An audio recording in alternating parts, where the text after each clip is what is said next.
Chapter 733, Observant Mansion, right. How could the Marquis have heard of such a nobody? Another young alchemist quickly buttered up to the monarch.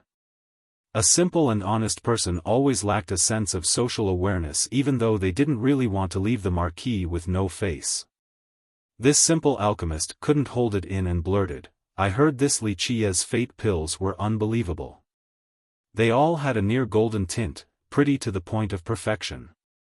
Marquis, you need to be careful and be sure to beat this Wuxia."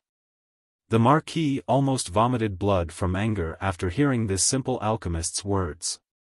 He didn't want to bring up Wuxia since him murdering so many Radiant Sea members was a huge humiliation. Now, this simple alchemist just had to bring up Wuxia of all people, causing the Marquis to feel quite annoyed. "Idiot, how could you trust such rumors?" The sacred doctor sneered and shouted at this simple alchemist, "Refining pills like cooking is not possible for even a legendary alchemist, let alone a human brat. Humph, this Wuxia, he only has a good heavenly cauldron."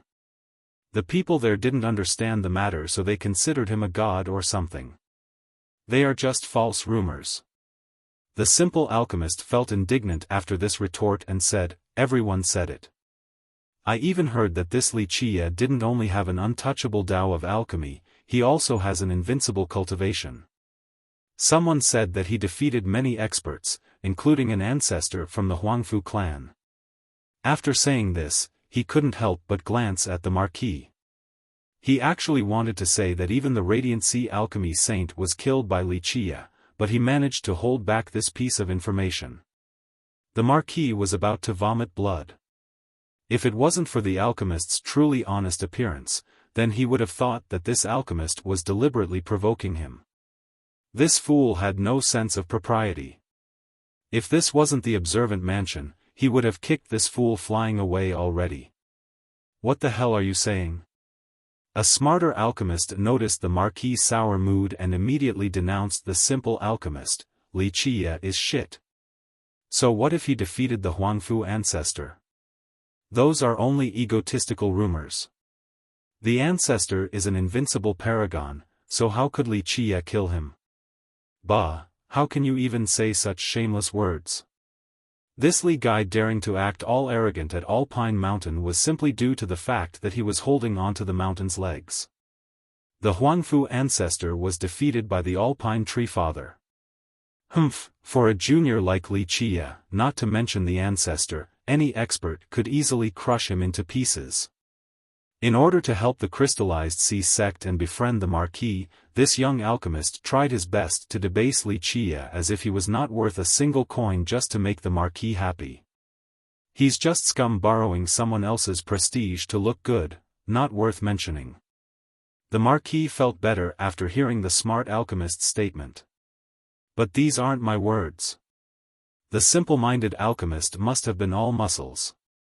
After being scolded by the sacred doctor and now a different alchemist, he felt very indignant and said, "Others said it, I'm only repeating what I heard. This Wuxia apparently is comparable to the 4 alchemy prodigies, while his cultivation is comparable to the celestial being and the imperial edge." The Marquis couldn't help but shake with anger. He was helpless when it came to encountering such a stupid fool. His mood was quickly improved only to be ruined again with just one stupid sentence.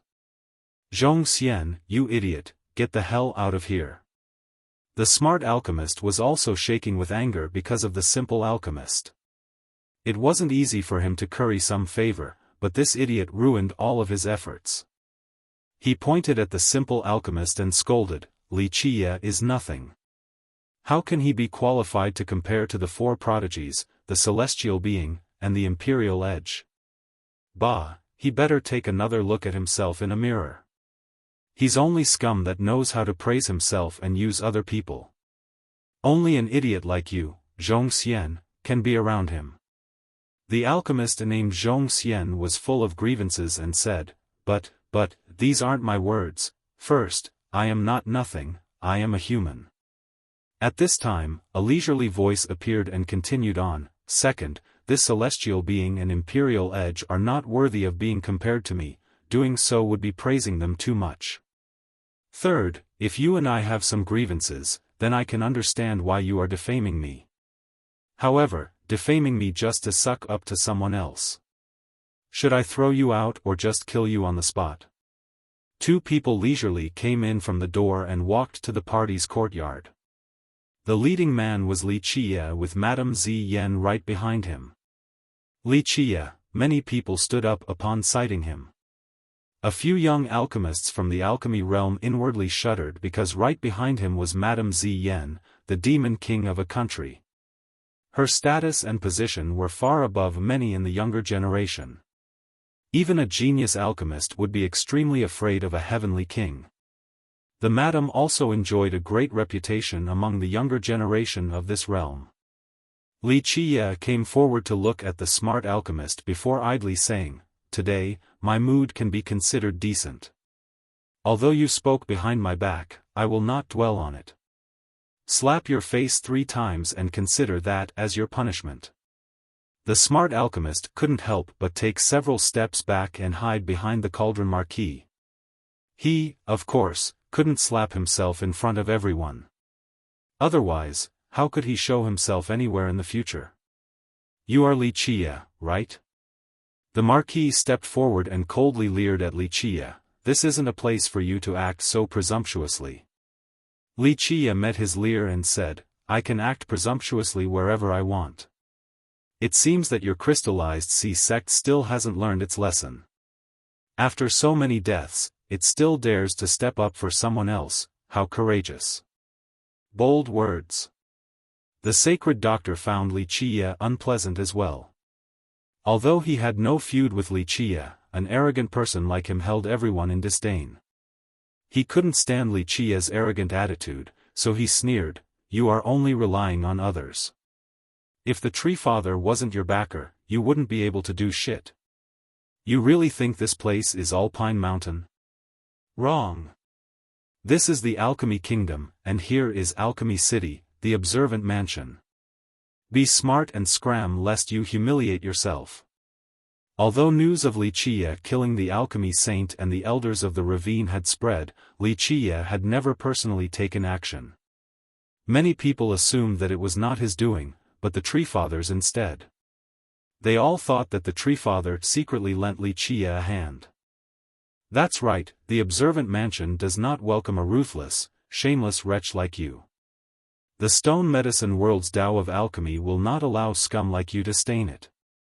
Alchemists gather here to discuss alchemy. A person who wants to kill so impulsively like you shouldn't stay here and ruin the atmosphere.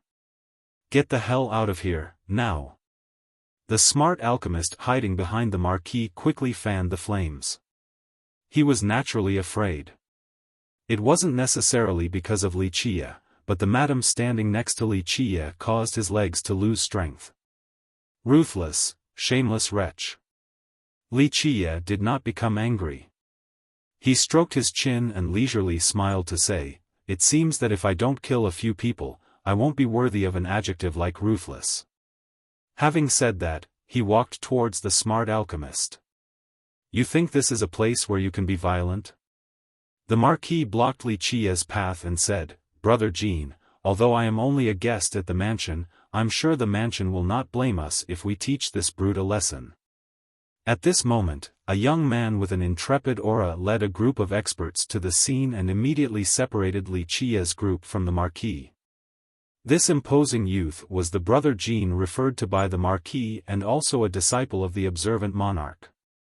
While the mansion welcomed all alchemists as guests, there were always experts present at any time to stop all troublemakers to avoid problems.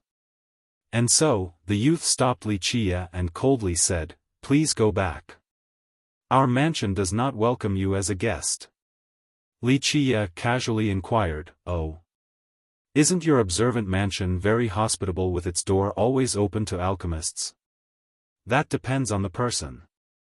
This disciple had a good relationship with the Cauldron Marquis. He not only prevented Li Qia from causing trouble at the venue, he coldly added to it to win some face for the Marquis, "We welcome alchemists, but you are not part of this group." That's right, if any random dog on the street could enter this mansion, then its reputation would be ruined. The cowering alchemist behind the marquis quipped. Right now, with the marquis protection and the mansion as his backing, he grew bolder and said, "A junior like you who only relies on others is not qualified to be a guest at the monarch's mansion. Be smart and scram. So noisy." Before Wuxia could respond, the madam stepped in and took action. Pop! This smart alchemist was slapped flying out of the mansion by the madam. With so much blood spurting everywhere, no one knew if he was dead or alive. Chapter 734, Observant Monarch. Many alchemists present were shocked at the madam slapping this alchemist flying. Many of them became nervous and didn't dare to breathe out loud.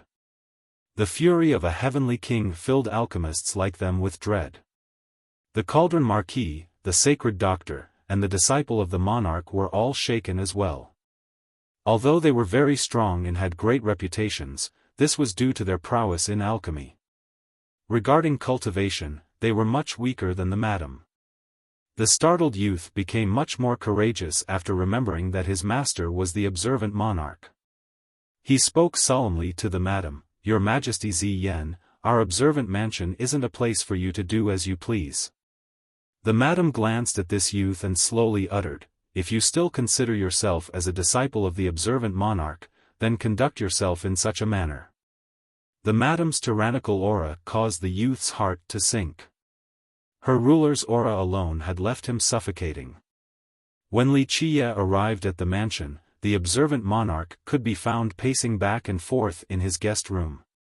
He was very anxious while waiting for Yuan Saiha's news. He was worried about his divine root not being able to be saved. Suddenly, an old woman came out of nowhere, causing the monarch to exclaim in astonishment, "Grandma Bai, what brings you to my humble abode?" Not to mention ordinary heavenly kings or rulers, even those from imperial lineages would have to treat him with a certain level of respect. But now, he actually apologized to a junior. Even the Cauldron Marquis or the Sacred Doctor would never be able to enjoy such treatment. Wuxia looked at the monarch and suddenly lost all of his enthusiasm and anger. He lazily waved his sleeve and said, "Very well, the unaware are sinless. Stand up. I am very grateful for young noble's magnanimity in my disciple's stead." The monarch quickly bowed. Meanwhile, how could his disciple dare to utter a word? He also quickly bowed.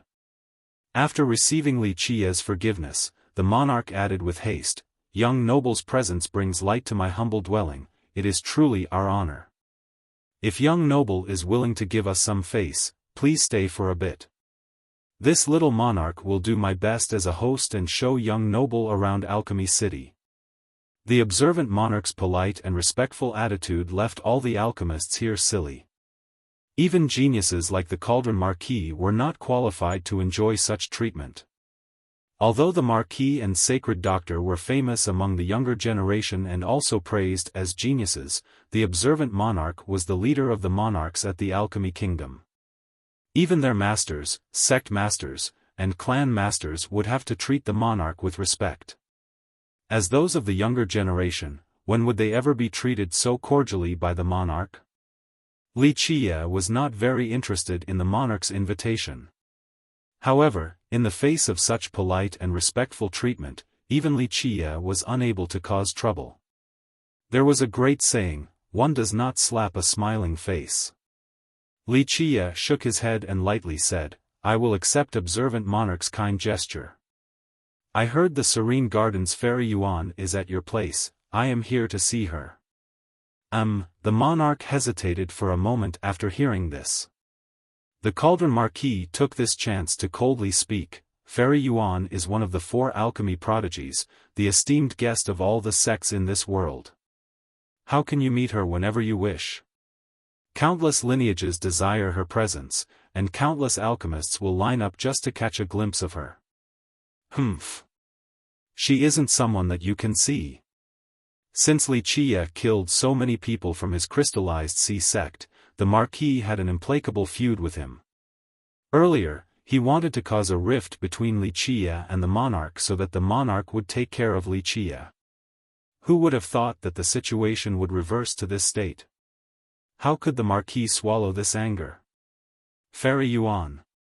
An alchemist shouted at this time.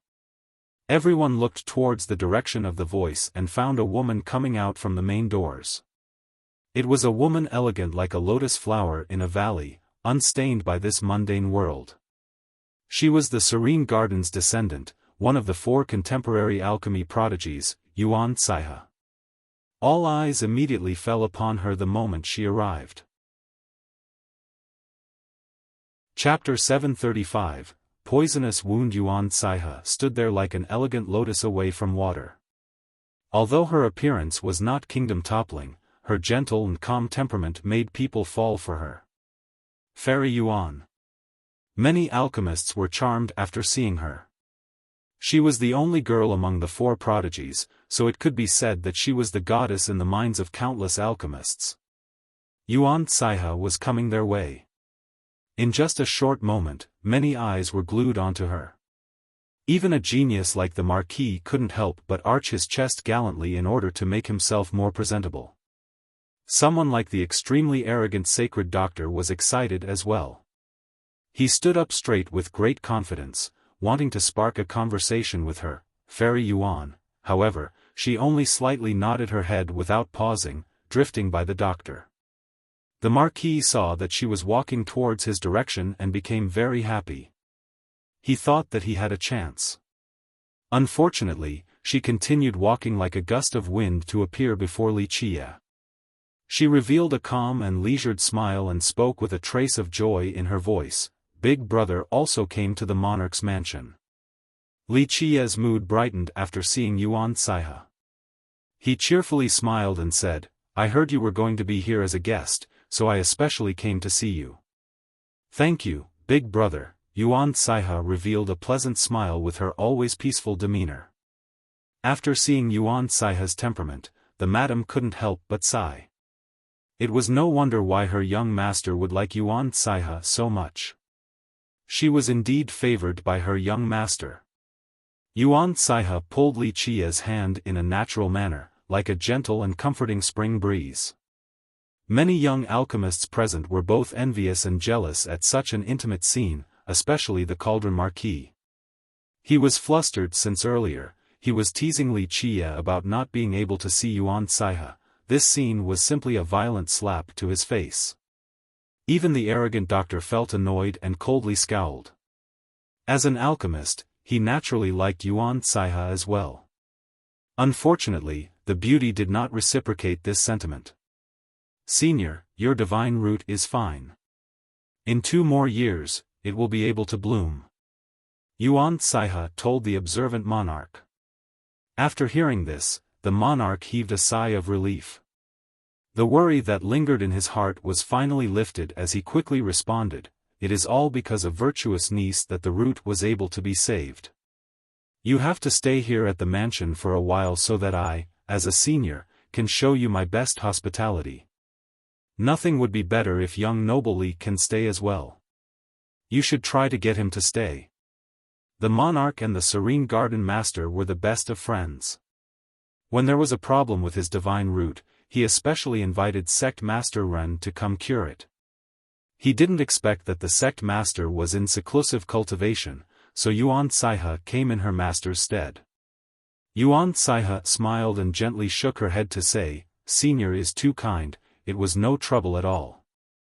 I will be following my big brother for a bit and will not stay in the mansion for now." The monarch knew that he couldn't hold them back, so it would be awkward if he tried any further. He had to say, "If virtuous niece and young Noble Li need anything, you can come to my mansion at any time." Yuan Caihe quickly thanked him and was about to leave with Wuxia, but a disciple from the mansion barged in and exclaimed, "Master, not good, something happened to first brother." His face was pale and he spoke with grave urgency. The monarch's expression quickly changed as he raised his tone, "What happened to make you so anxious?" The first brother referred to in this conversation was the monarch's only son. At this time, more than 10 experts rushed into the room, carrying in a bloodied young man. In his chest was a hole so terrible that it seemed as if it had pierced it through completely. Moreover, the 10 experts were also stained with blood. They all had different levels of injuries, but theirs were merely flesh wounds. "My son." The monarch was aghast after seeing the young man being carried in. He quickly rushed over to check the wound on his son's chest, and his heart immediately sank. The bloody hole on the young man's chest emitted blood of a black shade, completely horrifying to anyone who saw it. The young man bellowed a pitiful cry at this time. There was no doubt that he was still alive, but he was being assaulted by the terrible poison. His body twisted with pain as if it wanted to break itself due to agony. The monarch was saddened by this scene. He hastily took action and sealed his son's fate palace in order to protect his true fate. Despite doing so, the boy's body still emitted a black fog as if the poison was attacking again. What actually happened? The monarch anxiously asked an expert who helped carry in the young man. "Uncle, first brother wanted to enter the serpent marsh to hunt some longevity beasts, but we were ambushed by a poisonous creature. We didn't even see its shape before first brother was seriously injured. If senior uncle didn't arrive in time, I'm afraid we would have been completely annihilated." This child, the monarch was both angry and shocked as he exclaimed, how could he be so reckless as to go to Alchemy City's ominous ground? The city was vast. Although it was known as the capital, there were many dangerous areas within its territory. There were some that even virtuous paragons would not recklessly tread into. The monarch noticed that the black fog was becoming thicker on his son's body, so he immediately used one of his powerful laws to seal his son's vitality and commanded his disciple, "Quick, go bring some soul-rending immortal powder." The expert holding the young man shook his head and said, "Uncle, when first brother was wounded, we immediately used soul-rending immortal powder on his body, but there was not much effect. It could only temporarily stop the poison." The monarch was in distress after hearing this. Keep in mind that soul-rending immortal powder was a famous medicine in the alchemy kingdom, capable of treating any injury. If this powder was ineffective, then other ointments would be even more so. "Monarch, I'm afraid your young noble is stricken with an extremely rare poison, so ointments will not be effective, not even soul-rending immortal powder." The Devil Hand sacred doctor slowly spoke while standing at the side. The monarch calmed down and looked at the sacred doctor. He finally remembered that this famous doctor's medical skill could be considered top rank in the stone medicine world. The monarch quickly cupped his hands towards the doctor and said, "Virtuous nephew is the #1 doctor in our time. My son's life is hanging on a thread, please save him." The sacred doctor couldn't help but reveal a proud smirk after a big shot like the monarch had to ask him for help. He looked around at everyone before coming closer to the young man on the ground and carefully observed his wound. After a moment, he spoke, "Your young noble was ambushed by a devil pond leech. This creature has a body that resembles a serpent and is around 4 meters long. It is completely gray and headless, but it does have a mouth that can open up like a flower with sharp teeth. Its speed is lightning fast and can quickly sneak attack people, piercing through their chest, resulting in a swift death." Yes, yes. The creature that attacked first brother matches the doctor's description. The expert confirmed after hearing this. The devil pond leech's poison is extremely fierce and can instantly kill someone. If it wasn't for your young noble's high cultivation and the swift application of the powder, then I'm afraid he would not be alive right now. However, if this continues, his death is certain. He will not last another 6 hours. The doctor raised his tone and said. The frightened monarch quickly asked the doctor, "Can virtuous nephew cure this poison?" The sacred doctor laughed proudly, then ostentatiously said, "Monarch, although this leech might be very rare and extremely poisonous to the point where it can kill a heavenly king, to me, this is not an issue at all. There is no ailment that I cannot heal in this world." After his preening declaration, he couldn't help but to look over at Yuan Saiha. He wanted to show off before the beauty so that she could witness his supreme medical skill. Despite his great hubris, everyone knew that he was qualified to act in that manner due to his amazing medical ability. "Virtuous nephew, please save my son." The monarch couldn't contain his elation since there was finally a solution. The doctor smiled arrogantly and said, "Monarch, saving your son isn't difficult. However, you should have heard of my habits, my price is not small." The monarch merely took a deep breath. He had heard tales of the doctor before and was mentally prepared. He deepened his tone and said, "What does virtuous nephew want? As long as it is within my ability, I will do my best. I heard observant monarch has a wish scepter." The doctor smiled and said, "I have heard of this treasure. Would you be willing to part with this item?" This condition caused the monarch's expression to change.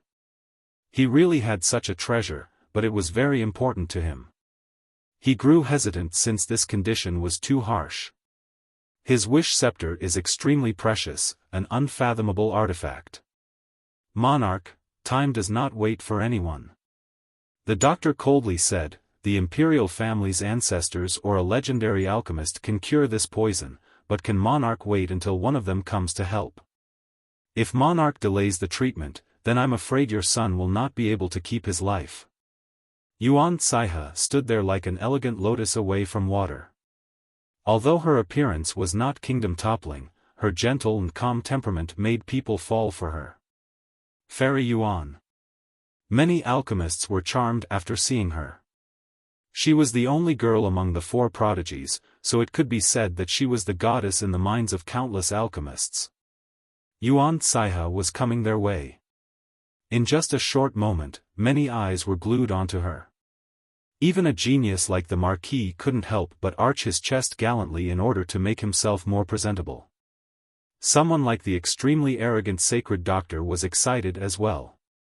He stood up straight with great confidence, wanting to spark a conversation with her, Fairy Yuan. However, she only slightly nodded her head and didn't stop walking. Chapter 736, Devil Pond Leech. The monarch gritted his teeth and said, "Very well, if virtuous nephew can save my son, then my wish scepter will be yours." In order to save his son, the monarch had to give up his treasure. Although there were ancestors from the kingdom that could cure this poison, they were all buried underground. He couldn't just meet them as he pleased. Even if an ancestor was willing to save his son, the delay might adversely affect the treatment. If monarch is willing to trade the wish scepter for his life, then everything will be easy. The sacred doctor said, "The devil pond leech's poison affinity is Een, and luckily, I also have the ashes of heartspark grass to stabilize the toxin and prevent it from spreading." Having said that, he took out a small box that contained ashes. People could sense a wave of heat assaulting their faces. It was apparent just how powerful the yang affinity of this particular grass was. All the alchemists watched the sacred doctor with bated breaths. Everyone knew that his medical skill was unmatched in this world, so they wanted to see him in action just once. This is the wrong approach. When the sacred doctor wanted to apply the ashes of heartspark grass on the young man's chest, a leisurely and calm voice appeared. The doctor looked back. The speaker was, of course, Wuxia, whom he was especially annoyed with. Wuxia and the two ladies were about to leave, but they stopped after seeing the gravely wounded son of the monarch being carried in. The always arrogant doctor was proud of his medical ability. Although his conditions were very harsh, he had indeed saved many people near death. Many injuries that rendered even bigger sects helpless were healed by him. Thus, the sacred doctor never allowed people to question his art. Moreover, he already hated Wuxia from the start, so after hearing his words, the doctor immediately coldly spoke, "Ignorant brat, what do you know? Don't spew nonsense if you don't understand medicine. Don't think that just because of your trivial pill refinement skill that you truly understand the Tao of alchemy. When it comes to the art of healing, you are not even comparable to a fart." Due to the existing enmity and Wuxia questioning his skill, he immediately spared no face in his retort. In fact, he had never given anyone face before. Is that so? Surprisingly, Wuxia did not become angry like usual. He only revealed a smirk while saying, "Since you are so versed in medicine, I want to hear your opinion." The doctor smiled sarcastically before harshly responding, "Since a cricket like you wants to learn, then I'll teach you a thing or two." Fairy Yuan is also an alchemy genius, so she must understand medicology as well. The leech's poison is it's ferocious and spreads extremely quickly. Because of this, I will use the ashes of heartspark grass to stabilize the toxicity. This grass is of the yang affinity, a great recovery tool. I used samadhi true fire to burn it into ashes, so its yang affinity became even higher. It is extremely appropriate to combat the cold poison with the ashes of this grass. After the toxicity level is reduced, I will open the injured person's chest and use my exclusive technique to seal his true fate and flesh and force the poison out of the wound. When there is no poison left over inside his body, I will use another unique strand of detoxifying sacred medicine to destroy any remnants. The doctor laughed proudly at this point before continuing with great hubris. Many people think that a sacred detoxifying medicine would be able to cure all toxins, but this is not the case. Once a ferocious poison infiltrates the body, it won't just spread throughout the physical self, it will also harm the true fate. Only by gathering the poison in one place through meticulous examination then using medicine to dissolve it would no problems be left behind. This is the best method. For this method, outside of using a profound saber art to open the chest, it would require my secret poison removing art. As for the detoxifying medicine, of course it is the best. Only I, the devil hand sacred doctor, know all three of these things in the contemporary times. The doctor was elated as he looked at Yuan Saihe with his head high and chest out. He was usually not a talkative person, but when it came to medicine, he could go on and on. Moreover, he wanted to show off to Yuan Saihe, so he deliberately flaunted his skill. I have little knowledge regarding actual medicinal applications. Yuan Saihe contemplated for a moment before tilting her head and saying, "In theory, this method should work. It is just theoretical." Wuxia smiled while shaking his head to say, "If you try to do this, I'm afraid that not only will you kill the injured, your own life will be forfeited as well." How ignorant! The doctor shouted, "I could easily cure an even more ferocious poison. Even the most soul-ending poison in the alchemy realm would be no problem, let alone this devil pond leech. If you don't understand medicine, then don't stand here and spout frightening words to scare people.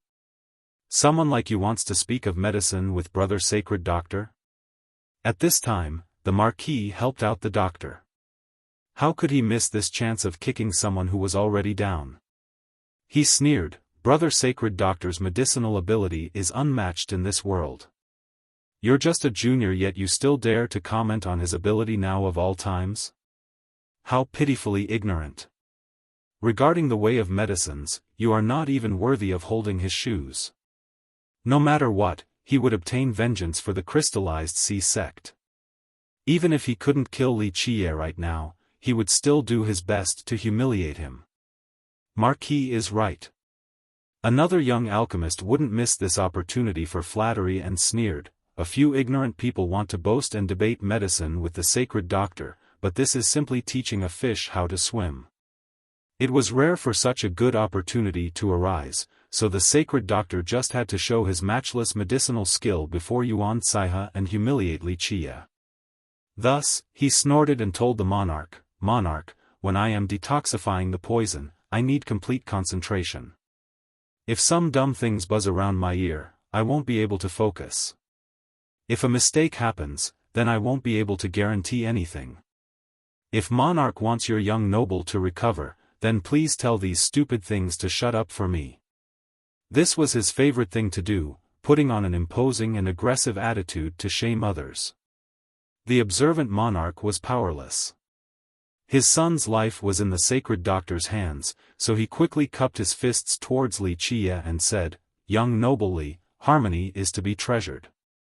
Let's take a step back and bask in the immensity of the heaven and earth, please don't argue any longer." Wuxia stared at the monarch and only gently shook his head to say, "If monarch is so sure, then I won't say anything else." The sacred doctor snorted and arrogantly said, "Monarch, don't worry. I will save your son in no time at all." With that, he slowly placed the ashes on the young man's chest wound. Szzz, the moment the ashes fell on the wound, it began to dissolve the toxin. The black energy that was initially coming from the wound turned into a green smoke. It's working. The sacred doctor's skill is truly unmatched in this world and worthy of his reputation. Only a few ignorant fools would question him. After seeing this scene, a young alchemist exclaimed in amazement. The doctor was basking in this glory. He smiled proudly with utmost confidence in his medicinal skill. Even if his pill refining ability was not as great as his senior brother, the white-hair alchemy god, no one in the current era could compare to his medicinal skill. However, the doctor's expression suddenly froze. In the blink of an eye, a black ray flashed by at an unbelievable speed. Even an expert like the observant monarch could only see its shadow and couldn't make out what it actually was. At this time, the doctor still wore a gloating smile, but a small hole had been drilled into his forehead. A tiny strand of blood dripped down from it as his body tensed up before falling to the ground. This development came too quickly. Many people had yet to calm down, and once they did, nearly all of them quickly retreated and maintained their distance. No one dared to come close. Even the monarch was aghast and exclaimed, "What happened?" He gasped after seeing the doctor on the ground. Even a heavens-equal king like him didn't know what killed the doctor by drilling the very small hole on his forehead. Oh God, an alchemist couldn't contain his scream of horror. He was pale with trembling legs. As a genius alchemist, Yuan Caihe instantly realized something and said with surprise, "There is something in his body." "Ah," the young man lying there bellowed. His body tensed up again as if it was about to snap in half. One could hear the sounds of bones grinding together, seemingly on the verge of breaking.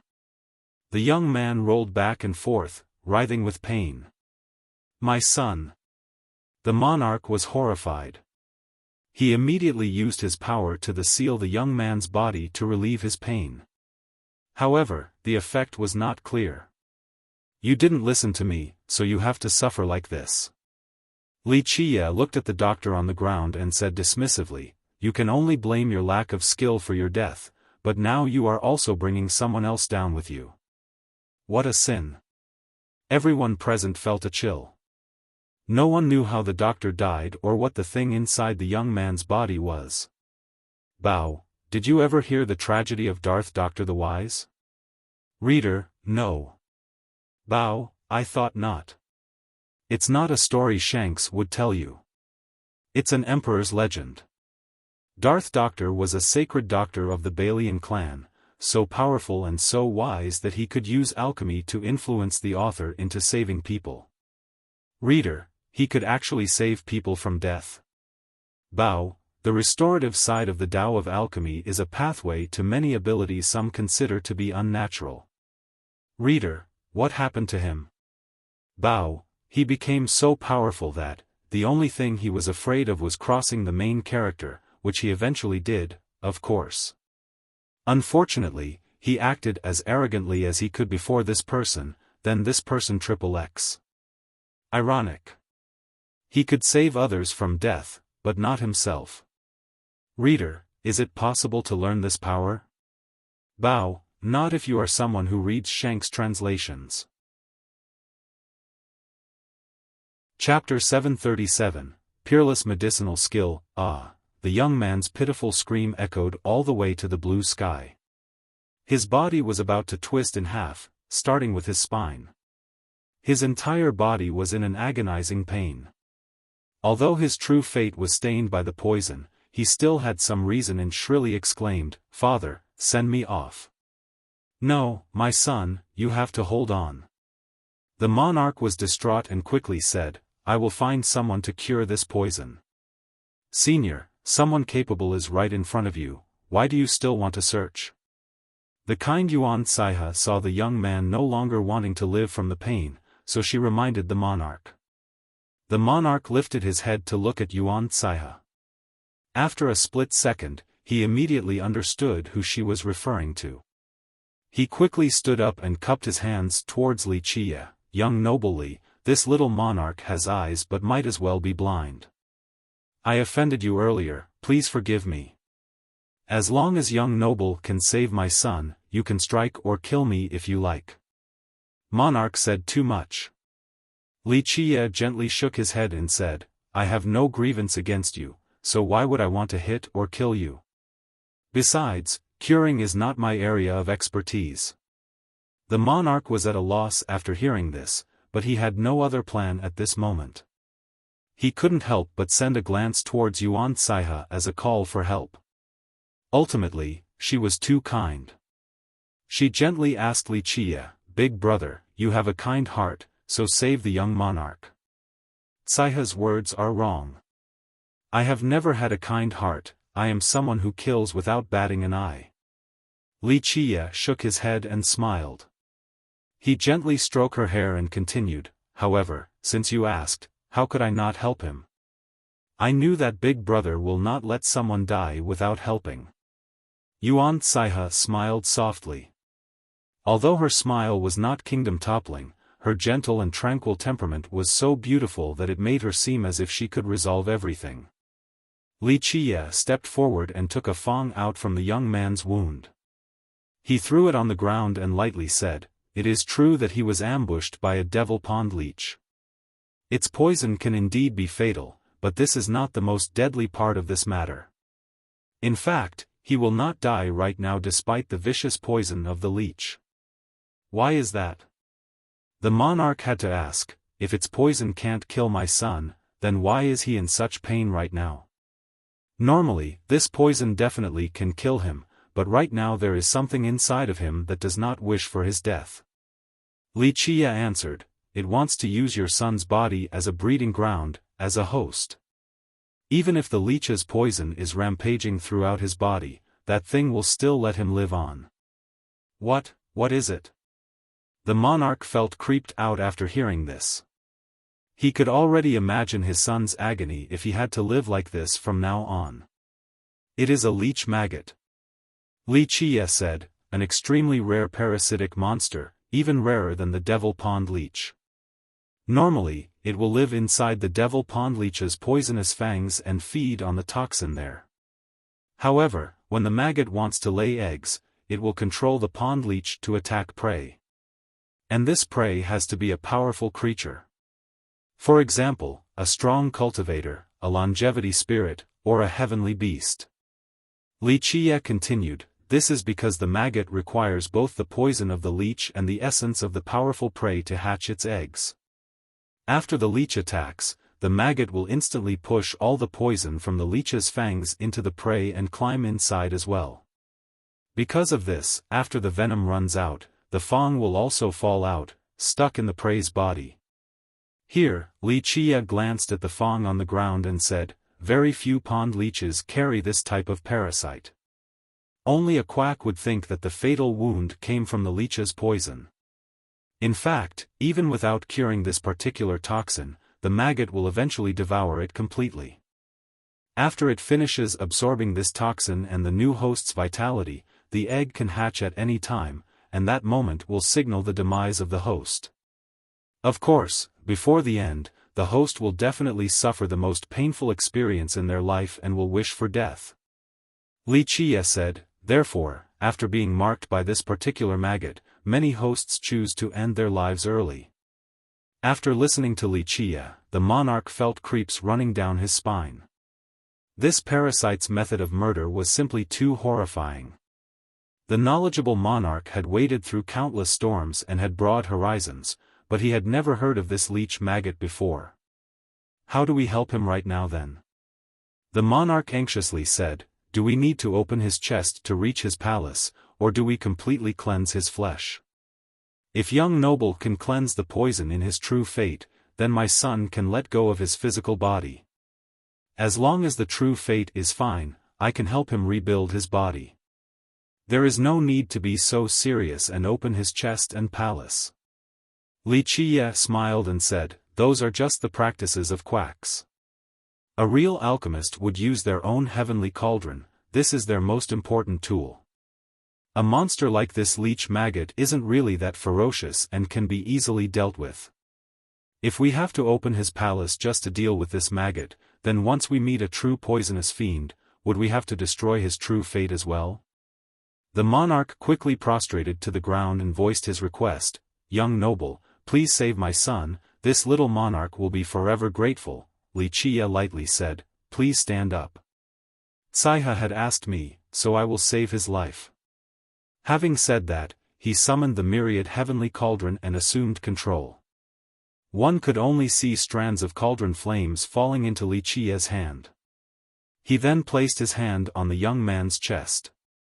It was as if these fiery strands had their own consciousness as they delved into the young man's body. In the blink of an eye, the young man's body was lit up like a transparent lantern. Under the illumination of the fiery strands, one could easily see everything inside, including his muscles and bones. Although the fire had invaded the young man, it didn't hurt him in the slightest. The strands entered his body in such a natural and unbelievable manner. This can't be real. Many alchemists present were astounded by the scene unraveling before their eyes since they couldn't fathom this reality. Everyone knew that the fire source of a cauldron was formed after devouring many different species of fire. Each cauldron fire was different, but one thing was certain, to be able to refine pills, their power had to be absolutely amazing. But at this second, Wuxia was able to control the flame and made it enter the body of a living person without damaging them at all. This was extremely fantastical and shouldn't be possible in real life. Even the young alchemists who were annoyed with Wuxia were left dumbfounded and reckoned that this mastery of fire was unique in this world. After seeing this, the cauldron marquis expression became very unsightly. Outside of shock, he was also extremely jealous. He was called the cauldron marquis because he was adept at controlling his cauldron, but he simply didn't know a technique like Wuxia's. Even if he was to be taught, he wouldn't be able to replicate this level of skill. This was indeed the highest level of cauldron control. Under the light of the fiery strands, the leech maggot in the young man's body was finally exposed. It was hiding in a corner of the body. After being illuminated by the fire, it let out a ferocious scream. Even though it was as thin as a strand of silk, it was still very creepy looking. In an instant after detecting the maggot, the fiery strands near it turned into universal laws. These strands instantly locked the maggot. Everyone could hear a clanking sound as the maggot was pulled out of the young man's body by the fire.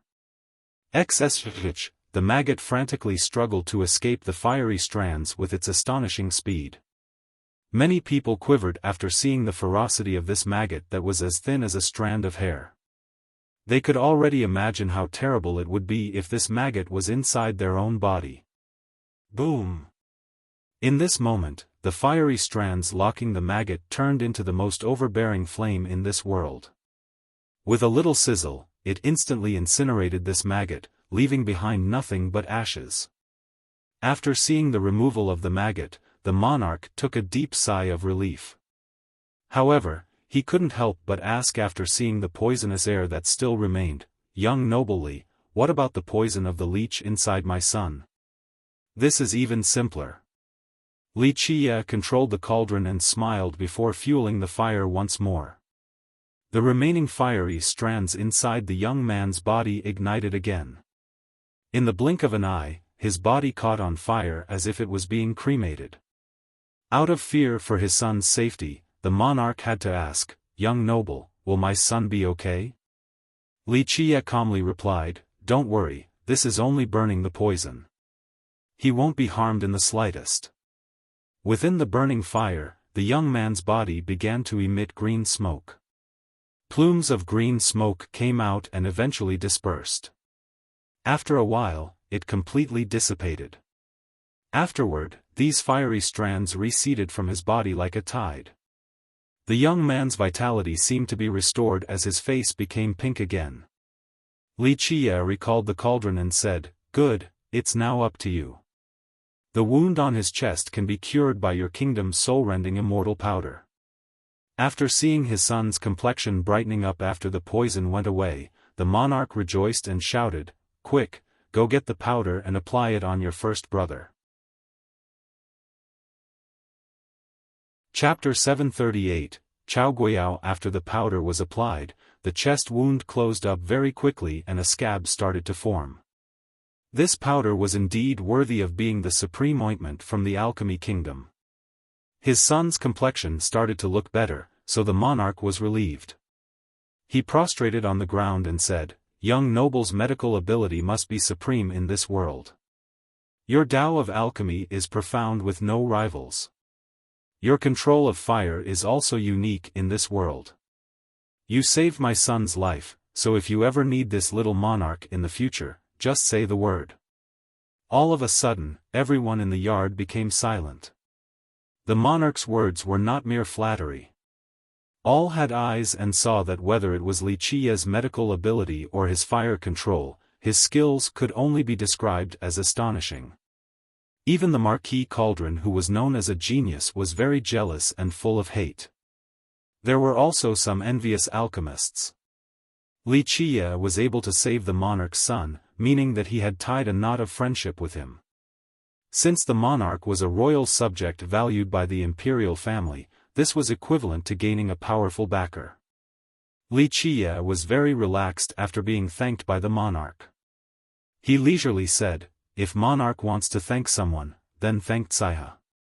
To him, befriending the monarch or gaining a powerful backer like the kingdom didn't matter.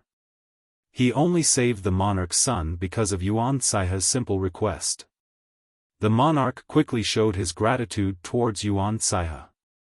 She didn't want to accept a big gesture, but nevertheless, the monarch still bowed towards her. At this time, Wuxia glanced over at the young alchemists present and said, "Only a fool would worship a quack as an expert. A group of fools is not qualified to debate medicine and the Tao of alchemy with me." Those who made fun of Wuxia earlier felt their faces burning. They had all been flattering the sacred doctor while belittling Wuxia at the same time. But look at it now, the doctor's cold body was on the ground while Wuxia saved the monarch's son. This was a resounding slap to their faces. Wuxia had never given any consideration to those who provoked him. Him mocking them was already mild enough. This was because of Yuan Xiaofan's presence, greatly improving his mood. Otherwise, he would have slapped them flying away. After saving the monarch's son, Wuxia didn't want to stay at the mansion and rejected the enthusiastic invitation from the monarch. After leaving, he smiled and said, "I was surprised to see you coming to Alchemy City." The madam nearby was moved. Yuan Xiaofan indeed had a strong influence on her young master. His emotions were normally unreadable, but now, his great mood was plain for all to see, caused by her presence. She also admitted that a gentle and elegant girl like Yuan Xiaofan was indeed very likable. Although she was not as peerlessly beautiful as Ming Yeshua, she gave a comfortable and natural feeling. Anyone, when together with her, would be very relaxed. Senior Observant's divine root was near death. He invited my master to help, but my master was in a very important stage in his cultivation and couldn't leave. I had no choice but to go in my master's stead. Yuan Xiaofan calmly said, "Since I'm already here, I will cheer Big Brother on. Your participation will make this conference become a legend." "I'm just playing around," Wuxia said with a smile, "but since you said it will be a legend, then so be it." Yuan Xiaofan chuckled in response. She had confidence in him.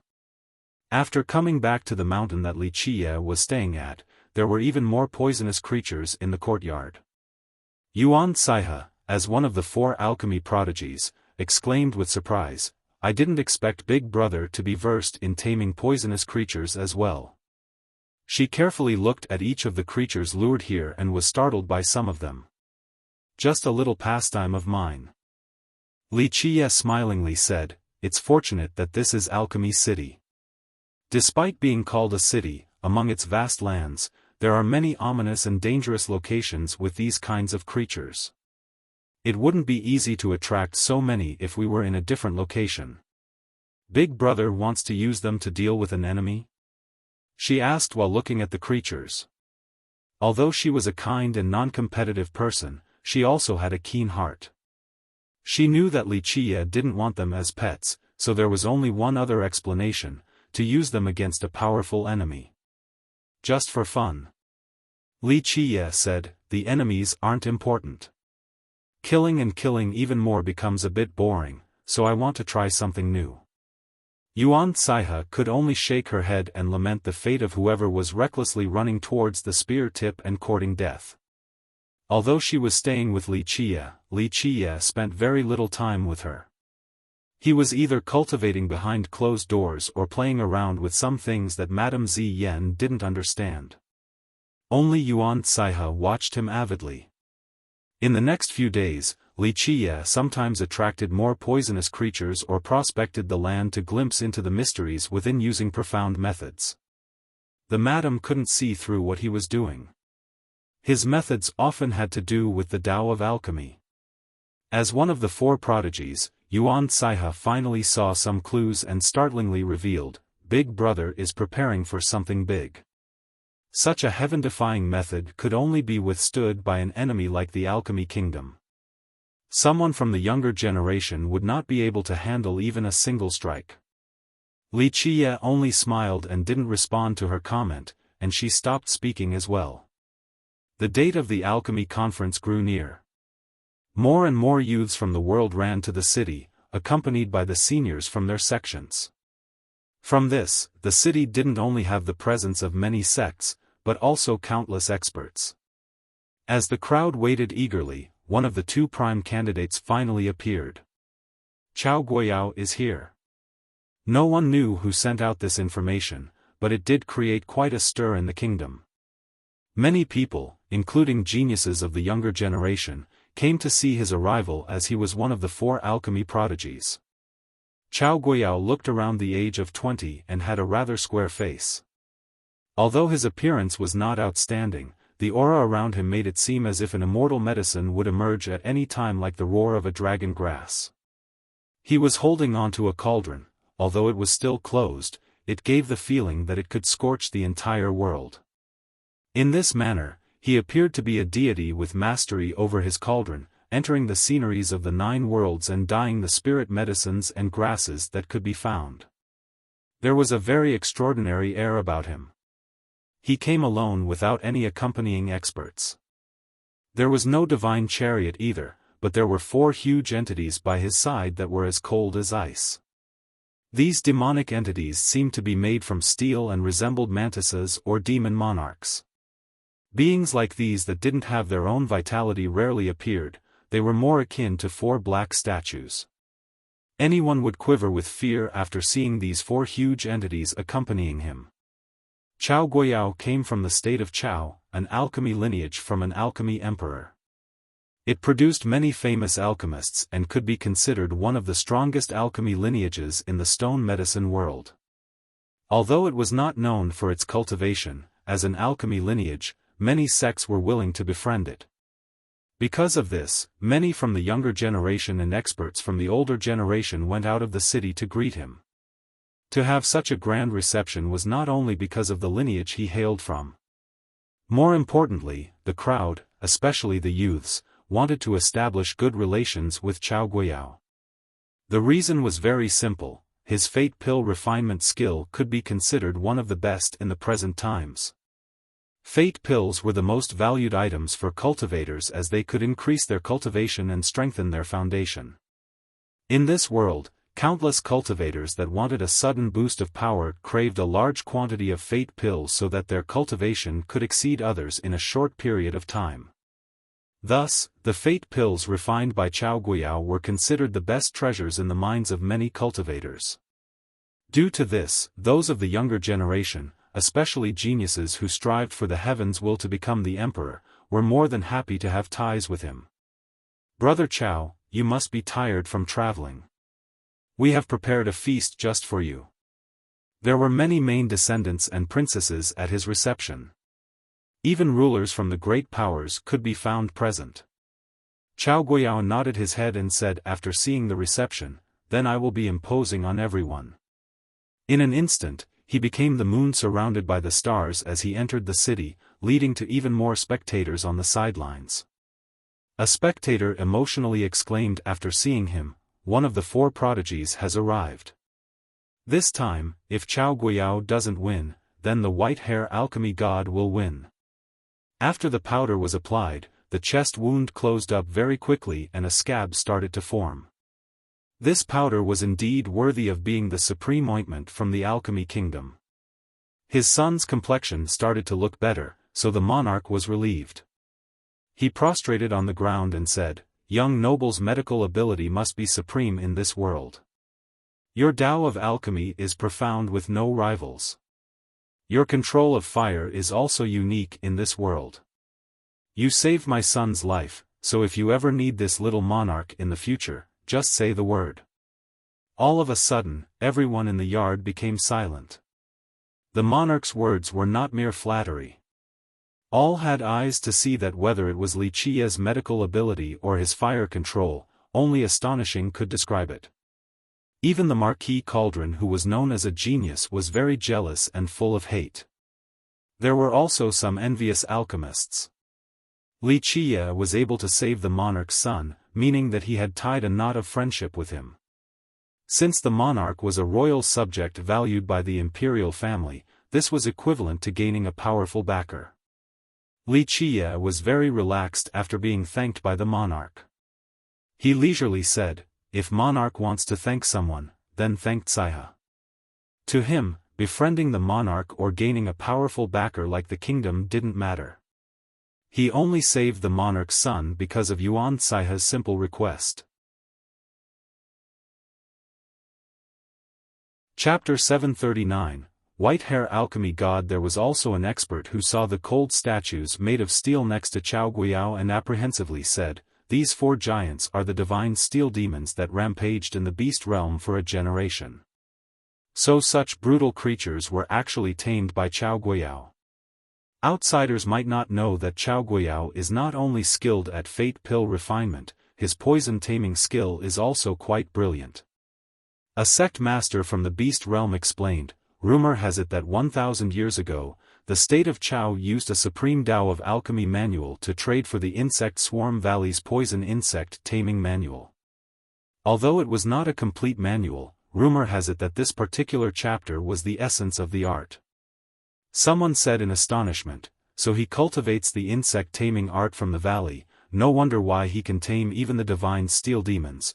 The insect swarm valley was famous in this world.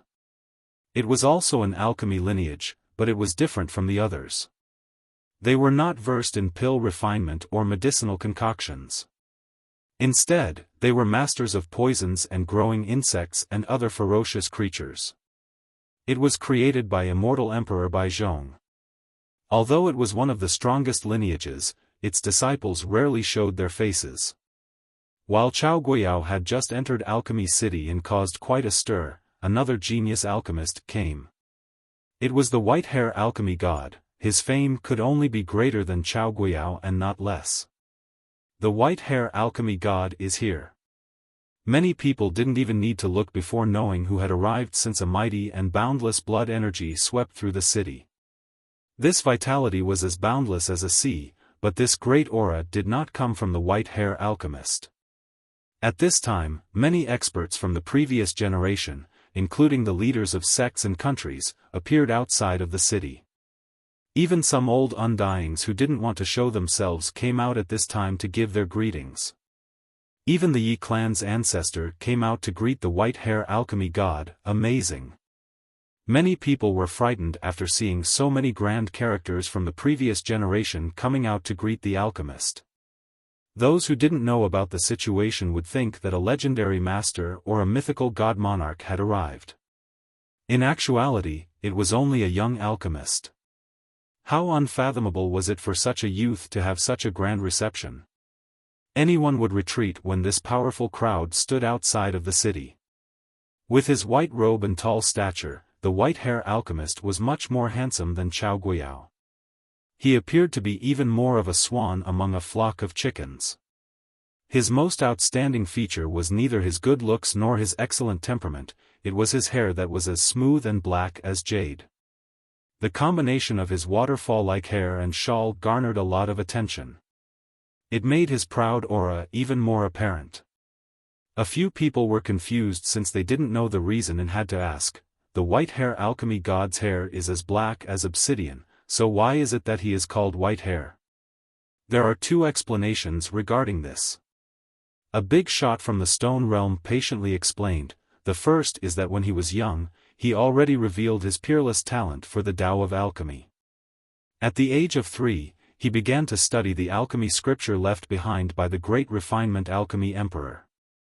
At 11, he was well versed in the Tao of alchemy. Because he was too focused on his studies and expended too much blood energy and vitality, his hair began to gray out during his childhood. However, on the day he became accomplished in the Tao of alchemy, he refined a medicine for himself. Within one night, his white hair became as black as jade, a very impressive task. Having said this, he couldn't help but glance at the alchemist's smooth and black hair once more. In fact, no matter where he went, his black hair would attract many gazes. It was even prettier than that of the opposite sex. Perhaps no girls in this world had hair comparable to the white-hair alchemist's. The person who didn't know the reason lost himself in the explanation and immediately asked, what about the other theory? The other explanation has to do with the meaning of longevity medicines. The big shot continued, longevity medicines are used to increase one's lifespan. This means that after using it, white hair would turn black overnight. People considered the white-hair alchemist to have the best longevity medicine refinement in this world, so many great characters from the previous generation beseeched him for his medicine. Even those who were near death and had gray hair would immediately have their hair revert to black overnight after using his medicine. Either speculation symbolized the peerlessness of the white-hair alchemist's great longevity medicine refinement skill. Because of this reason, many big shots from the previous generation were willing to befriend him. Among the 4 prodigies, Chao Guiyao was versed in fate pills while the white-hair alchemist specialized in longevity medicines. For experts from the previous generations, especially those near their death, what were they most afraid of? It was not a powerful enemy nor a stagnated cultivation, but death. Many grand characters in their old age became especially frightened of the day when their life would wither completely.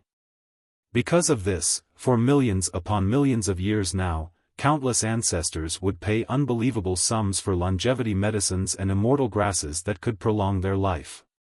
Some didn't mind the suffering of being trapped in a blood-era stone underground. Longevity medicines had always been precious. The higher the level, the more sought after it would be.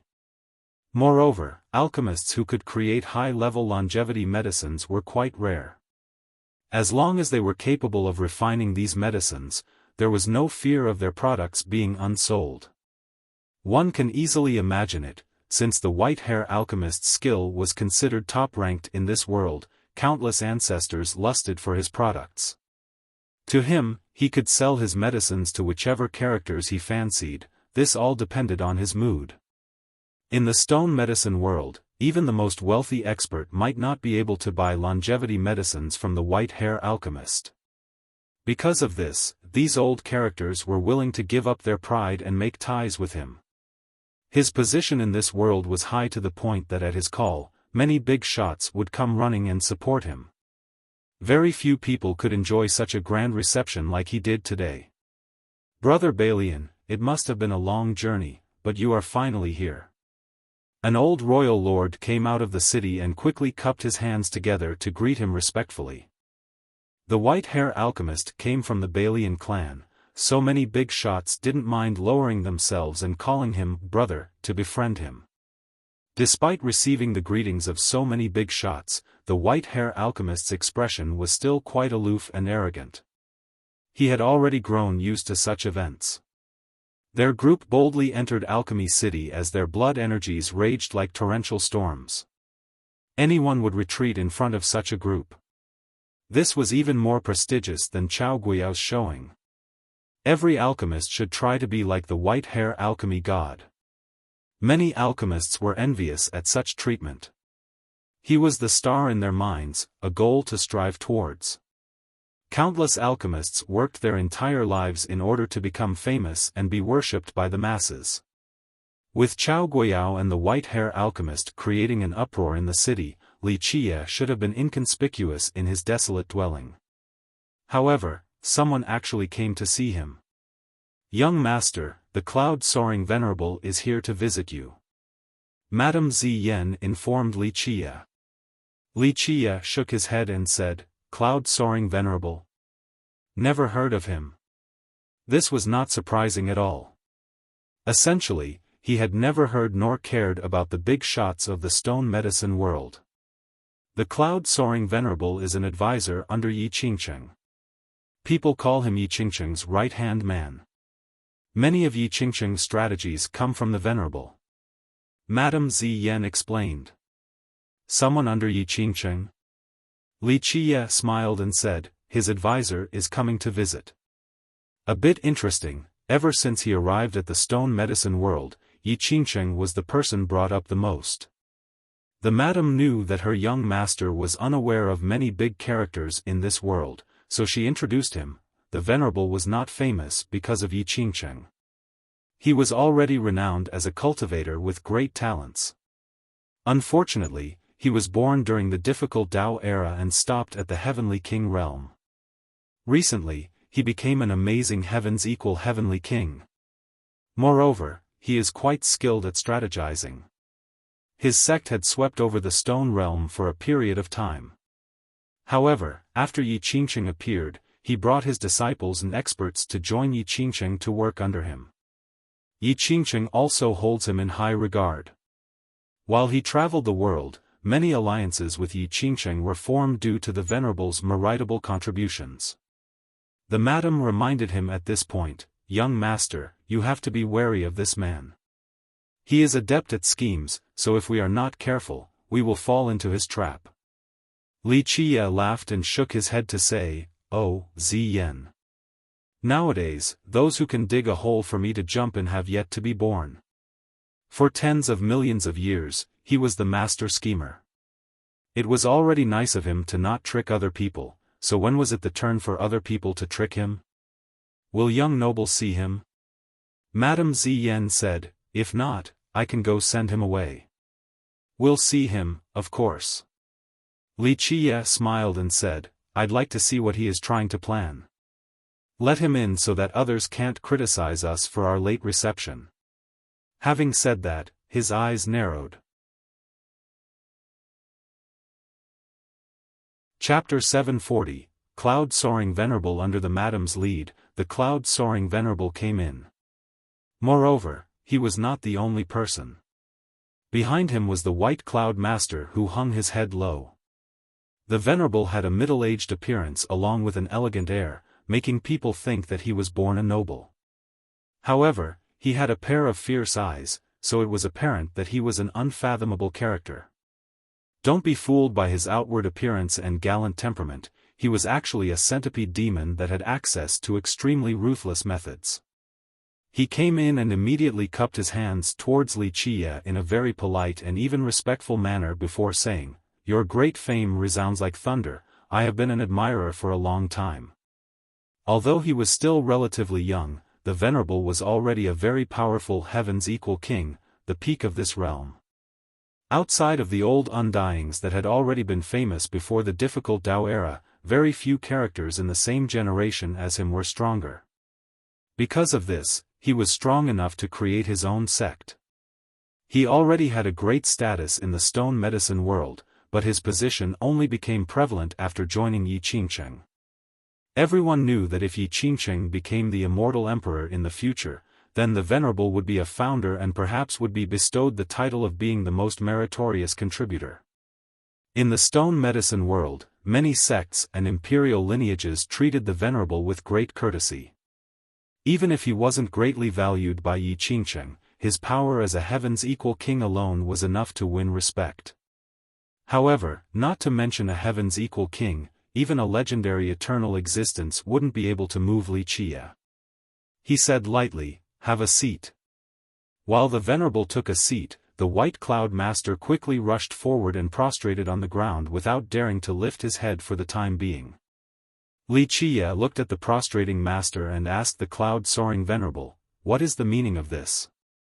The cloud-soaring Venerable responded humbly, "The White Cloud Master is here to apologize to young noble. He was imperious and used our young noble Ye's name to act as he pleased. This was ruining our young noble's reputation, so he is especially here to ask for forgiveness. Young noble Li can deal with him as you wish." Whether this idea was from Yi Qingsheng or the cloud-soaring Venerable, it was quite a formidable attempt. The White Cloud Master was the leader of a sect. Although it was far from an imperial lineage, it was still a first-rate sect, even if it barely met the criteria. But today, the master willingly prostrated before Wuxia and acquiesced to his whims. Prostrating to anyone was a great humiliation to any accomplished cultivator. There was a creed, one can be killed but not shamed. However, either Yi Qingsheng or the cloud-soaring Venerable was able to make White Cloud obediently come to confess. This was indeed a very frightening feat. Wuxia was too lazy to care, so he replied, "It seems that your play isn't too bad. This is indeed a bit impressive, no wonder why your master, Yi Qingsheng, has so much support from others. Young noble Li, you are misunderstanding us. We are here to sincerely beg for your forgiveness." The cloud-soaring Venerable hurriedly said, "Our master is willing to befriend the heroes in this world and to work. Okay, I don't have time to listen to this crap, and I also don't have any interest in taking it out on this cannon fodder. If you wish to apologize, then let Yi Qingsheng come himself. As for someone like the White Cloud Master, step to the side and don't waste my time." Wuxia interrupted the Venerable and waved his sleeve dismissively. This type of showing might be able to impress others, but it was only a joke in Wuxia's eyes. A psychological scheme of this level was a common-day occurrence when he stood above the 9 heavens. The cloud-soaring Venerable hesitated for a moment, but he quickly reacted and commanded the White Cloud Master, "Master, young noble Li is forgiving and kind, so he forgave your sin. Show your gratitude." The White Cloud Master didn't dare to demur and bowed his head to Wuxia 3 times. He then quietly retired to the back. From beginning to end, he didn't say a single word. This was enough to show the great ability of either Yi Qingsheng or the Venerable. Wuxia was not cordial and dryly said, "Okay, the play is over. I don't have time to waste with you, so state your business." The Venerable hurriedly responded, "I heard young noble Li is attending this conference. Because of this, outside of the White Cloud Master's apology, I'm here for something relating to this matter." "And?" Wuxia said idly while looking at the Venerable. The response was very respectful. "Although I haven't seen young noble Li's pill refining skill with my own eyes, I have heard that it was akin to cooking. I trust that young noble Li's supreme Tao of alchemy will be able to shine at this conference." "And then what?" At this time, Wuxia revealed a rare chuckle. The Venerable said, "Geniuses will gather at this conference, so it will be quite an event. Regardless, I'm afraid no one will be able to enter young noble's eyes outside of the 4 prodigies." Wuxia raised his brows and dryly said, "Use words, stop beating around the bush. My patience is limited." The Venerable did not become angry and said, "Young noble Li's greatest opponents will be Chao Guiyao and the white-hair alchemy god. Rumor has it that both of them are already legendary alchemists with exquisite Tao of alchemy. Our master is also extremely confident in young noble Li's Tao of alchemy. However, both of them are fortunate enough to come from the lineages of alchemy emperors. Our master is willing to lend young noble a hand so that you will win first place this time." The Venerable spoke slowly. His words were quite moving and capable of tempting the heart. Wuxia couldn't help but laugh then say, "Oh? How does Yi Qingsheng want to help me?" The Venerable continued, "Young noble Li's Tao of alchemy is peerless, so our master cannot help you in this regard. However, our master has a cauldron left behind by an alchemy emperor.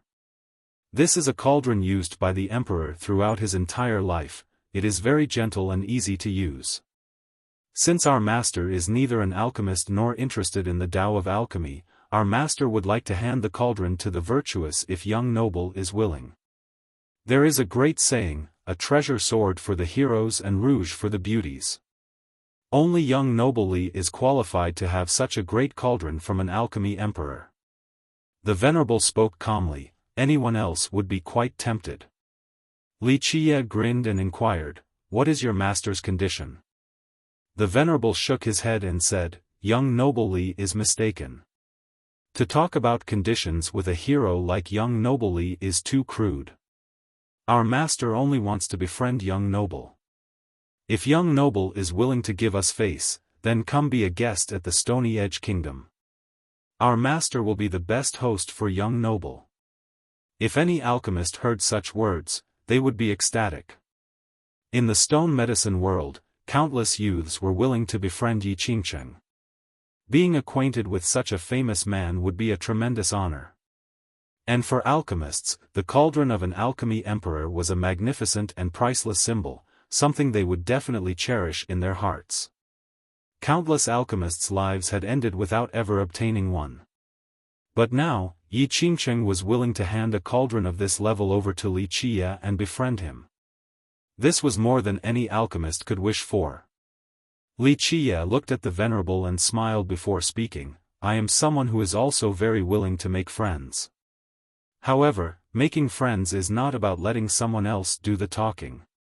If he wants to befriend me, then let him come personally.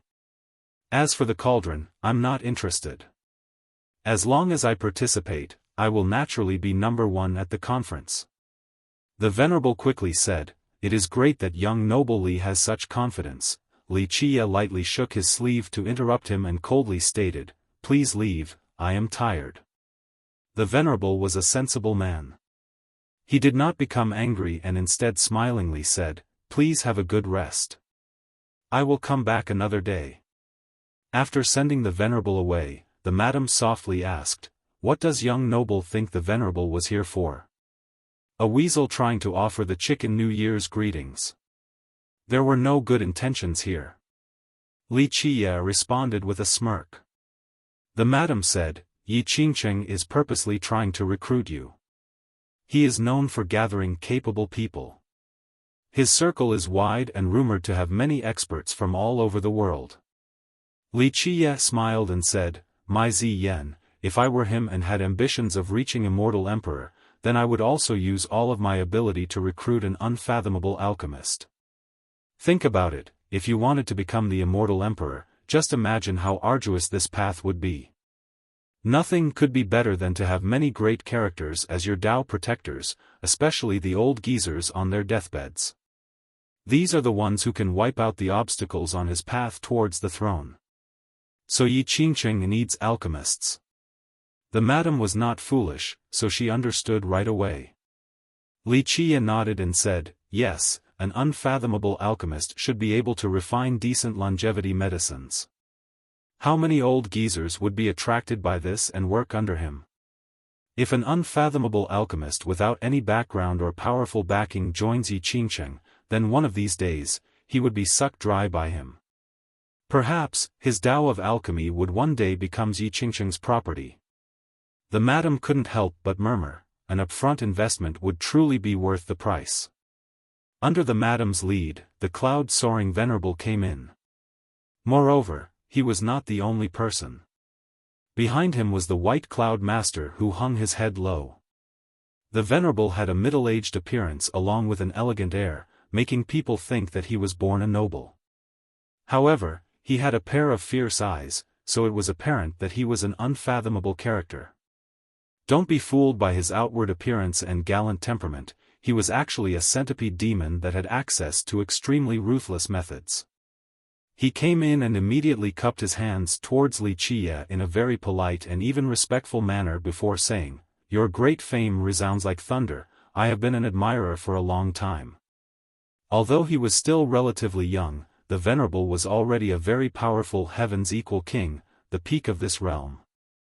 Outside of the old undyings that had already been famous before the difficult Tao era, very few characters in the same generation as him were stronger. Because of this, he was strong enough to create his own sect. Chapter 741, Cloud-Soaring Venerable's scheme. Inside a divine pavilion in Alchemy City, the white-hair alchemy god could be found seated on an elegant chair. At this time, the body of the devil-hand sacred doctor was carried forward and placed in the middle of the hall. The alchemist had an oppressive aura while seated in his chair, making him seem as if he was a god monarch standing arrogantly above the 9 worlds, especially with his white cloak and hair as black as jade. This was a true crane among a flock of chickens. This arrogant demeanor was not just for show, it was due to his absolute confidence. The alchemist got up and took a look at the doctor's body, then he looked at the disciple in front of him and raised his voice. What happened? Dear big brother, this is all because of that human brat named Wuxia. The disciple quickly said, Wuxia purposely planned a trap against Brother Devil Hand so that he would die miserably from the poisonous creature. Having said that, the disciple embellished the matters back at the observant monarch's mansion. Of course, he placed the blame on Wuxia and talked about how Wuxia tricked the doctor as well as distracting him with baits. Eventually, the doctor was killed by the poisonous creature. In short, to sum up 1,000 words in one sentence, the death of the doctor was Wuxia's fault. If it wasn't for Wuxia distracting the doctor, he wouldn't have died. Wuxia. After hearing the summary, the alchemist's eyes became fierce. He was still oppressive, but not angry. He coldly commanded, Go tell Wuxia that I demand an explanation. Otherwise, he shall suffer the consequences. I understand. The disciple crazily rejoiced. Until now, their Balian clan had always been respected by the sects in this world, especially after their first brother, the white-hair alchemy god, was able to refine peerless longevity medicines. Their clan then obtained a very prestigious status. Even ancestor-level characters had to give their clan face. It could be said that they could do as they pleased while walking around in this world. So today, they must properly take care of Wuxia. After entering the alchemy realm, Chao Guiyao didn't go to the main hall where the kingdom was receiving the participants. A powerful noble from the kingdom could be found preparing a quiet mansion for his stay. 2 days hadn't yet passed after he settled before a guest came to visit him. In fact, he always had guests visiting him to the point where the mansion was quite crowded during the day. Ordinary guests were denied at the door, however, this guest was a bit special, so he had to personally go and meet them. Cloud-Soaring Venerable, if you are here to lobby me, then forget it. After seeing the Venerable, Chao Guiyao coldly said, Only other people work for my state of Chao, we will not be working under someone. If young noble Yi wants to be my friend, then I will be more than happy to have a friend like him. However, if he wants me to refine pills for him, then it is off the table. I am not anyone's alchemist. There were very few people who weren't considerate of Yi Qingqing's needs, but Chao Guiyao had the power to do so. Brother Chao is joking.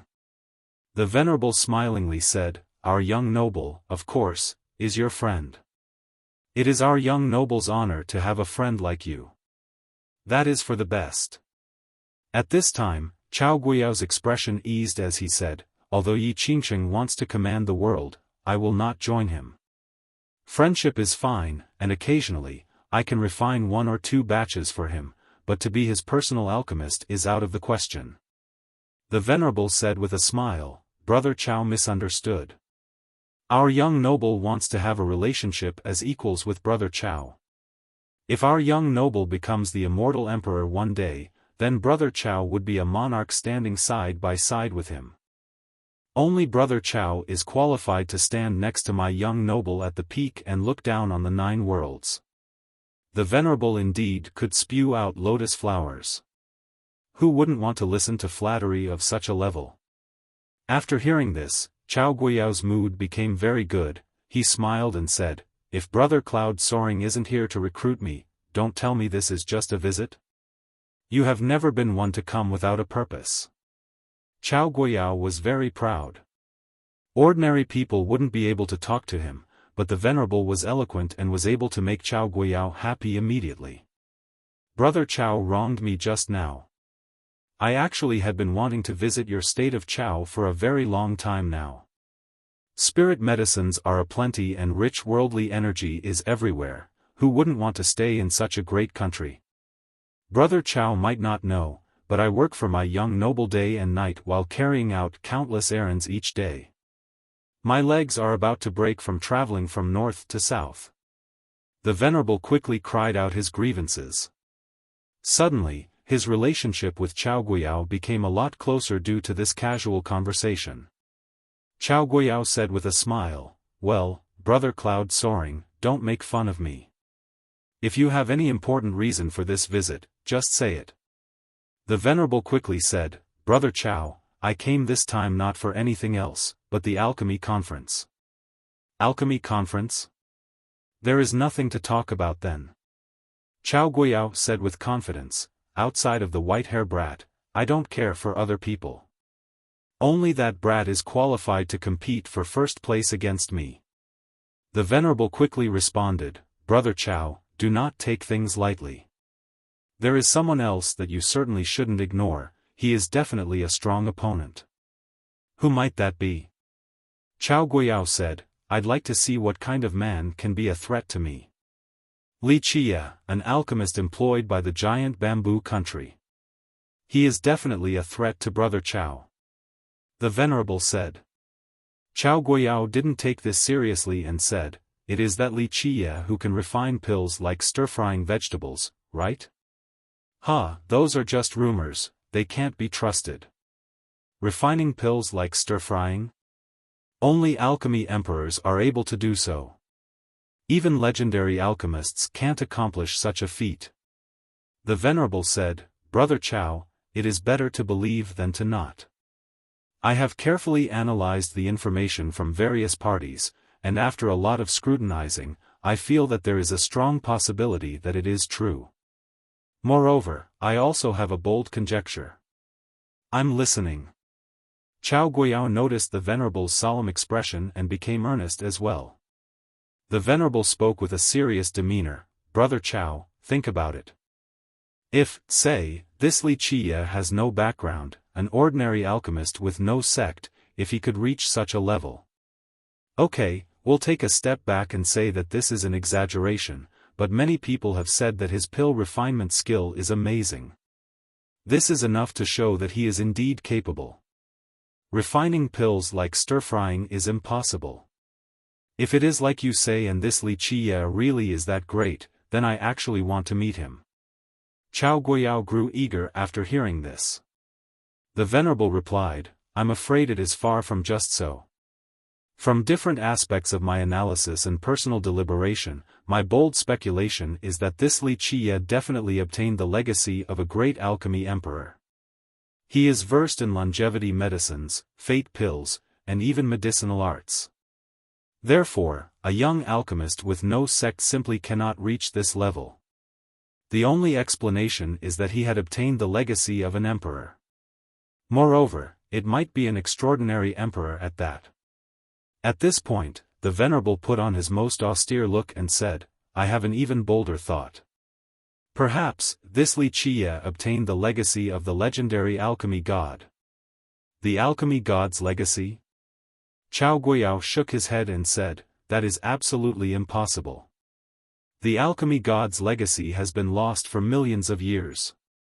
Countless people have searched for it across the 9 worlds yet found no clues. As for it being an alchemy emperor's legacy, this is unlikely as well." "Why does Brother Chao say that?" the Venerable asked. Chao Guiyao answered, "If, say, Wuxia obtained an alchemy emperor's legacy, then I should be informed of this. Our state of Chao knows all the legacies from the best alchemy emperors in this world. Several known legacies, right now, have great ties with us as well, so if one of them found such an excellent disciple, then it is impossible that I would be unaware of this." That may not be the case. The Venerable replied, the years are long, so who knows whether an alchemy emperor had lost a manual or left another legacy. There have been so many alchemy emperors since the start of time within the 9 worlds that perhaps Wuxia had a great fortune and obtained one of their legacies. If this Wuxia is truly that amazing, then perhaps it is just like what Brother Cloud Soaring is saying, he might have truly obtained a legacy with great luck. Chao Guiyao thought about it and felt that this conjecture was plausible. The key is that this Wuxia is also adept at longevity medicines. The Venerable said, this alchemist has no background and is only working for the giant bamboo country. This country is only a first-rate sect that's reaching its end, a sect that cannot reach the apex. What do you mean? Chao Guiyao's eyes became serious as he stared at the Venerable. I know that Brother Chao has always wanted to compete with the white-hair alchemist. The Venerable said, but Brother Chao should know that longevity medicines are not your forte. However, what if you were able to obtain the longevity manual of the alchemy emperor level? If this manual could improve your weakness. Think about it, if your longevity medicine ability can also compare to the white-hair alchemist, then at that time, not only would the younger generation want to please you, even ancestors of the great powers would want to make contributions to your cause. The Venerable's words aimed to delude the alchemist. He continued on, once you can pressure the white-hair alchemist, how many people in this world would move at your beck and call? Once you become an alchemy emperor versed in both fate pills and longevity medicines, even an immortal emperor would ask you for favors. Chapter 742, The bewitching Chao Guiyao's heart was pumping after hearing such words. He was a true alchemist who didn't care about cultivation, thus he had to establish superiority using the Tao of alchemy. On this path, his current opponent was the white-hair alchemy god. Although there were 4 prodigies in this world, Yuan Saihe was adept in plant and medicine cultivation and didn't care for competition.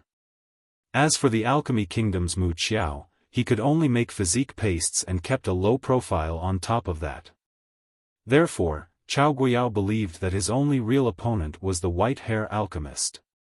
His pill refinement was unmatched while the white-hair alchemist had unbeatable skill in longevity medicines. Moreover, the alchemist had enjoyed the support of many ancestors. Although Chao Guiyao might have a proud mouth, he was still very envious of such treatment. Chao Guiyao pondered for a bit before looking at the Venerable and asked, "Are your words true?" Without a doubt, he was tempted. It was true that if he could obtain a supreme longevity medicine manual, then with his talents and current accomplishments, he would definitely be able to create longevity medicines no lesser than those of the white-hair alchemist. Once he was versed in both pills and medicines, the white-hair alchemist would have no spotlight before him.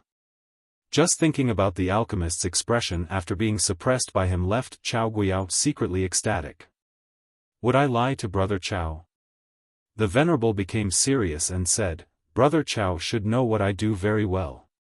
My skill and intelligence gathering is top-notch in the stone medicine world and is completely trustworthy. Brother Chao can rest assured about this. Chao Guiyao was tempted, but he still had some hesitation.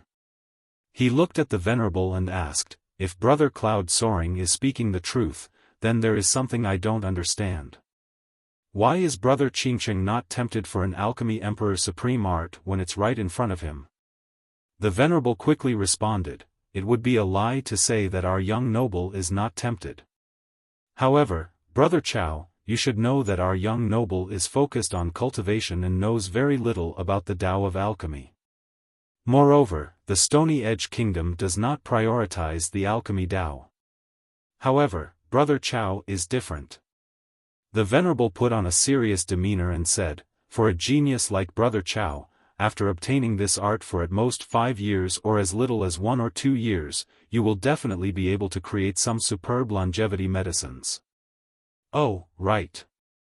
The Venerable happily rubbed his palms together and laughingly said, of course, when we try to obtain this supreme manual, we will lend Brother Chao a hand from the shadows. Our young noble also has a condition. We hope that you will be able to refine great batches of fate pills and longevity medicines for our young noble from time to time in the future. The materials will come from us, and of course, we will not cheat you out of a generous commission." Chao Guiyao sneered and drily said, "Ha, so after so much talking, Yi Qingcheng is still trying to get me to refine pills for him." The venerable coughed with an awkward look and said, "Brother Chao, as the proverb says, every man for himself or be punished by the heavens. Plus, this is something that benefits both of us, so Brother Chao, tell me, why not?" Chao Guiyao sneered and said, "You must have hit a wall at the white-hair brat's place. The brat didn't want to give Yi Qingcheng any face, so now, you want to find someone else to refine longevity medicines. I know very well that a bunch of geezers by Yi Qingcheng's side need them. Brother Chao is very perceptive, truly amazing." The cloud-soaring venerable quickly smiled and said, "However, to put it in another way, does Brother Chao not want to trample over the white-hair alchemist? Do you not want to become a true alchemy emperor? If you can make up for your shortcomings regarding longevity medicines, then what can the white-hair alchemist do to compete with you?" Chao Guiyao fell into silence and didn't say anything. The venerable hurriedly added, "There is another thing, I wonder if I should say it or not." "Go for it." Chao Guiyao said, "You and I are not considered strangers, so there is no need to be reserved. One must be swift in action." The venerable said, "Although I sent this news to Brother Chao, news available to me is also available to others. If others make the first move, then your cooked duck will fly away. In my opinion, it is best to make a move at the alchemy kingdom. Right here?" Chao Guiyao raised his tone, "Brother Cloud Soaring, are you trying to bait me? Who doesn't know that it is very risky to make a move in the alchemy kingdom? It is only risky for other people." The venerable confidently replied, "It is not a problem for Brother Chao. I can promise you that nothing will happen and no one will ask about it. Your words are quite questionable." Chao Guiyao said, "Everyone knows just how terrifying the alchemy kingdom is. One stomp from them would cause the entire world to tremble." The venerable responded with a smile, "First, Brother Chao, there is no need for you to personally take action. Your mastery of insects is already at the peak. Capturing Li Qie alive is as easy as flipping your palm, right? Secondly." He paused and revealed a mysterious grin to say, "With the alchemy kingdom as your backing, what are you afraid of?" After hearing this, Chao Guiyao's expression became serious. He looked at the venerable and finally realized something. "I understand now. Brother Cloud Soaring spoke for half a day, so it turns out that you are running errands for the alchemy kingdom." Chao Guiyao couldn't help but contemplate this matter. If the kingdom was indeed his backing, then everything would flow smoothly. No matter how capable Li Qie might be, he still wouldn't be able to escape their palm. Chao Guiyao eventually asked with a serious tone, "How can I trust that the kingdom is willing to make every effort to support me?" Without a doubt, he was into the idea. This matter would simply be in the bag if the kingdom were to be involved. It would be strange if he was not tempted. The venerable said with a smile, "Brother Chao is too cautious. Of course, this is not difficult to prove. You should know the kingdom's world pillar monarch." "I do, he could be said to be exceptional among the younger generation of the kingdom." Chao Guiyao nodded. The venerable continued, "You should also be aware of the monarch Xian ancestor, right?" "Yes, I have heard of the Xian clan's alchemy ancestor." Chao Guiyao nodded slightly and said, "He is one of the older ancestors of the kingdom and is currently buried in its ancestral ground." The venerable said with a smile, "Your news is outdated. The alchemy ancestor has come into being. As long as you say a word, the ancestor will lend you a helping hand at any time." Chao Guiyao was moved after hearing this. An ancestor of the kingdom was not a joke. Although all powerful lineages would have one or two ancestors buried in their main grounds, an ancestor from a sect with 3 emperors was very frightening. With the help of such a character, there was no need to worry about failure. Who in this world could withstand the might of the kingdom's ancestor? Eventually, Chao Guiyao said with a deep voice, "Let me consider this for 1 or 2 more days." Very well. The Venerable was fine with it. However, before leaving, he left behind some implicative words. "Brother Chao, the opportunity will not wait for people. You need to make a decision quickly, since even if you don't want to do it, there are still plenty who are willing." Chao Guiyao didn't answer and had someone see the Venerable out.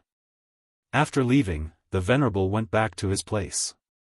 The White Cloud Master, who had been following the Venerable the entire time, asked, "Venerable, will Chao Guiyao take action?" "Don't worry, with such a big bait, how could he not bite?" The Venerable was completely confident as he spoke. "We'll visit the Xian mansion after a while to see the sacred ancestor of the Huangfu clan." Venerable still hasn't obtained the Xian clan's alchemy ancestor's consent? The White Cloud Master uttered in shock after hearing this. He thought that the Venerable working together with Chao Guiyao was the alchemy ancestor's idea. "Don't worry, the Xian alchemy ancestor will definitely agree." The confident Venerable said, "The alchemy kingdom might not be able to wade through these muddy waters. If one wants to take action here, both the Xian clan ancestor and the Huangfu clan will need someone to take the blame. Chao Guiyao is the most appropriate person. Venerable's calculations are peerless, your wisdom is as vast as a sea." The White Cloud Master praised in amazement. The Venerable gently shook his head and said, "Young noble came up with this idea before the trip. I only filled in the details and implemented it." The Master was astonished by this. Such a well-thought-out scheme could only be concocted by a supreme genius like Yi Qingcheng.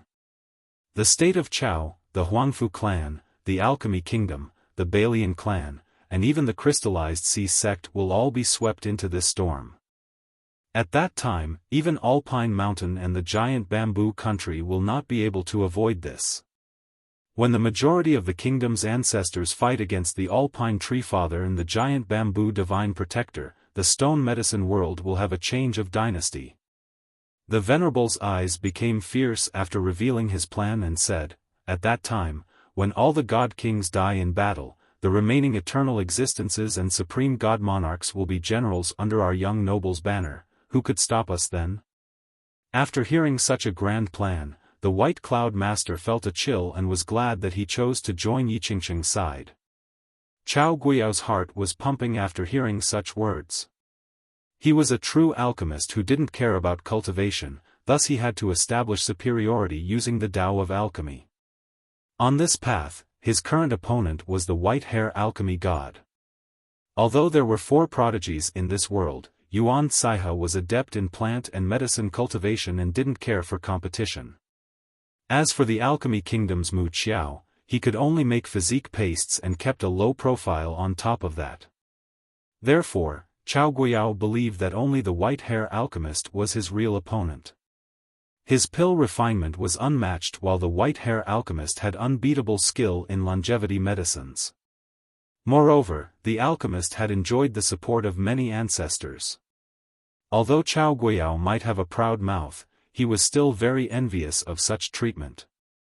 Chao Guiyao pondered for a bit before looking at the Venerable and asked, "Are your words true?" Without a doubt, he was tempted. It was true that if he could obtain a supreme longevity medicine manual, then with his talents and current accomplishments, he would definitely be able to create longevity medicines no lesser than those of the white-hair alchemist. Once he was versed in both pills and medicines, the white-hair alchemist would have no spotlight before him. Just thinking about the alchemist's expression after being suppressed by him left Chao Guiyao secretly ecstatic. Would I lie to Brother Chao?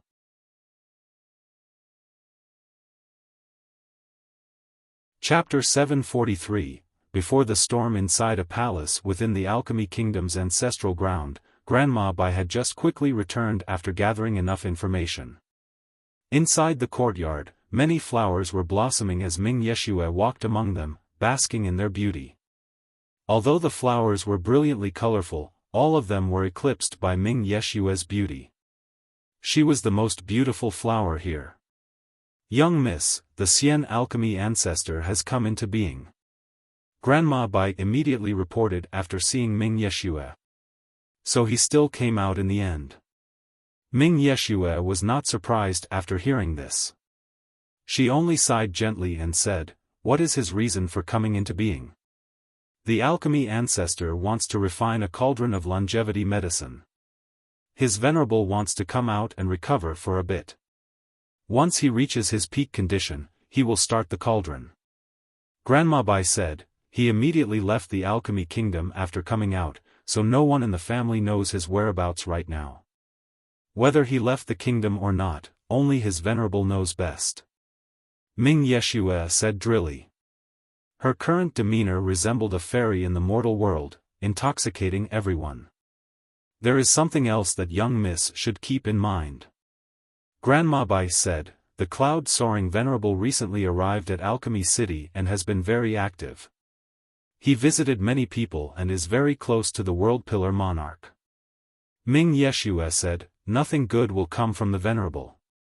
His actions are simply aiming to stir unrest and fish in troubled waters. I'm afraid this is Yi Qingqing's scheme. Grandma Bai said, he wants to become the immortal emperor, and our alchemy kingdom is in his way. Young Miss is also his rival on this path. Yi Qingqing daring to extend his reach into my alchemy kingdom. It seems that he is very confident. Ming Yeshue was as calm as the water at the bottom of a well and said, does he really believe he can become the immortal emperor? Perhaps young Miss should teach him a lesson. Grandma Bai said, in recent years, young Miss has been very low-key, resulting in Yi Qingqing thinking that he is actually the destined prince of the heavens, that he is the only candidate for kinghood. Don't worry, I don't need to do anything about Yi Qingqing. Ming Yeshue leisurely said, young noble Li is more than enough to deal with him, there is no need for me to take action. Young Miss is very confident in Li Qia. The grandma couldn't help but state, young Miss, please excuse my big mouth, but does young Miss like this Li brat? Ming Yeshue couldn't help but chuckle. This smile of hers was kingdom-toppling and shamed all the flowers present. She gently shook her head and said, Grandma, even if I liked young noble Li, he wouldn't necessarily like me back. Young Miss, what are you saying? The grandma responded immediately, who in this world could compare to young Miss? Humph, that Li brat dares not to like you? That is only because he is blind. It is a blessing of 3 lives to be able to marry young Mississippi. Grandma, young noble Li can't be measured by the common sense of this world. Ming Yeshue shook her head and said, I still have doubts in my mind that require him to make clear. The grandma couldn't help but sigh after seeing her young Miss demeanor. She watched the young Miss grow up, so how could she not understand her? However, this was also her first time seeing a man that her young Miss liked and held in such high esteem. Grandma, please arrange this for me. I want to meet Ancestor Wuxia. Ming Yeshue ordered. Young Miss really wants to get involved in this trouble? The grandma said, Young Miss, you should know that the alchemy ancestor has quite a high status in our kingdom. Of course I know this. Ming Yeshue said, I hope that the alchemy ancestor will have some sense of propriety. This matter won't be anything good. The grandma added, Young Miss, the alchemy ancestor coming into being is not simple. This signifies his determination. If young Miss meets Ancestor Wuxia and ruins his matters, then I'm afraid this will be quite disadvantageous for you. In the past, the alchemy ancestor's prestige was great. Moreover, the alchemy ancestor is also friends with many other ancestors. If anything happens, you will be in quite a tough spot as a junior. I am well aware of the alchemy ancestor's influence. Ming Yeshue replied, I am doing this not because of young noble Li, I'm doing this for the alchemy kingdom. Having said that, she paused for a moment before continuing, it doesn't matter if young noble Li is all alone. Normally, the power of a single person would not be able to shake our kingdom. It could even be said that it's merely wishful thinking that someone could. However, I don't think this is the case for young noble Li. Does that mean that you think this Li brat can shake our kingdom all by himself? The grandma was skeptical and said, even if the Alpine Tree Father is backing him, he wouldn't be able to do anything. Our kingdom is not just here for show. Ming Yeshue shook her head and said, Grandma, you need to stop using common sense when it comes to young noble Li. He is definitely the most frightening person I have met. Although I can't pinpoint the specifics, my intuition tells me that he is not afraid of anyone and will kill all those who block his path. Our alchemy kingdom antagonizing him is not a wise move. If our alchemy kingdom goes against him, then irrespective of how this storm will end, we will both be losers while the real winner will be Yi Qingcheng. Ming Yeshue softly sighed and said, Yi Qingcheng wants nothing more than for endless war in this world. He has long since hoped for existences like our kingdom and the Jianlong clan to engage in wars. The more chaotic the world is, the more favorable his position will be.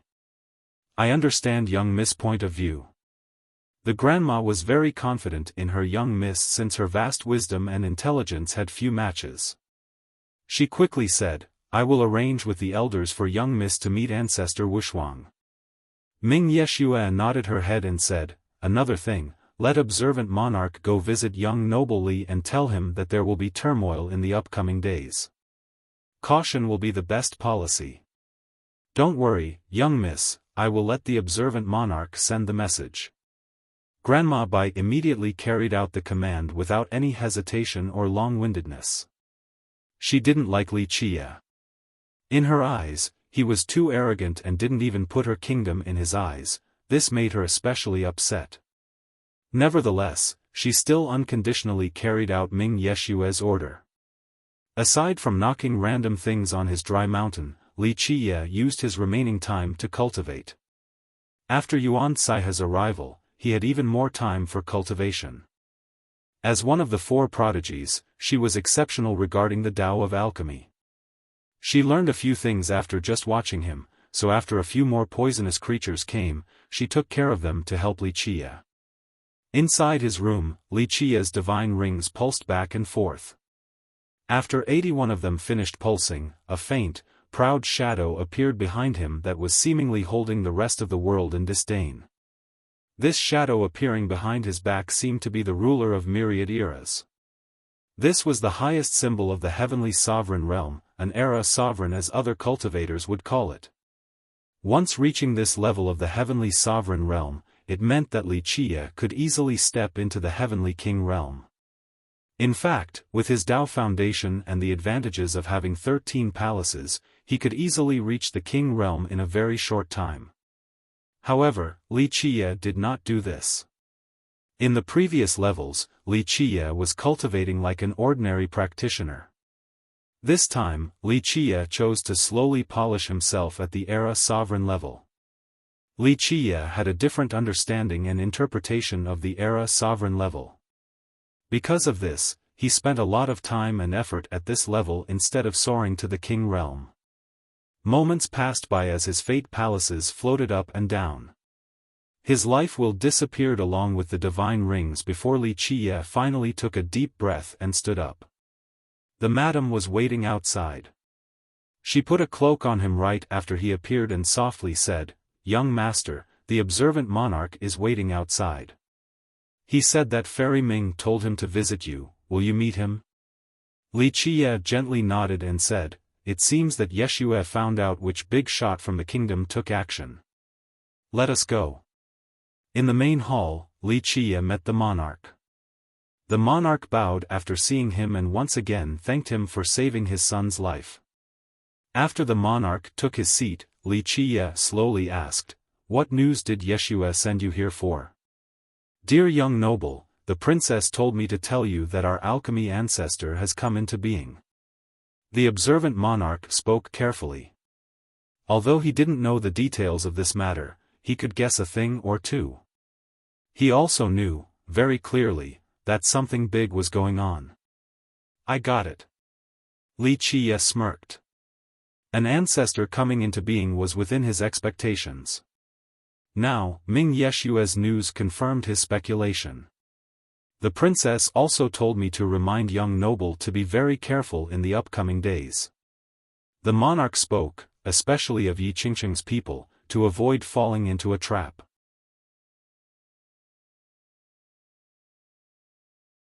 Chapter 744. Imperious regarding this matter, Li Qiye only smiled and said, I will keep monarch's words in mind. You have come far, so you must be tired. The monarch couldn't help but be worried after seeing Li Qiye's nonchalant attitude. He added, many events occurred and the situation keeps on changing recently. If young noble doesn't mind, then you should come stay at my place for a while. The monarch's invitation could be described as full of good intentions. This request was mainly because of Li Qiye saving his son's life. He was aware that someone was aiming for Li Qiye and how the situation was quite disadvantageous for him. However, if Li Qiye stayed in his mansion as a guest, no one would dare to make a move recklessly. After all, no matter who they might be, they would have to give a noble like him some consideration. His backing was the imperial family as well as the Stone King of the Alchemy Kingdom. I appreciate your goodwill. Li Qiye smiled and said, however, I am someone who does not retreat. The stronger the enemy is, the mightier I shall be. If someone wants to cause trouble, then let them come.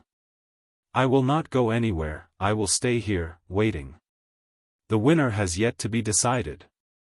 The monarch could only secretly sigh in his mind. He didn't dare to persuade Li Qiye any further after hearing this.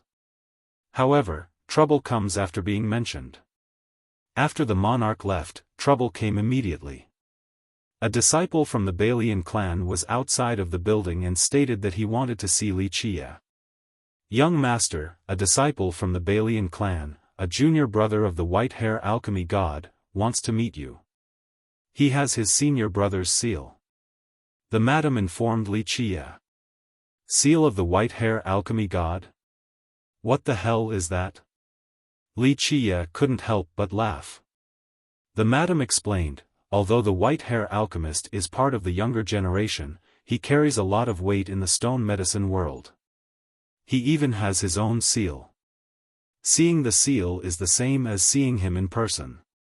Li Qiye smiled and said, seeing the seal is like seeing the person? Such arrogance. The madam continued, in this world, many people from the previous generation, including ancestors from the great powers, all rely on him for their longevity medicines, so his seal has considerable influence. He's just an alchemist. Even an alchemy emperor's seal is only a piece of scrap metal in my eyes. Tell him to scram. Li Qiye smiled and waved his sleeve dismissively. To him, the white-hair alchemist's seal was nothing. Back during those years, his iron order commanded the 9 worlds. Li Qiye, my brother said that if you do not give my Balian clan an answer, there will be no place in the stone medicine world for you. After being turned down, the Bailan disciple stomped his foot angrily. Over the years, the alchemists from their clan had always been honored guests in all the sections. Others dreamed of having one of their alchemists as a guest in their sect, not to mention that he carried the seal of his senior brother. Therefore, after being denied an audience, he stood outside and aggressively spewed out harsh words.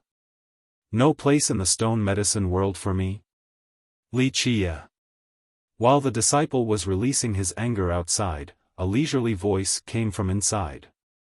Li Qiye actually came out. This disciple arched his chest and arrogantly said, that's right, it seems that you are smart.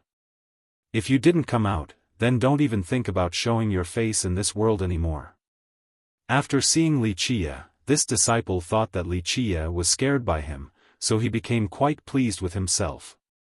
When you put it that way, I'm truly a bit scared. Li Qiye said with a smile, okay, anyone who comes should be treated as guests, I should at least listen to you. Since you came bearing the seal of the white-hair alchemy god, what is your intention? This disciple scowled before speaking. At the observant monarch's palace, you killed our brother sacred doctor, so my first brother wants you to pay for your crime and give us an answer, otherwise? No otherwise. Li Qie interrupted the disciple and smiled cheerfully to say, "In fact, I have something to tell your first brother as well." "What?" The disciple proudly said, "You better go see my first brother and say it."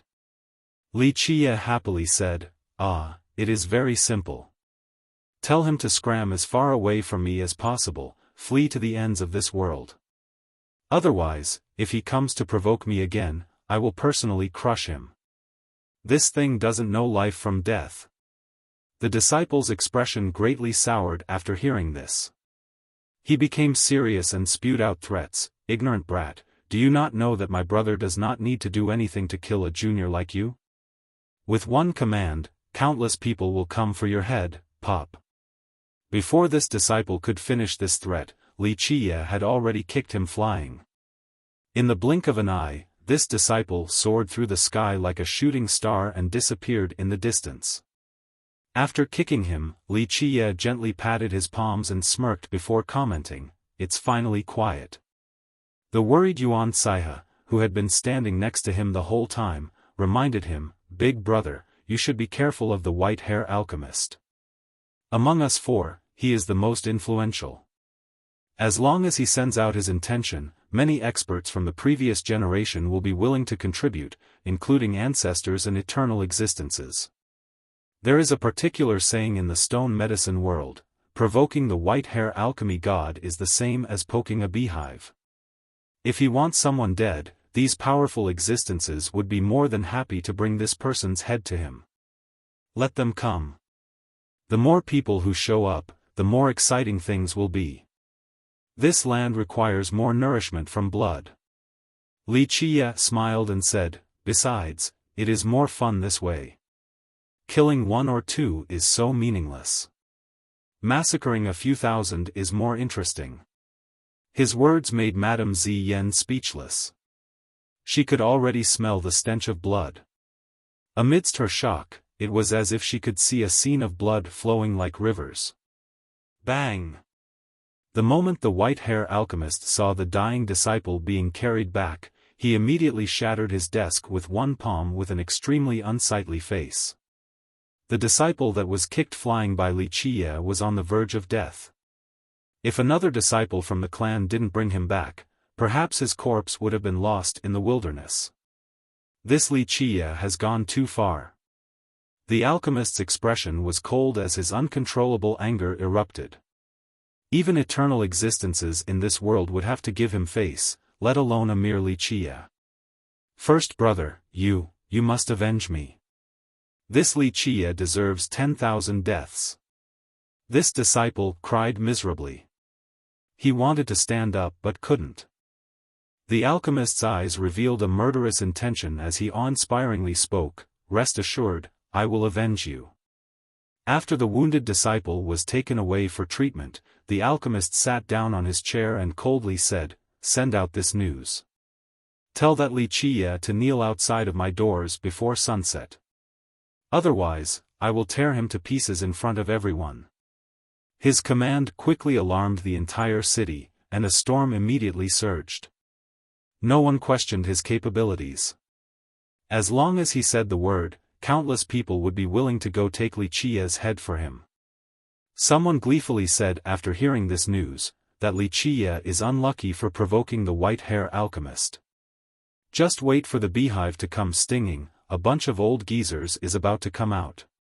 Another movingly said, angering the white-hair alchemist is definitely not wise. Why would Li Qie be so arrogant? Not too many people are willing to oppose the alchemist in this world. Tai Yi also heard the alchemist's desire and went to inform Li Qie. After hearing this, Li Qie was not angry. He calmly smiled and said, "Let him come, I'll be waiting." However, Li Qie didn't manage to wait for the alchemist to take action as another person had arrived. On the same day, a powerful blood energy soared through the sky as if a divine bridge was connecting the horizons. This blood energy was extremely powerful and traveled at a frightening speed. It instantly crossed the entire alchemy city and reached Li Qie's mountain. What person is so domineering and arrogant like this? This blood energy crossing the city immediately shocked many people.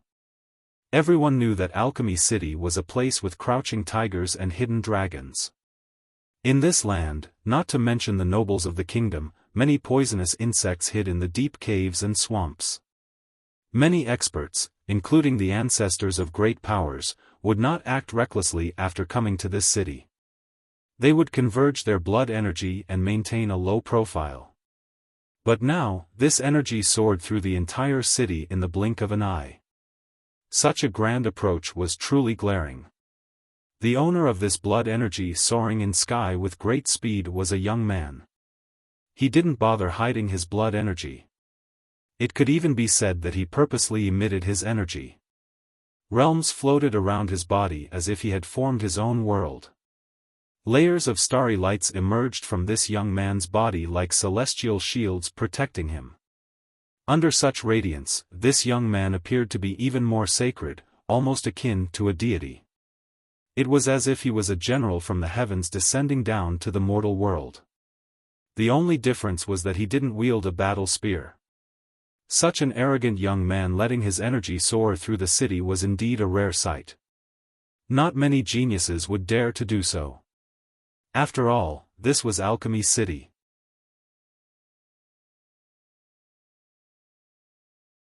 Chapter 745, Young Noble Pei Yu. Many people in the city clearly saw this man flying through the sky. They recognized his identity and exclaimed, "Young Noble Pei Yu." Even if young Noble Pei Yu was lesser than Yi Qingcheng or Miaonan, this was still enough to make him proud. Someone immediately noticed that the young noble was going towards Li Qiye's abode and said, "That place, isn't that the human brat Li Qiye's place?" Young Noble Pei Yu wants to take care of Li Qiye since several big characters from the crystallized sea sect, such as the Alchemy Saint, all died at Alpine Mountain. The most likely scenario is that the young noble is placing the blame on Li Qiye. Someone speculated. Many big shots from the sea sect were killed at Alpine Mountain. However, many outsiders thought that Li Qiye alone couldn't kill so many important people from the sea sect and the ravine. The only explanation was that the Alpine Treefather secretly lent him a hand. Not necessarily, maybe the young noble is here to find Fairy Yuan. An important character from the alchemy realm guessed. The young noble liking Fairy Yuan was no secret in this domain. Not long ago, he had confessed to her in front of many people. However, she didn't share the same sentiment. Later on, he chased after her all the way to the Serene Garden. She didn't want to see him, so he caused quite a commotion at the garden. The fiasco eventually caused a Serene Garden ancestor to come out. Afterward, an important character from the crystallized sea sect came to apologize and temporarily calm this storm. The young noble stepped onto Li Qiye's mountain with his blood energy still radiating outward. As a life king who had surpassed his life reduction, his mighty blood energy could shake the entire mountain. It was tough for Li Qiye's group to not notice when the young noble's aura was so aggressive. Young Noble Pei Yu, the madam who was also a heavenly king, changed her expression after seeing the young noble descending from the sky. She was wary of him not because he was already a life king, but because he had the heavens will crystal physique. As for Li Qiye, he was still as leisurely as ever and only gave the young noble a glance without a care. "Sister Yuan, it has been a while." The young noble's gaze fell upon Yuan Caihe and couldn't shift away. In his eyes, there was only Yuan Caihe, others did not matter. They were not from the same sect. However, both of them were cultivators, so he considered himself as the big brother so that he could be even closer to Yuan Caihe. "Brother Pei Yu, long time no see." Yuan Caihe only gently nodded and revealed a distant look. She was a quiet person by nature and didn't compete with others. Nevertheless, when young Noble Pei Yu made a big scene at the Serene Garden that almost caused the two sects to fight, it would only be natural for Yuan Caihe to not be fond of him at all. "Sister Yuan, the wind has been strange lately, it's dangerous and unpredictable." Young Noble Pei Yu looked at her and said, "I am very worried about your safety." How about you come with me to Alchemy City? I can ensure your safety during this period of unrest. Brother Pei Yu needlessly worries. Yuan Saihe shook her head and lightly responded, I am very safe with Brother Li. After hearing this, Pei Yu's eyes immediately turned cold like an eagle that instantly targeted Wuxia. His fierce eyes were ruthless, making it seem like he was stalking his prey. So you are Wuxia? Pei Yu coldly said with murderous intent flashing in his eyes. At this point, many people came to watch the fun from far away. Even though they were very far from Pei Yu, they could still sense his bloodlust. In fact, he made no attempt of hiding his blatant murderous intent. Many people in the city clearly saw this man flying through the sky. They recognized his identity and exclaimed, Young Noble Pei Yu. Young Noble Pei Yu was a thunderous name, especially in the alchemy realm. Others also called him the Immortal Bird or Unkillable Young Noble. No matter the title, everyone knew one thing, he couldn't be killed. Young Noble Pei Yu was the main descendant of the Radiant Sea sect, an imperial lineage created by immortal Emperor Jingyu. The current sect was still very powerful. Immortal Emperor Jingyu was not considered the most brilliant emperor among his peers, but he created an incredible Heaven's Will secret law. Some even said that this secret law was the most difficult Heaven's Will secret law to cultivate in this world. The name of this law was the Heaven's Will Radiant Physique, otherwise known as the most powerful defensive merit law in this world. Once one activated this physique, they could ignore all attacks. It didn't matter if it was a merit law or weapon, not accepting poisonous creatures and true flames either. In short, the activation of this physique rendered the user impervious to all harm. Thus, this merit law was also deemed an invincible secret law.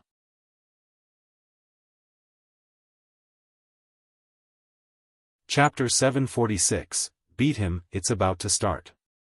Many people who came to watch the fun were anxious after the murderous intent swept through the area like a frigid gale. There were some who even wanted Pei Yu to kill Wuxia. Wuxia lazily opened his eyes to look at Pei Yu and said, It seems that I am the only person named Wuxia here. You are just an ant who won't be prancing around for much longer. Young Noble Pei Yu sneered and also didn't care for Wuxia. He told Yuan Saihe, Sister Yuan, in less than 2 days, this place will be stained with corpses and blood. You are better off following me into the city, it will be safe there. Staying with this person will only invite disaster or even death. Yuan Saihe had yet to speak before Wuxia waved his hand dismissively and said, Saihe does not want to go with you, so leave. Don't disturb me cultivating here. Pei Yu's expression sank. He wanted to make a move but managed to hold back while coldly saying, Wuxia, whether it is for personal reasons or because I am a disciple of the crystallized sea sect, this young noble has good reason to take your dog head. However, the head on your neck has already been claimed by someone else, so I will let you live 1 or 2 days longer. There was no doubt that Pei Yu knew some inside information, so he came to take Yuan Saihe away. Pei Yu not taking action surprised the spectators. An arrogant person like Pei Yu would definitely take revenge and kill Wuxia because of the feud between them. However, Pei Yu actually managed to hold back today. What character actually managed to make the young noble so careful? You are talking as if you have the ability to take off my head. Wuxia couldn't help but laugh at the young noble's arrogance and said, Even if you try, you alone are not enough to take me down. Pei Yu glanced at Yuan Saihe once before glaring at Wuxia and aggressively declared, Although your life was claimed by someone else, it is fine for me to teach you a lesson and break your legs. Make your move, I will show you with my bare hands. Really? Wuxia smiled and looked at the young noble to say, You really don't need a weapon? Do it. The young noble smiled proudly. He had great confidence in his strength, so he said, My hands are more than enough to teach you a lesson, Pop. However, before the young noble could finish speaking, he was struck by a fist and blown into the sky. Blood spurted everywhere as the crisp sound of bones breaking appeared. His jaw was shattered by this fist, causing his face to be pitifully mangled. Impossible, this sudden development left everyone watching in the distance astonished. Young noble Pei Yu was a life king, yet his jaw was broken after the first exchange. This was simply impossible unless a virtuous paragon was his opponent. Too weak.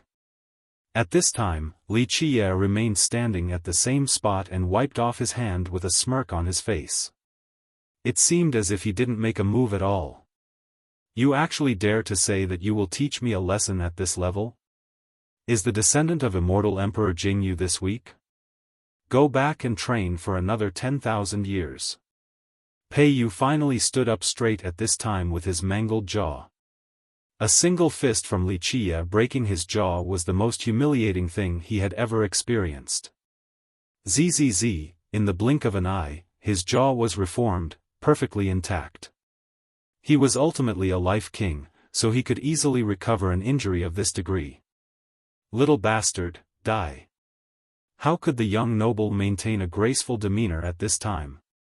He crazily screamed and created an endless sea of meteors that descended towards Li Qiye. These innumerable star-like universal laws were not only able to grind Li Qiye to dust, they could also seal the entire area. Such a powerful attack was absolutely capable of shattering this land. Cosmic grasping palm. Many cultivators were horrified by this attack. It was a famous emperor law from the crystallized sea sect. Boom. However, before people could make sense of things, the young noble was blown away again and disappeared among the layers of clouds. Despite his endless universal laws and the vast sea of meteors, he still couldn't stop Li Qiye's advance. Li Qiye trod freely even under Pei Yu's imperial attack as if nothing could stop him. Moreover, Li Qiye's speed was too swift. It didn't matter if it was the cultivators from the far distance or the madam right at the scene, no one was able to see Li Qiye since his speed had reached the zenith. The soaring immortal physique, the void imperfection physique, and the hell-suppressing godly physique, Li Qiye's three physiques had all appeared, so even a life king like Pei Yu was not worth mentioning. By utilizing the speed of the soaring physique, the void physique that was capable of repelling all laws, and the suppressive properties of the godly physique, what could Pei Yu do? What is going on? The spectators were horrified. Even heavenly kings were not able to understand the events that just transpired. The madam was shaken as well. Although along the way, she had seen Li Qiye take action several times, he had never personally made a move and only used the death chapter to control the dead. Now, Li Qiye truly attacked and easily defeated Pei Yu in the blink of an eye. Despite her great cultivation, she still couldn't make out what was going on. Many people glanced at each other in confusion. The young noble was utterly defeated in such a puzzling way. In their opinion, someone like Pei Yu should be able to defeat a nobody like Li Qiye without any problems. However, contrary to their expectations, the young noble had brutally lost, resulting in their astonishment. If, say, Li Qiye used a supreme emperor law to defeat Pei Yu, then everyone could accept it. However, Li Qiye attacked without laws or techniques. Not even the fluctuations of blood energy could be felt. It was an inexplicable bout. Very few people could see through the mystical properties of the three physiques. In fact, even those who could see through Li Qiye's speed and situation wouldn't be able to guess correctly. Who on earth would think that someone would be able to cultivate three physiques at the same time? It was essentially impossible. The cowardly Tai Yi hiding in the background grew pale after seeing this and stared at Li Qiye as if he was a ghost.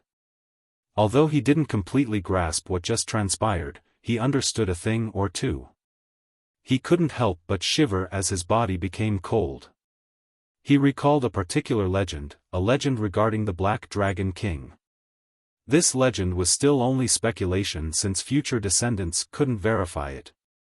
Moreover, those who knew this legend were fewer than few, but he was among those rare individuals.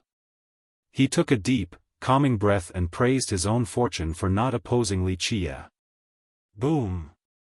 A moment later, young noble Pei Yu fell down from the sky. He was covered in blood and his entire chest was caved in. Li Qie's fist had crushed his chest. Crank-clack. The sound of bones snapping appeared. The young noble used an unbelievable method to restore his shattered chest cavity. Almost immediately, his chest was whole again. Indeed worthy of being a life king who had surpassed their life reduction. Such plentiful blood energy and strong vitality. This truly makes other people envious. Young age is indeed one's greatest asset. An older expert noticed that the young noble didn't even waste any energy to reform his chest and commented with envy. There were many people stronger than Pei Yu, especially virtuous paragons of the previous generation. However, to be able to easily recreate one's body like him without wasting any blood energy was simply wondrous. Little bastard, you have enraged me. The young noble couldn't help but growl. The first time when Li Qie broke his jaw could be attributed to his lack of caution. However, he used an emperor law earlier, yet Li Qie still struck him flying into the sky and shattered his chest. How could he withstand such humiliation? What was even more shameful was that he didn't understand what actually happened from start to finish. If Li Qie had supreme speed, then he could understand that. However, the perplexing part was that not only did Li Qie have superior speed, he could even move freely under the influence of his emperor law. His law simply couldn't impact Li Qie's movement. To the young noble, this was the same as meeting a ghost. Ever since he became accomplished in the Tao, this was the most bizarre thing he had encountered. Enraged you? Li Qie gently rubbed his fist and said, "You should thank the heavens that you are still alive because I chose to spare your life. You better use all of your abilities or I will end you with the next move. This is your last chance." Boom! The furious young noble's body erupted with a loud bang. At this second, it was as if he shouldered the heavens while as the stars became bright. From the firmament descended a boundless radiance that was completely focused on his body as if he was the destined prince of the heavens. Universal laws appeared one after another and imprinted themselves on his body, causing his body to seem like a piece of crystal or a crystallized being, very beautiful. Heavens will crystal physique. Someone exclaimed out loud after seeing the young noble's crystal-clear body. Eyes were opened wide as people scrutinized the young noble for a better look.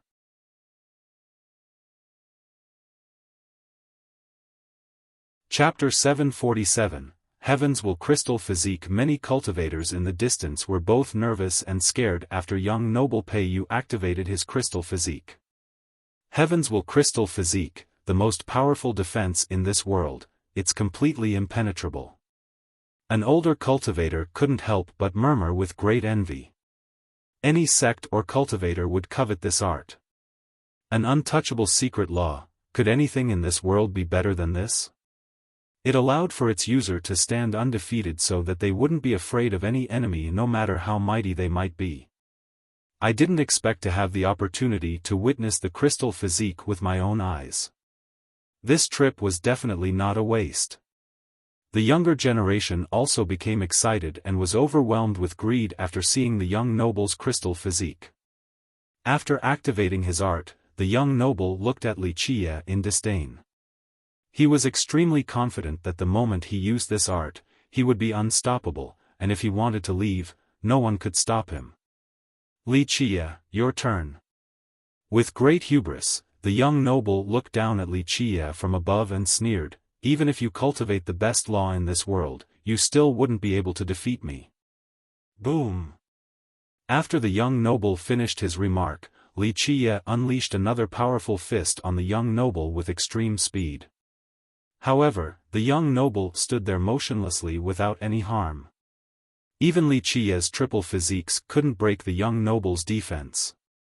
Without any virtuous paragons present, even a demon king couldn't see Li Qie's attack clearly. However, everyone could feel the power contained in his punch.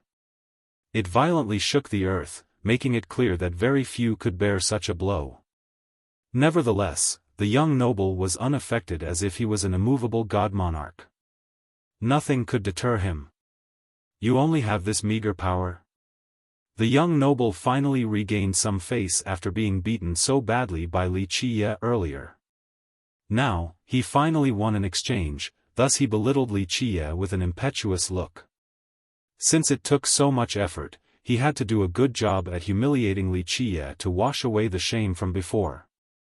The young noble proudly laughed and told Wuxia, even if an ant like you musters all of your strength, you still wouldn't be able to harm even a single strand of my hair.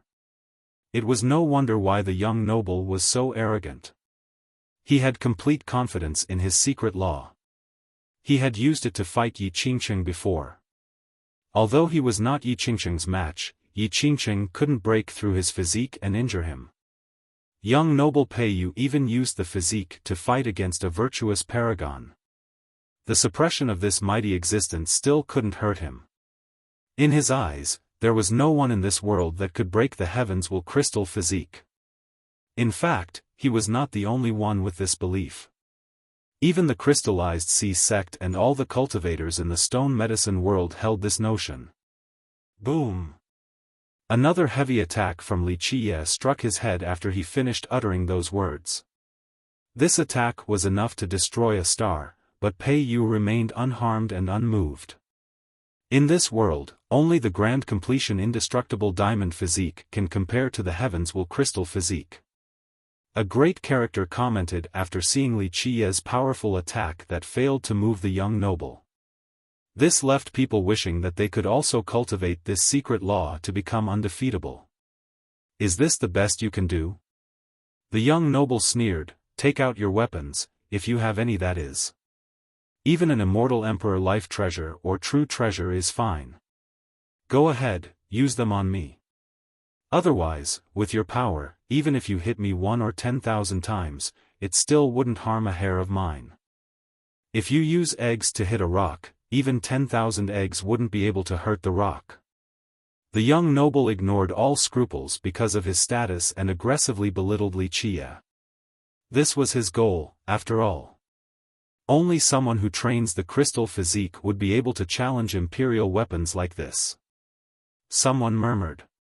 Everyone knew that imperial weapons were too much for the physical body to handle. However, Pei Yu had no fear today and challenged such weaponry. This was enough to show just how confident he was in his physique. It really is the heavens will crystal physique, the real deal. Wuxia was not angry at all from Pei Yu's provocation and lazily said, so your true form is a focused steel gem, no wonder why you can cultivate the crystal physique to this level. Very few can compete when you have such a natural advantage. Humph, so what? Pei Yu scowled and proudly exclaimed, kneel and beg right now, or else I will tear you to pieces. It turned out that Pei Yu's original form was a focused steel gem. His original form was very close to immortal Emperor Jing Yu's since the Emperor was an extremely rare crystallized jade that became enlightened in the Tao. The original forms of these two minerals were very similar. The gem was a very rare mineral. Moreover, a gem demon was even rarer. Because of this, the young noble was able to last 6 days and 6 nights with the crystal physique. Wuxia smiled and asked, you really think I will kneel and beg? It's just a heavens will crystal physique, do you really think you are unbeatable with it? Give it a try and find out if it is true or not. The young noble smirked and unleashed a finger strike that was akin to a meteor crossing the sky. It was extremely dazzling and overbearing. The crystal physique was unbeatable. The moment he used the power of the physique to attack, even a life king at the same level wouldn't be able to withstand the force. Wuxia didn't bother dodging. He powerfully swung his fist with an astonishing speed to meet the young noble's overbearing finger. Bang! The void shattered and created a hole after experiencing their heaven-defying exchange. It was very easy to understand the power of the two sides. Despite the powerful finger strike from the young noble, it couldn't move Wuxia. However, Li Qie couldn't deter the young noble either. Just what is the background of this Li Qie? Why is he also so powerful? A big character from the previous generation was dumbfounded at this display. From beginning to end, no one knew Li Qie's status and background since his attacks did not carry laws or any semblance of techniques. You are only relying on the virtue of your crystal physique. Li Qie shook his head and smilingly said, "It's unfortunate that you have met me. The crystal physique is nothing to me." Such big words. The young noble scowled. "Although my crystal physique might be nothing, it is enough to hold the world in disdain. It is unbreakable across the eons." The young noble's pride was overflowing after saying this.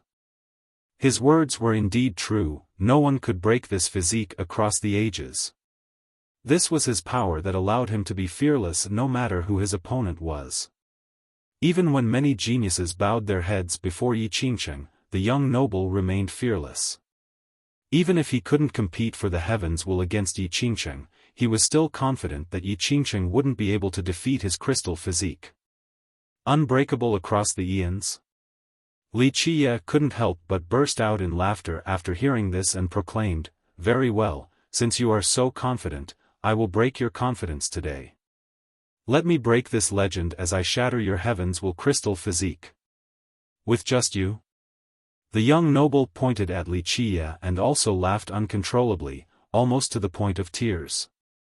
"Breaking the heavens will crystal physique? Ha ha ha." The young noble did not hold back and laughed unabashedly as if this was the best joke he had ever heard. Meanwhile, Li Qie did not become angry and remained leisurely standing there, waiting for the young noble to finish laughing. "I don't find it funny at all. It seems that my standards for comedy are too high." After the young noble finished laughing, Li Qie leisurely commented. In fact, upon hearing this, not only did the young noble laugh, many cultivators in the distance joined in as well. An older cultivator shook his head and smilingly said, "A newborn calf is not afraid of a tiger." Maybe Li Qie still doesn't know the true meaning of the crystal physique. Some among the laughing crowd were shaking their heads because this was the funniest joke they had heard. In their opinion, Li Qie didn't know his own limits. For millions of years, no one had been able to break the crystal physique. A junior like Li Qie declaring this was just wishful daydreaming. The young noble put away his smile and pointed at Li Qie with disdain before shouting, "You overestimate yourself, ignorant brat." The young noble smirked and leisurely continued, "Li Qie, do you not know how many people wanted to break the crystal physiques for generations? Do you know what kind of characters they were? I'm listening. Which immortal emperors wanted to break the heavens will crystal physique?" The young noble proudly replied, "For tens of millions of years, no less than 10 immortal emperors wanted to break my crystallized sea's heavens will crystal physique.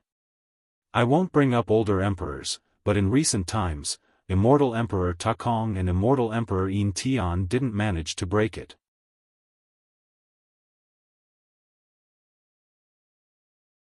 Chapter 748, Battle. It was no wonder why the young noble ridiculed Li Qie so badly. Even the spectators afar shook their heads. Very bold. Unfortunately, this is an impossible matter. An older expert also thought that Li Qie was in over his head.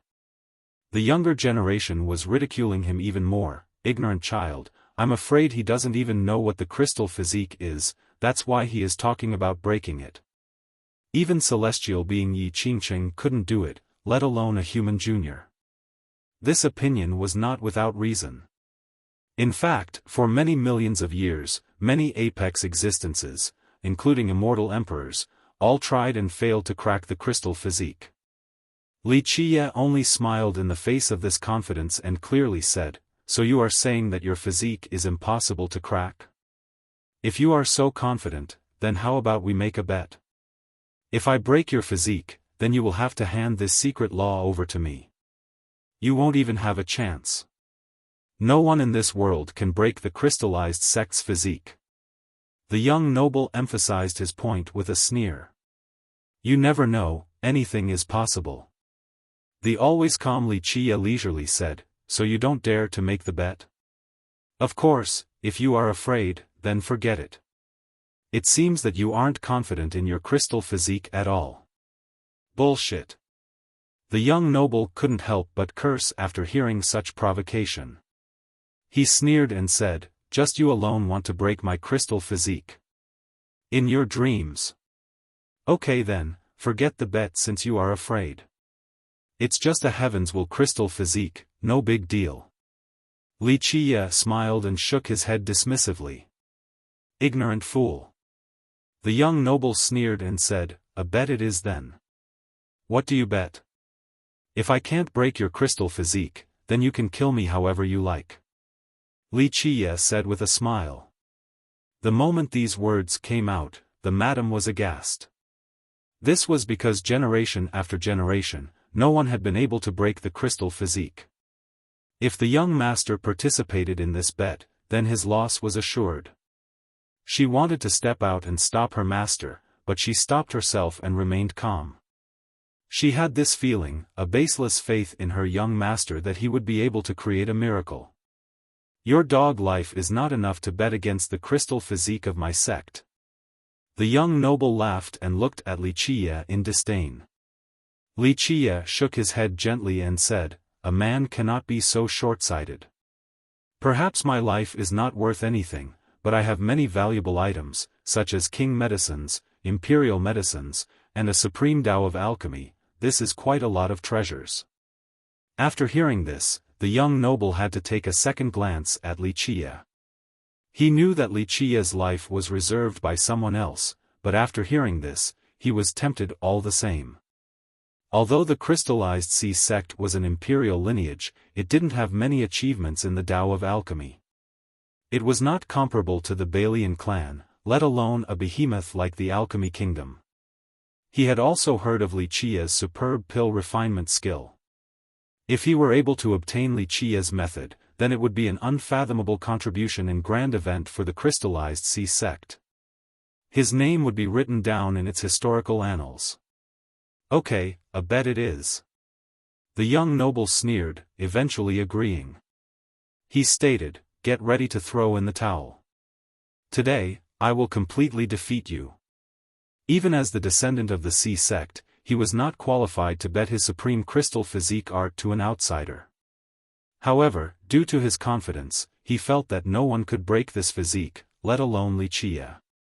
This bet left many spectators puzzled. They all felt that it was too irrational. A heavenly king murmured, isn't this brat crazy? He actually dared to make a bet that is doomed from the start. There was also a genius demon monarch who sneered, having too much confidence is just ignorance and courting death. Even immortal emperors can't break it, let alone this Wuxia. Although many people in this world coveted the art, they all knew that breaking the physique was more difficult than becoming an immortal emperor.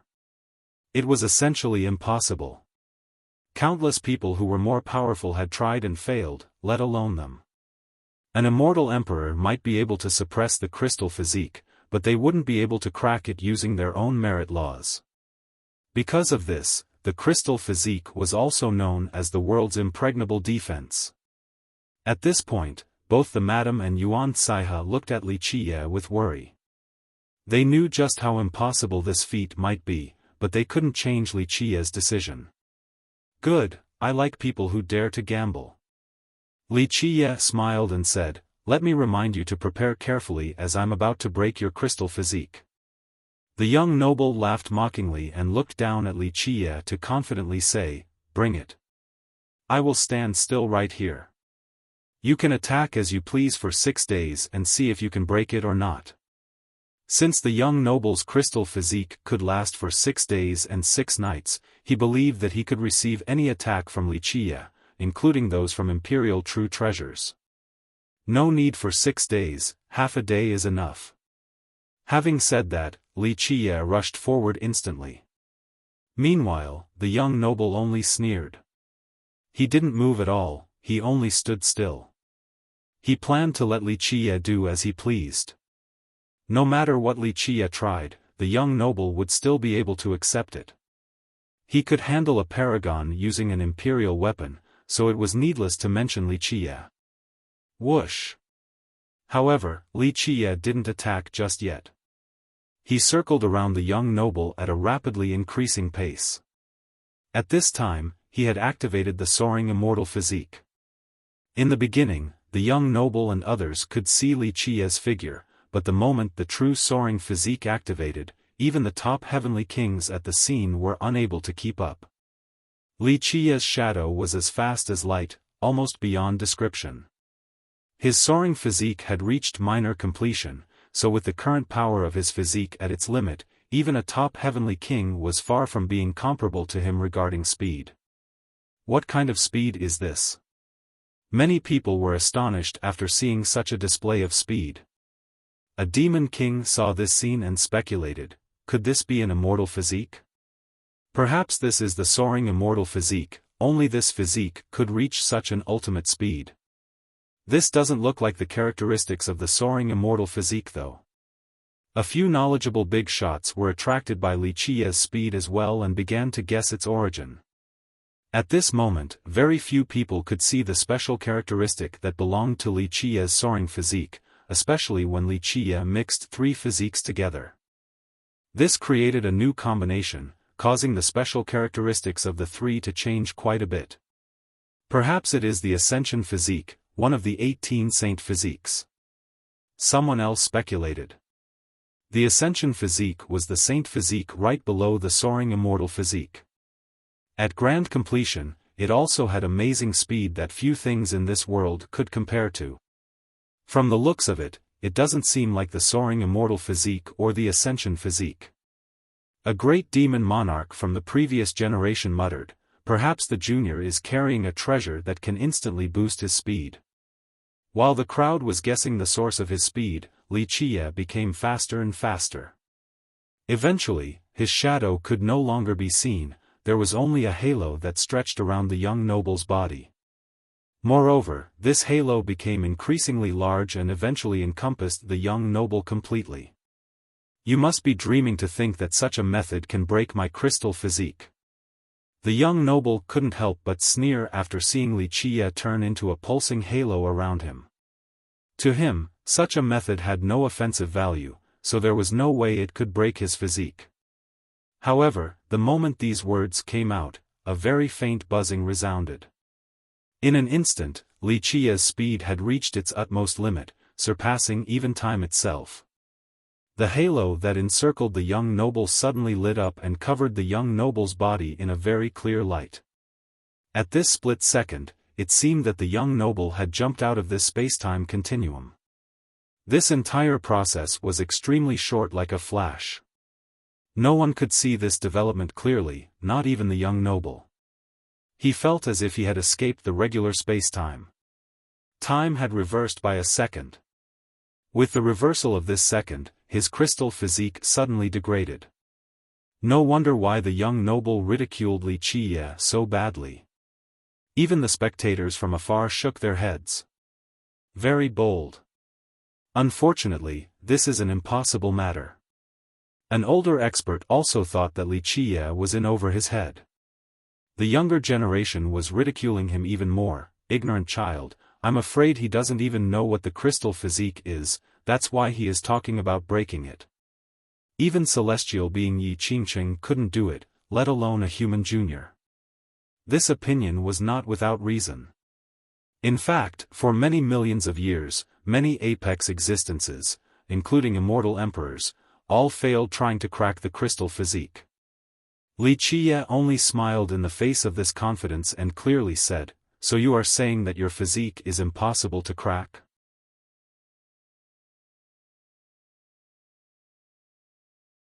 Chapter 749, Breaking the Crystal Physique, Pop.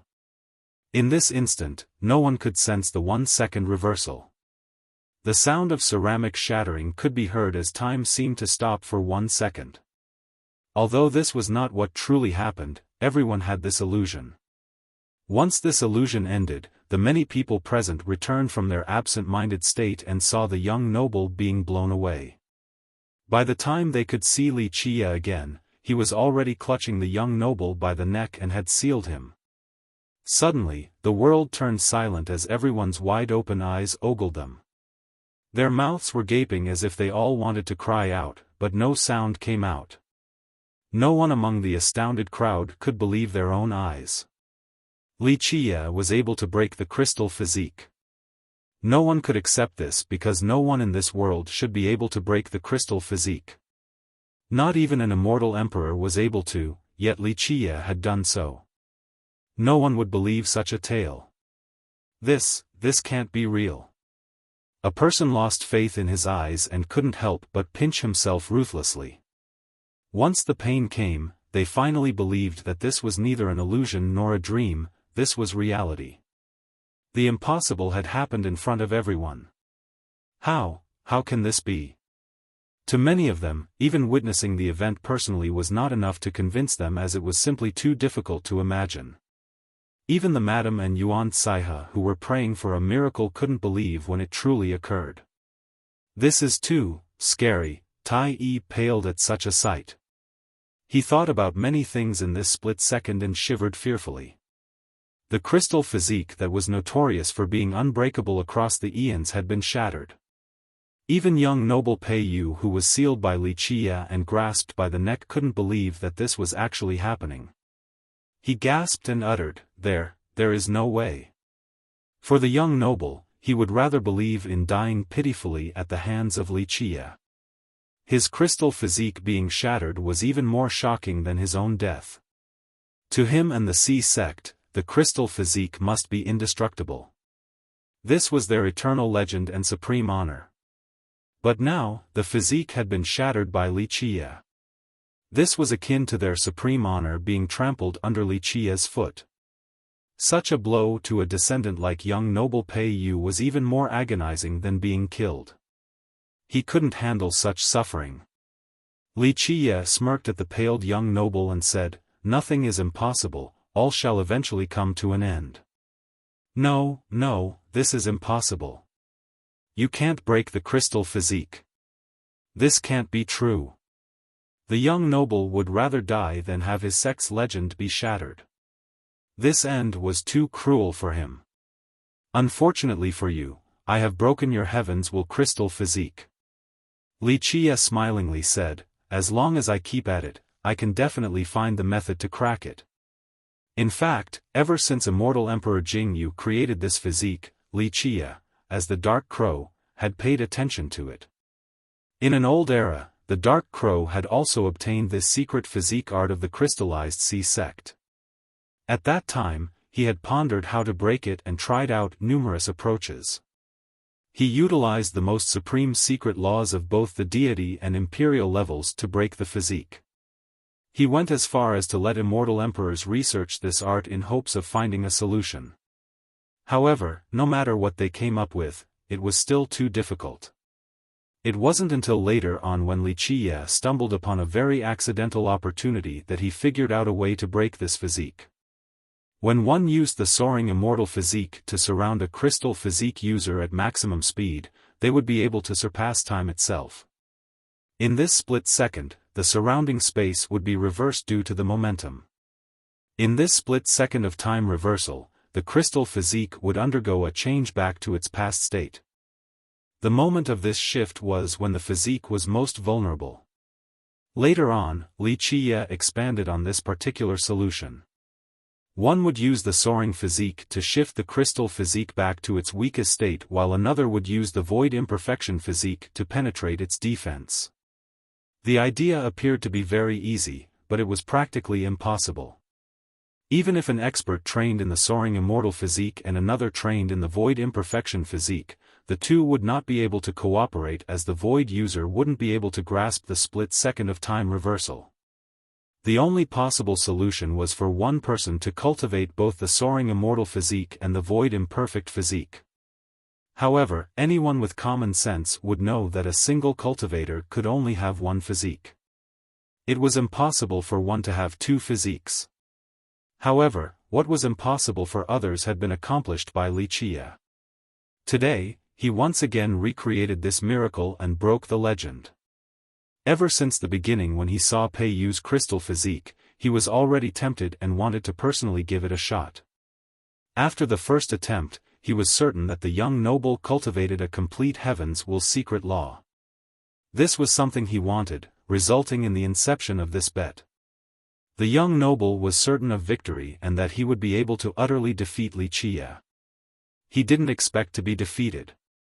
Their sex legend had been shattered on this day. The entire scene was silent at this moment as everyone stared in a daze. After a while, they finally began to accept this impossible notion as the truth. You know demonic arts, evil arts. Eventually, the young noble couldn't help but exclaim, "You used an evil art to break my heaven's will crystal physique." Even at this time, he couldn't accept the reality of the destroyed legend. In fact, many spectators were silent at this time and wanted to know the answer. Just what method or secret law did Wuxia use to break the crystal physique? Their curiosity was ravaging their minds. "Whatever you say." Wuxia smirked and said, "It's not important, the important thing is that you have lost. According to our agreement, you have to hand over the incantation law for the crystal physique. Kill me."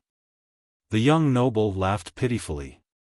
He was covered in blood, but these wounds were insignificant to him. Nothing was heavier than the pain in his heart. He cried and said, "I will pay with my life. There is no merit law, you can have my life instead." He was lost in despair. He was already unable to bear the physique's defeat, so he would rather die than to let Wuxia have their crystal physique. Even if Wuxia tore him into pieces, it would be a better end for him than handing over the physique law. For the young noble, this physique law was the most supreme art of their sect, it wasn't allowed to be given away to just anyone. As the descendant, he had a responsibility to protect the physique. Even if he died miserably and could never enter the reincarnation cycle, he still wouldn't hand the physique law over. Wuxia leered at the young noble and said, "It seems that you have no intention of handing it over." The young noble smiled pitifully and responded, "That's right, no physique law, only my life. You can do as you please, but I will never surrender the crystal physique." Countless people held their breaths while watching this scene. Who wouldn't be moved by the crystal physique? To deny it would be spewing out lies. So now, many were hoping that he would hand over the physique law. If this physique law were to be leaked, then other sects and lineages would have a chance to obtain it as well.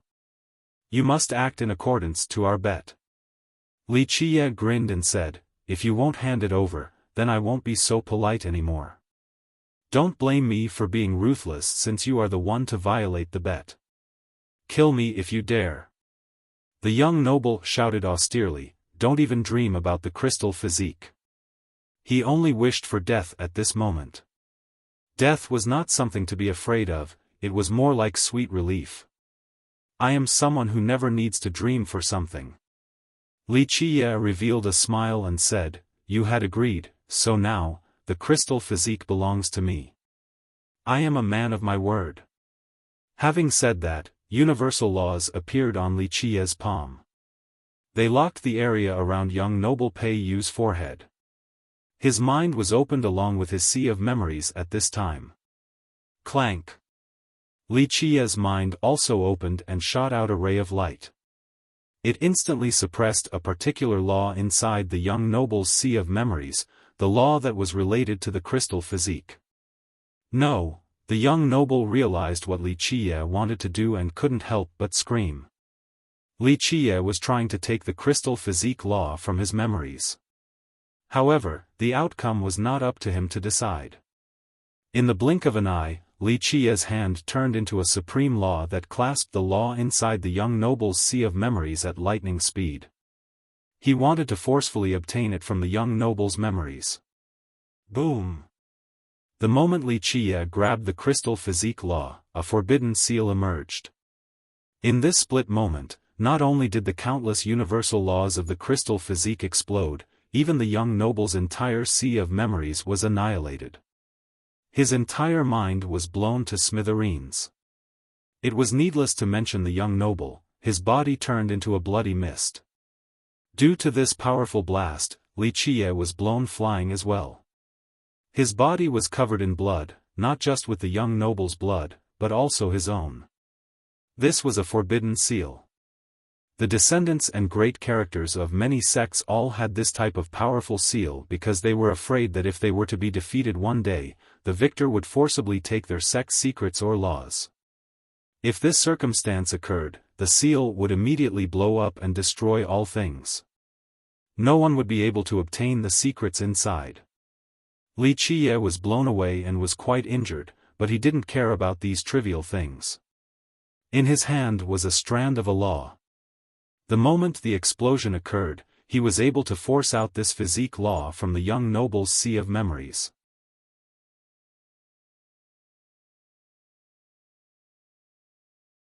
Chapter 750, Expanse King. Even if it was only one section of the physique law, it was enough for Wuxia. At this time, his eyes blazed as his heavenly gaze activated to derive this universal law. Although it was just a single strand, it was created from countless intertwined runes. Every magical rune was in pairs, and these pairs twisted together to eventually form this law. Just this one strand was as vast as an ocean. The mantras inside were floating with incomparable profundity. Despite it being a short law, it was just as mystical as an unparalleled merit law.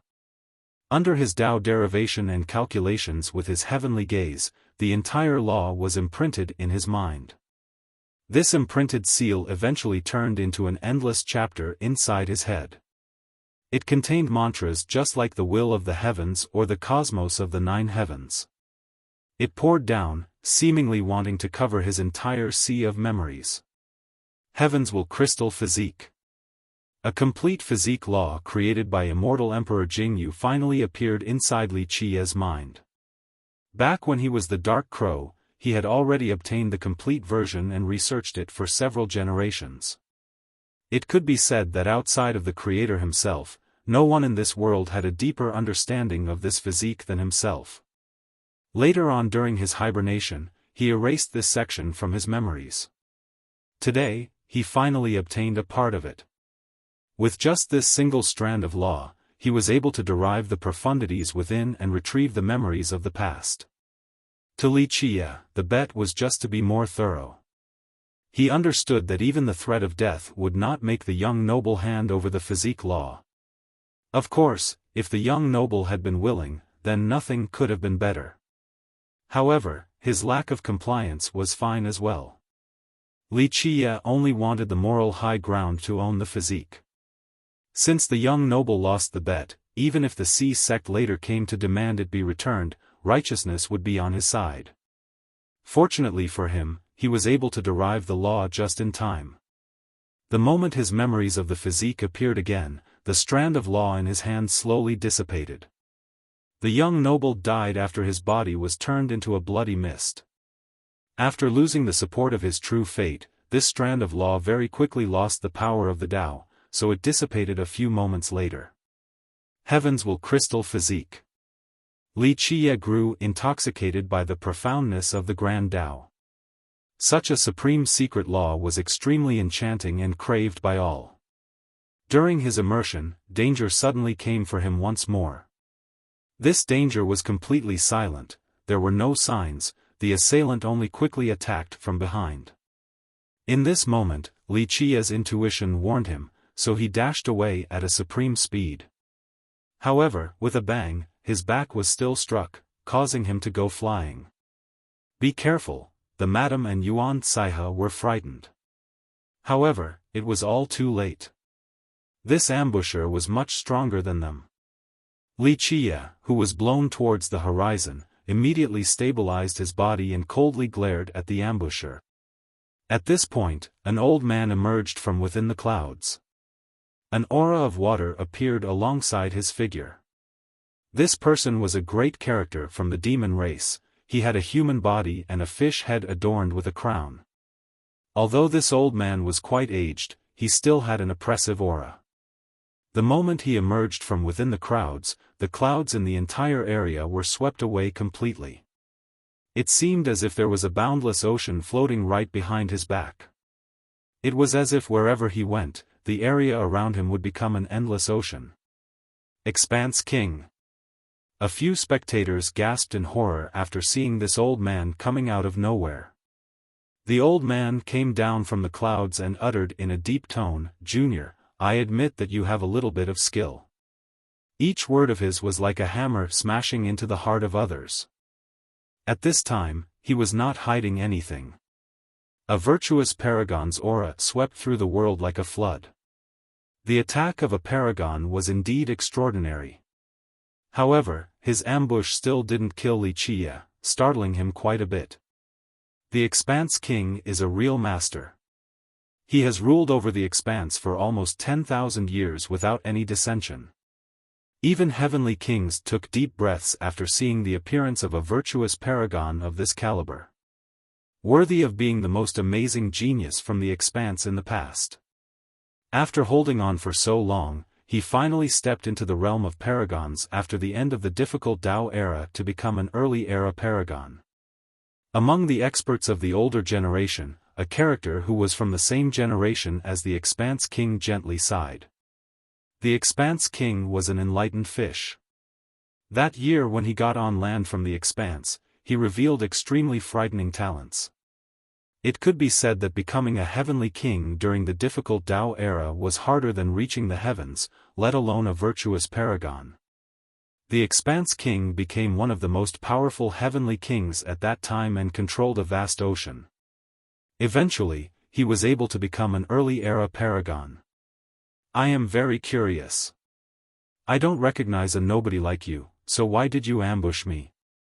There has to be a reason. At this time, a gruesome wound could be found on Wuxia's back. However, due to his mighty physique, this wound quickly closed. I have no grievance against you.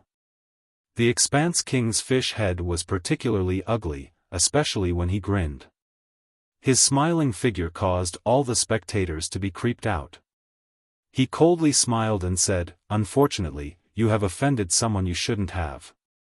He leered at Wuxia and stated, "If you confess your wrongs and prostrate before the white-hair alchemy god's door right now, I will spare your life." After hearing this, not only Wuxia but all the experts from afar understood what was going on. So the Expanse King was doing this for the white-hair alchemist. The status of the Expanse King far exceeded ordinary kings and sect masters.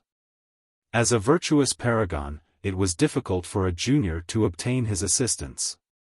However, since the start of his cultivation, it had been 10,000 years.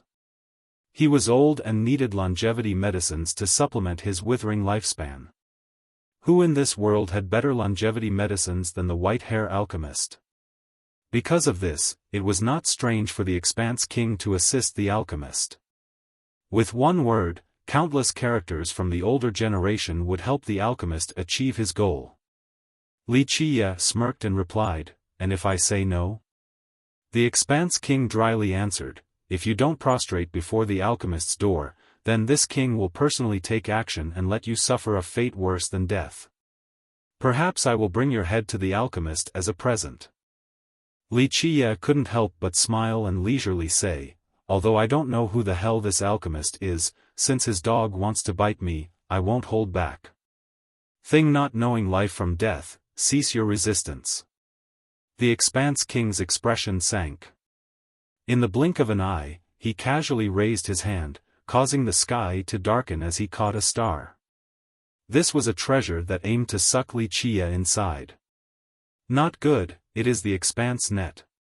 Many spectators were astounded to see this treasure being sent down.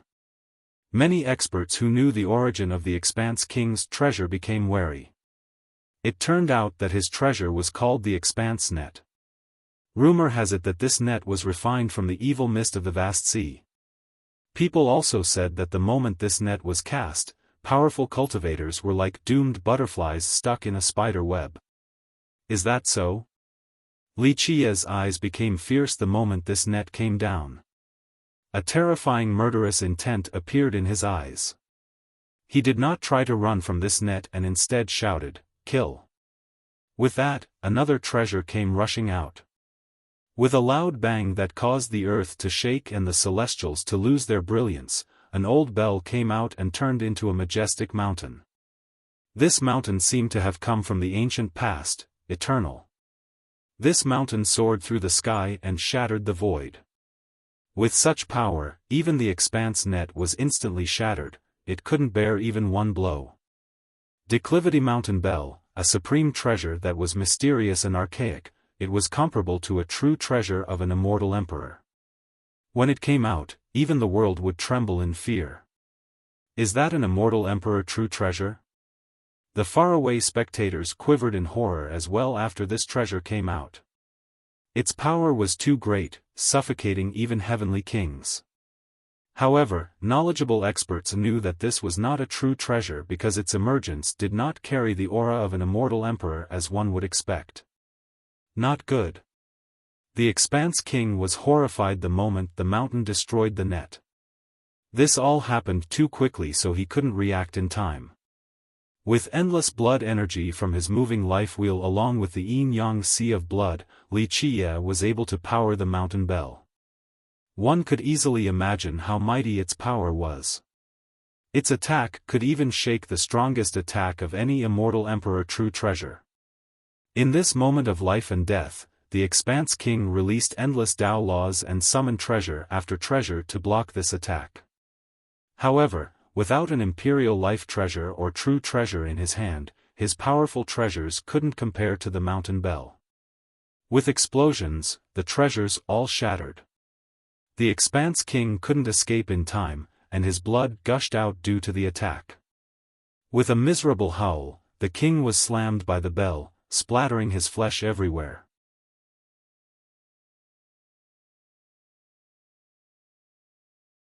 Chapter 751, Dark Serpent. Nevertheless, the Expanse King was still a paragon even though he was only at the early era level. After his scream, although his body was destroyed by the mountain bell, his head was still intact. There were terrifying cracks on his head, making it seem as if it would split apart at any moment, but he was still holding on. For a paragon, as long as his true fate was still there, he wouldn't be able to die. The head tried to turn around and escape. If he remained with such a grievous injury, he would definitely die in this place. Where can you run to?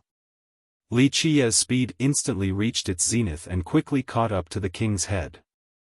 An early-era paragon was not as fast as the soaring immortal physique of Wuxia, not to mention that the paragon was seriously injured. Pop! His head received a heavy blow from Wuxia. Even if he was stronger, the already cracked head released all of its contents due to the blow from the hell-suppressing godly physique. Chunks of his brain splattered everywhere. Moreover, his head was crushed by Wuxia's foot, but he was still alive. Junior, don't go too far. The Expanse King was already basically half dead. He couldn't help but quiver inside. Never would he expect a paragon like him to end up in this tragic state so quickly. He was full of regrets.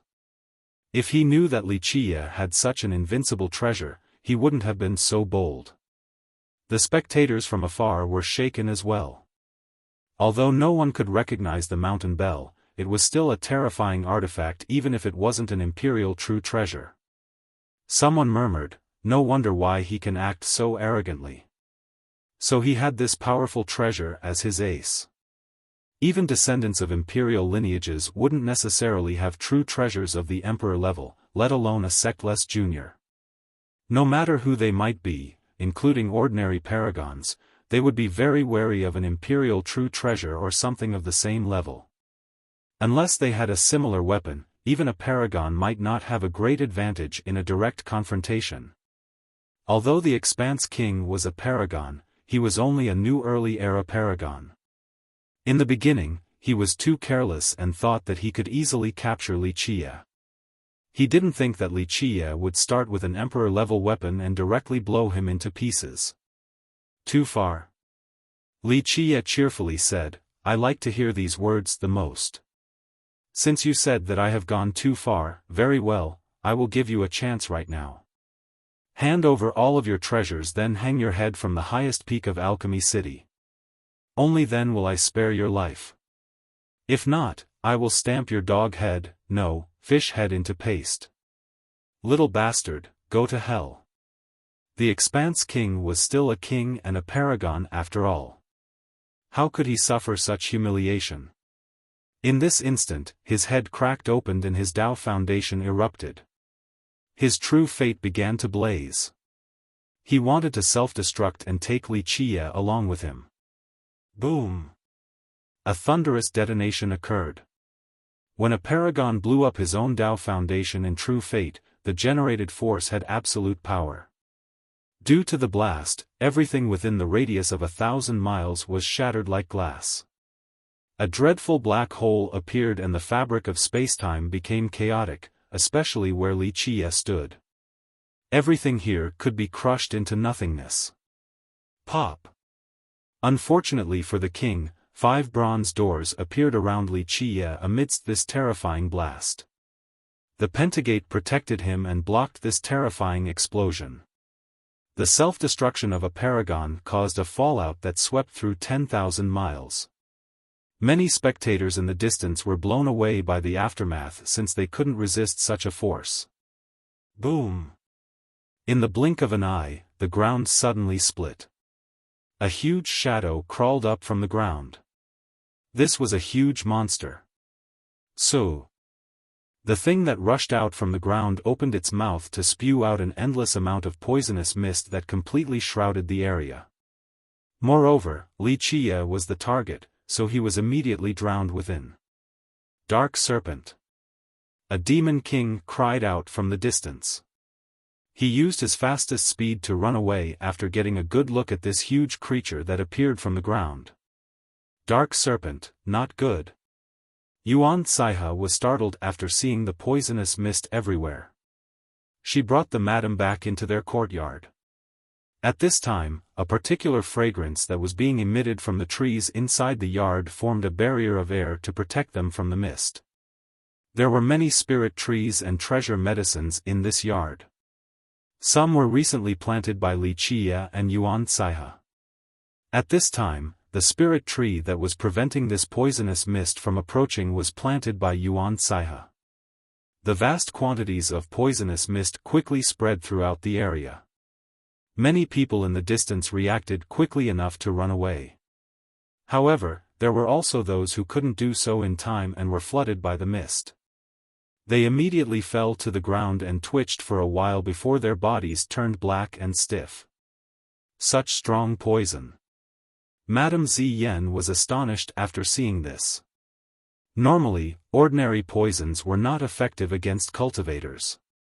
Yuan Saiha explained, the poison of a dark serpent is not immediately fatal, but once it invades the body, the whole body will become stiff in an instant.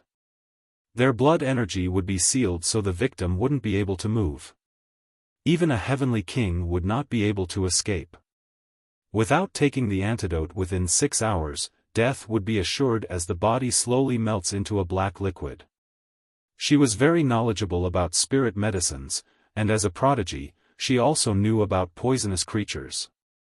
Where did this dark serpent come from? The experts who were able to run far away were frightened as they looked back at the spreading mist. This extremely powerful poison could corrode one's true fate and destroy their fate palaces. Not even heavenly kings could resist it. An alchemy saint at the scene quivered and said, "This doesn't make any sense. Dark serpents dwell in the wet depths of darkness. This place is too dry, so it shouldn't have any dark serpents." Although he did not say it explicitly, the implication was crystal clear. So, at the center of the poisonous mist with howling winds, the dark serpent jumped up and opened its mouth to spew out even more mist towards its target, Wuxia. However, as this mist covered the sky, Wuxia was not afraid at all. He shifted his body around in the mist to avoid the serpent's attack. Many spectators at a safe distance noticed that the serpent was only attacking Wuxia and looked at each other. The wily experts immediately knew that this was not so simple. Someone was using the dark serpent to attack Wuxia. This brat is so scary. He just killed an early-era paragon and isn't afraid of the dark serpent's poison. An alchemist said, I heard that Li Qiye's Tao of alchemy is incredible as well. If this is true, then it is not strange for him to be able to resist the poison. In fact, Li Qiye was not relying on the Tao of alchemy to repel this poison. He had medicines of the immortal level, so how could this serpent's poison do anything to him? Eventually, after escaping the serpent's attacks, Li Qiye circled around its head and suddenly unleashed dozens of needles that penetrated its skull. After being struck by the needles, it suddenly stopped as if petrified. Back to where you came.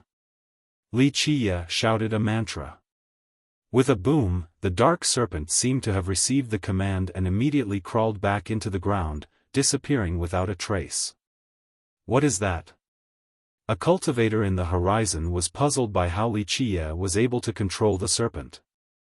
An alchemist was shocked after seeing this scene and shouted, "Insect mastery skill." After hearing this, someone who was pale from fear stated, "Don't tell me that Li Qiye is a disciple of the insect swarm valley? Only they know how to control poisonous creatures." The alchemy saint shook his head and said, "Not necessarily.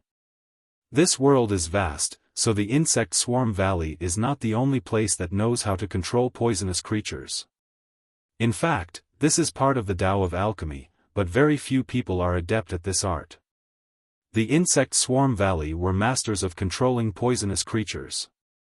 Till this day, its name instilled fear in whoever heard of them." At this time, a loud bang could be heard from the horizon.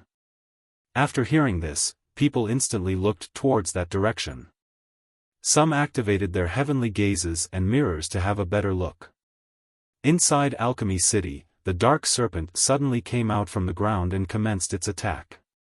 Its large whip-like tail fiercely swung everywhere like a huge mountain range tumbling around. The dark serpent was attacking a mansion. A cry came out from inside as a treasure fly out to stop the onslaught. "You dare?" Bang! Bang!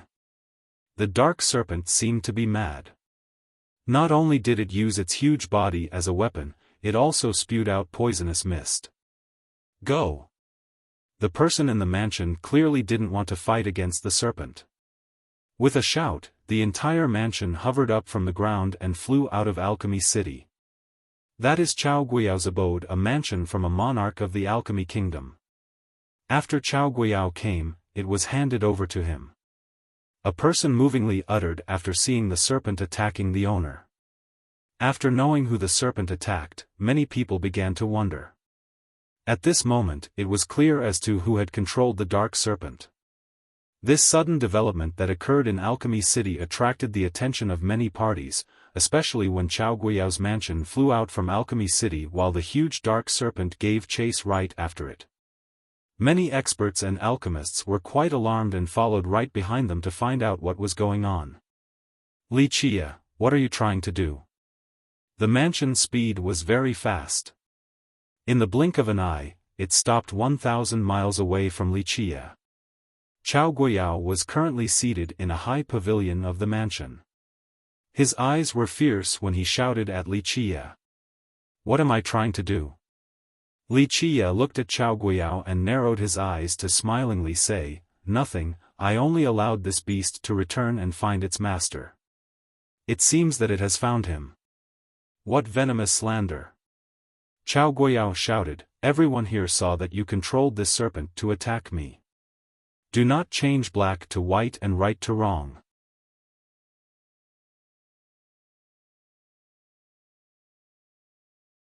Chapter 752, Alchemy Tao of Wood Mastery. Although Chao Guiyao flatly denied this matter, many experts who came to watch knew that in the present times, outside of the insect swarm valley, only Chao Guiyao knew how to control poisonous creatures. It was no secret that he had traded with the valley for this art. Li Qiye smiled and said, "Whether you did it or not is no longer important. You should deal with the dark serpent first." Li Qiye knew, very well, who used the serpent to attack him. There was no need to waste words after all the facades had been let go of. One of them must die. Boom! Boom! The dark serpent had caught up at this time and spewed out more poisonous mist. It covered the sky once more, enveloping Chao Guiyao's mansion like a tsunami. Many people had seen the effect of this poison earlier, so they quickly retreated to avoid being injured by the poison. Open! There was more than just Chao Guiyao in the mansion. The residents included disciples and experts from the state of Chao. When the poisonous mist shrouded the mansion, many disciples opened their cauldrons to unleash a rolling mist of medicine into the sky. This mist condensed to form a shield. Waves of sizzles rang when the poisonous mist touched the medicinal mist. The poison was immediately dispelled and turned into drifting ashes. In the end, the state of Chao was still an alchemy lineage that had had an alchemy emperor, so their disciples were quite capable when it came to dissolving something like the poison of the dark serpent. The beast seemed to be enraged. The moment its poisonous mist was dispelled, it let out a loud hiss and slammed its huge tail down. A wild storm immediately assaulted the mansion. Boom! Boom! Boom! Even though the mansion had a powerful defensive barrier, many buildings were still shattered from the onslaught of the serpent. Some disciples were even blown away while spurting blood. Chao Guiyao had an unsightly countenance as he shouted, "Stop, damned beast!" The moment he gave the order, the 4 divine steel demons quickly soared out at lightning speed. Whoosh! The 4 swift demons used their arms that were as sharp as blades to slash multiple times in the blink of an eye.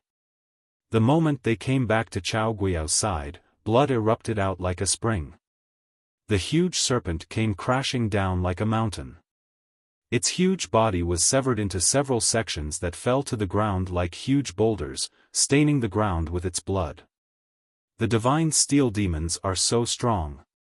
Many people shivered after seeing the demons dispatching the serpent so quickly.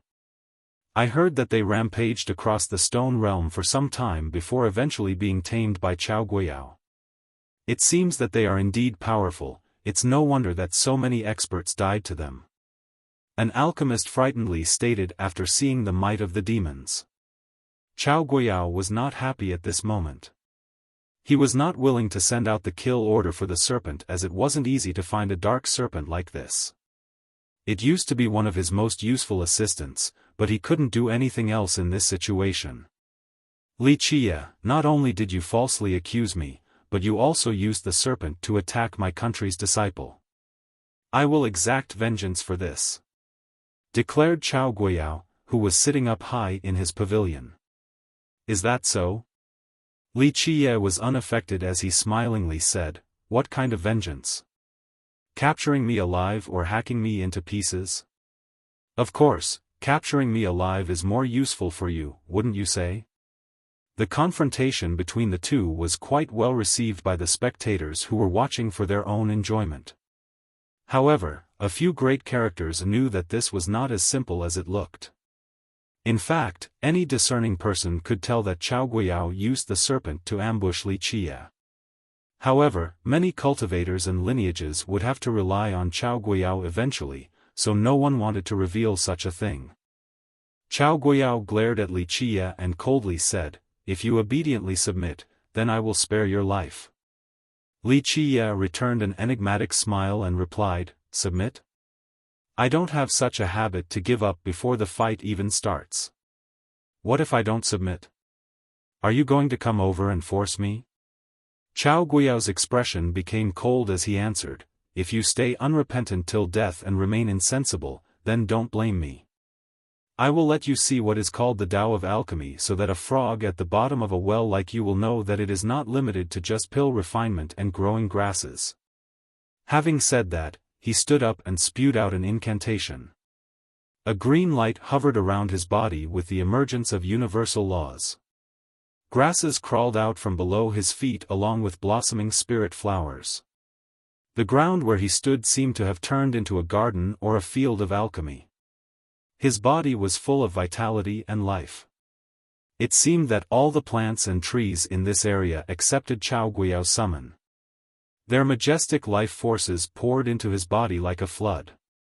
By controlling the aura and pulsating energy of the vegetation in the surrounding area, Chao Guiyao was able to borrow their power. Many people were surprised to see Chao Guiyao's current state. Although no one knew what he wanted to do, they could feel the fluctuation of power in the air. Borrowing the power of the plant life in the entire garden was unbelievable. This is a technique for legendary alchemists.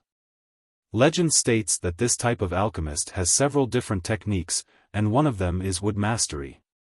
A powerful alchemist murmured, "At a certain level, an alchemist will become infinitely close to all existences in nature and can borrow their power." Inside the courtyard, Yuan Saihe was also convinced and nodded her head to say, Chao Guiyao is indeed an incredible legendary alchemist.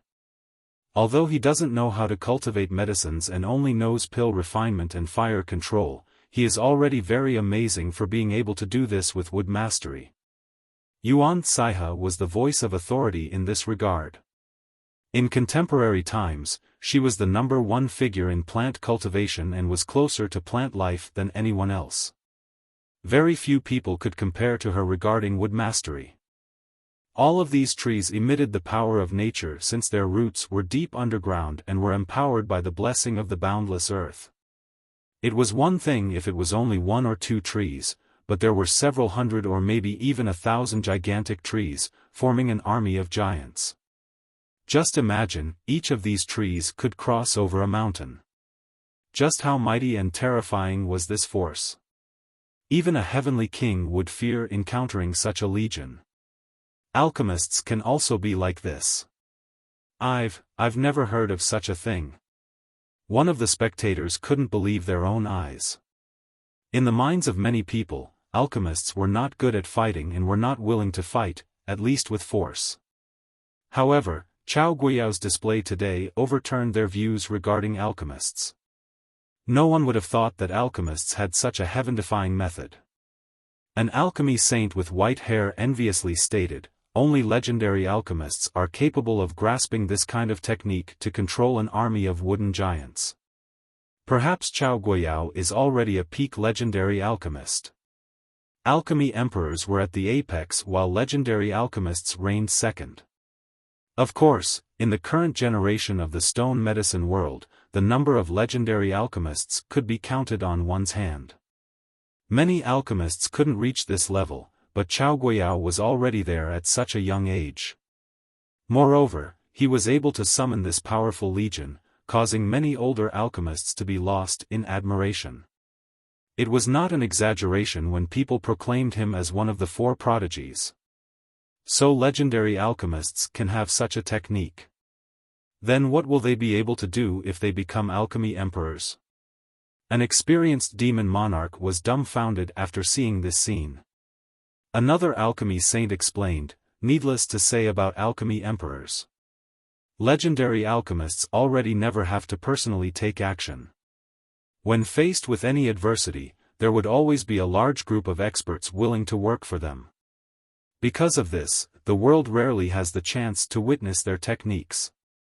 Although Chao Guiyao flatly denied this matter, many experts who came to watch understood that in the present times, outside of the insect swarm valley, only Chao Guiyao knew how to control poisonous creatures.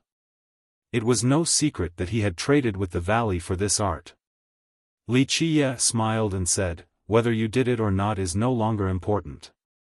You should deal with the dark serpent first." Li Qiye knew, very well, who used the serpent to attack him. There was no need to waste words after all the facades had been let go of. One of them must die. Boom! Boom! The dark serpent had caught up at this time and spewed out more poisonous mist. It covered the sky once more along with Chao Guiyao's mansion like a tsunami. Many people had seen the effect of this poison earlier, so they quickly retreated to avoid being injured by the poison. Open! There was more than just Chao Guiyao in the mansion. The residents included disciples and experts from the state of Chao. When the poisonous mist shrouded the mansion, many disciples opened their cauldrons to unleash a rolling mist of medicine into the sky. This mist condensed to form a shield. XSH, waves of sizzles rang when the poisonous mist touched the medicinal mist. The poison was immediately dispelled and turned into drifting ashes.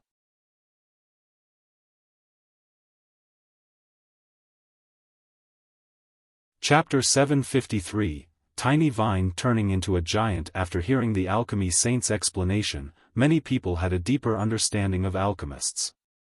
Although this was a land where the most alchemists resided, there was very little understanding of legendary alchemists. This was understandable since they were quite prestigious. Outside of alchemy emperors, there was no existence higher than them when it came to the field of alchemy.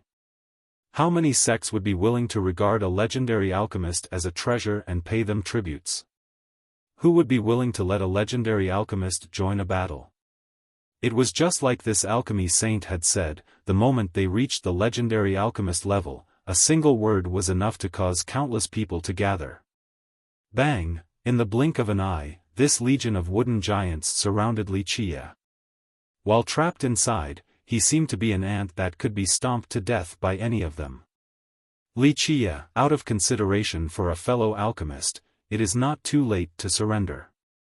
While controlling the legion, Chao Guiyao coldly leered at Wuxia. He had an imperious expression as if he was the ruler of this land. Life and death would be decided by him. He wanted to capture Wuxia alive for his supreme Tao of alchemy. For common items, there were plenty of young geniuses and sects willing to satisfy him. However, he didn't want to ask someone else for help in this matter because he did not trust others. Due to this, he didn't mind personally taking action despite being a legendary alchemist. Wuxia looked around at the giant trees that surrounded him and smilingly said, "You think this army of trees can force me to submit?"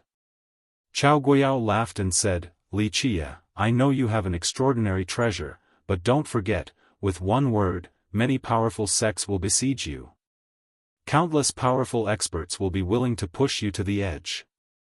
However, because we are both alchemists, I personally took action today and acted according to the ways of an alchemist to deal with you. Be smart and give up, or else there will be no place left for you in the stone medicine world." What a meaningless threat. Wuxia smiled and said, "Since you want to use the methods of an alchemist, I'll let you see what real wood mastery is." Having said that, his body began to emit an endless light that made him seem like a green ocean. Behind this green ocean were divine trees that sealed the heavens. There were ancient trees forming their own worlds as dazzling immortal grasses began to grow. His body was empowered with endless life, especially when the tree of life inside his fate palace appeared. He seemed to have become the entire world, as if all plant creatures in the 9 heavens and 10 earths were awakened by Wuxia's unbelievably vast life source. "Since you want to compete in the Tao of alchemy, I'll show you."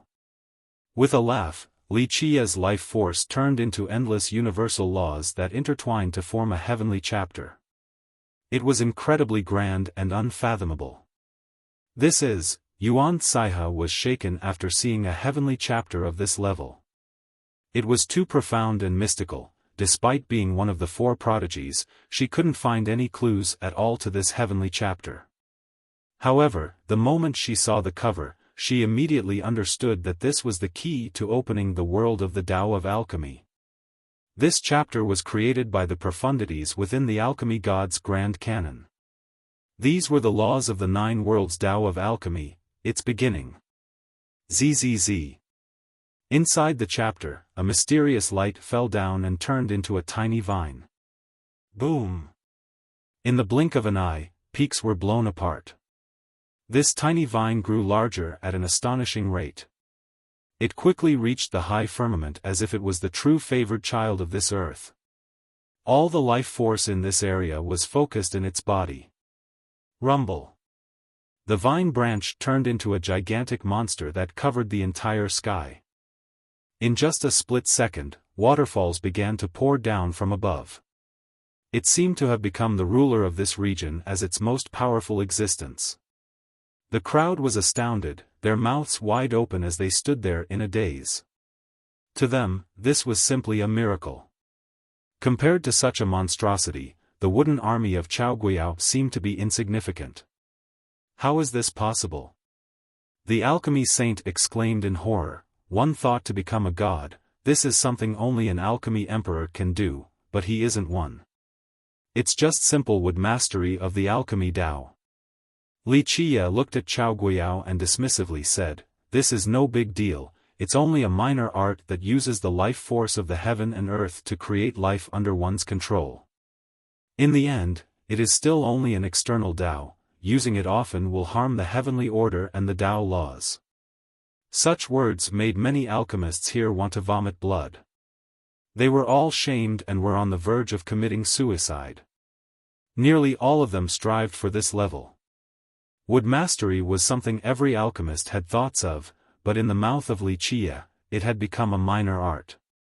If this was a minor art, then what could be considered a grand art? After he finished his statement, the vine giant slammed downward. With an explosion that illuminated the sky, all the huge trees that were surrounding Wuxia were instantly blown away. It also dispelled the Tao laws that Chao Guiyao imprinted on these trees. They began to shrink as their life force dispersed. Eventually, they assumed their original form as if nothing had happened. Chao Guiyao paled and understood that Wuxia's Tao of alchemy was even more profound than his. This left him with both fear and hate. Moreover, it made the greed in his heart grow even more rampant. If Wuxia had a better Tao of alchemy, then this meant that his law was a priceless treasure. If he could obtain such a law, then he could absolutely become the present-day alchemy emperor. Good, Wuxia, you are quite amazing. Chao Guiyao thought of something and looked at Wuxia to say in a serious manner, "I am not your equal regarding wood mastery." These words came as a surprise to many people. Who was Chao Guiyao? He was one of the 4 alchemy prodigies, the inheritor of the state of Chao. He would be a shining star no matter where he went. Many geniuses would have to be wary of him, but such an arrogant person today had bowed his head and accepted defeat. No one expected such a thing. Chao Guiyao gravely continued, "Wood mastery is not my forte. Wuxia, since you are an unparalleled alchemy genius, do you dare to compete with me once more?" Despite his arrogance, he was also quite witty. While accepting his loss, he also praised Wuxia. Any other alchemist would enjoy such vanity because Chao Guiyao was a well-known alchemist. No one could resist such flattery. Logically, I shouldn't fall for such a low-level bait. Wuxia smiled and said, "However, it is not easy for you to bow your head. Very well, I'll play along with you since killing all day is becoming dull." The instant Wuxia withdrew his alchemy law, the vast life force disappeared from the sky and returned to the earth. Meanwhile, the vine also became smaller and reverted to its original shape. If people didn't see it with their own eyes, no one would believe that this little vine had turned into a gigantic branch that covered the entire sky. Many cultivators present, especially the alchemists, were incredibly envious and wondered when they could reach such a level. Wuxia lazily glanced at Chao Guiyao and said, "Okay, what other tricks do you have? It is time to use them all." Chao Guiyao took a deep breath and deepened his voice to say, "The mysteries of the Tao of alchemy has myriad ways such as plant cultivation, pill refinement, and insect and monster mastery. How about we compete in insect mastery?" Insect mastery? Wuxia had a smirk on his face as he rubbed his chin to leisurely reply, "This isn't child's play. If one isn't careful, the outcome will be deadly." Chao Guiyao leered at him and stated, "Leave it to fate. If one of us dies here, then we can only blame it on our own lack of skill. No regrets, do you dare to take me on?" At this point, all eyes fell upon Wuxia. After hearing the alchemy saint's explanation, many people had a deeper understanding of alchemists. Although this was a land where the most alchemists resided, there was very little understanding of legendary alchemists. This was understandable since they were quite prestigious. Outside of alchemy emperors, there was no existence higher than them when it came to the field of alchemy. How many sects would be willing to regard a legendary alchemist as a treasure and pay them tributes? Who would be willing to let a legendary alchemist join a battle? It was just like this alchemy saint had said, the moment they reached the legendary alchemist level, countless people would be willing to work for them with just one word. Bang! In the blink of an eye, this legion of wooden giants surrounded Wuxia. While trapped inside, he seemed to be an ant that could be stomped to death by any of them.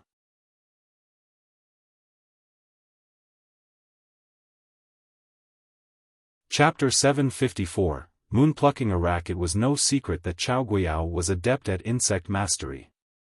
Someone once said that outside of those at the Insect Swarm Valley, no one in this world was more skilled in insect mastery than him. Competing in an unfamiliar area instead of one specialty is unwise. An older alchemist couldn't help but murmur after hearing Chao Guiyao's challenge. The power of Wuxia's wood mastery was as clear as day. It was extremely powerful. Anyone would be lost in awe, and Chao Guiyao had no way of comparing with him. But now, if Wuxia wanted to forego his advantage in wood mastery and compete with insect mastery instead, he would be put at a great disadvantage. Wuxia seemed to be enjoying things as he said, "It seems that you are very confident in your insect mastery. Since that is so, what will you bet to challenge me?" "My life." Chao Guiyao stood above his pavilion and laughed proudly to say, "My life is more precious than any treasure in this world. My life can handle any bet." These words were spoken with complete confidence and pride. It was not strange for him to have such an attitude. As one of the four prodigies and the one most well-versed in pill refinement, his life was indeed valuable, a unique treasure in the eyes of many. Quite a lot of spectators were aghast at such a huge gamble. He was putting his life on the line. It was just as he said, his life was more valuable than anything else. This was no longer a simple bet. "Betting your life for mine?" Wuxia smiled and glanced at Chao Guiyao to lazily say, "I am not looking down on you, but my life is more precious than yours." Chao Guiyao snorted as a response, but he did not become angry. He coldly said, "I am a merciful person and do not wish to take your life. My demand is very simple. Should you lose, just hand over the secret manual of your Tao of Alchemy." His words were even more pleasant than a melody. From the beginning, he came for Wuxia's alchemy manual. Of course, if there was a chance to kill Wuxia, he wouldn't let it go for anything. To him, Wuxia was his strongest opponent on the Tao of Alchemy. Wuxia was no weaker than the white-hair alchemist. Many big shots that were watching from afar felt their hearts beating faster. They had heard rumors of Wuxia's Tao of Alchemy before, but the majority of them hadn't seen it with their own eyes. But it was different now. Right after seeing Wuxia's wood mastery, it would be a lie to say if these big shots were not tempted by his Tao. Any lineage that could obtain his Tao of Alchemy would perhaps be able to train disciples just like the four prodigies. They also recognized that since the very beginning, Chao Guiyao came for Wuxia's Tao of Alchemy. It was no wonder why he started with an ambush from the Dark Serpent. This was because he didn't want to kill Wuxia outright, he wanted to capture him instead. "Okay, it doesn't matter if you are here for my life or for my alchemy manual." Wuxia smiled and said while rubbing his palms together, "I have not played this game in a very long time, so I'll entertain you. You can start first so that when you die, you can't blame me for not giving you a chance." "Good, since you are so kind, I will gladly oblige." Chao Guiyao let out a carefree laugh, but he was sneering in his mind. He excelled at insect and poison mastery. Moreover, he had cultivated for a very long time in these aspects and groomed many insects. He came prepared. Even if Wuxia's Tao of Alchemy was peerless, how could Wuxia compete with him without sufficient preparations? Chao Guiyao took out an old urn. The moment it was opened, a very large spider came out from inside and squatted on the ground like a mound. It was covered in green, steel hair. Its eyes emitted an awe-inspiring glow, and its terrorizing pair of fangs seemed to be able to bite through anything and erode everything. Moon-plucking Arak. A few powerful cultivators quivered upon seeing this huge spider. A knowledgeable alchemist from the previous generation was aghast as he called out its origin. A moon-plucking Arak was not as frightening as what it appeared to be. In fact, it was not poisonous. However, its silk was extremely strong. Don't dream about escaping once trapped in its web. Thus, many powerful heavenly beasts and longevity spirits were doomed once they were trapped. No matter how much they struggled, they could only become its meal. Its name meant that if even the moon in the sky were to be caught by its silk, the spider would bring it down. This meant that not only was the silk tough and flexible, it also spoke of its mighty power. Go, catch him. Chao Guiyao issued his first command after releasing the spider. He had trained it for a very long time, so it obeyed his commands without delay. In an instant, the spider immediately jumped outside and spewed out a great amount of silk that instantly covered the sky. This web was formed at an astonishing speed. To everyone's surprise, the spider didn't attack Li Qiye right away, it only continued spewing out more silk to form a large web. In a short period of time, its web sealed the entire area as well as the 4 directions. Countless strands of silk intertwined as if this was its nest. Anyone would feel creeped out by this scene. The mountain where Li Qiye stood and the surrounding 100 miles was locked down by the webs.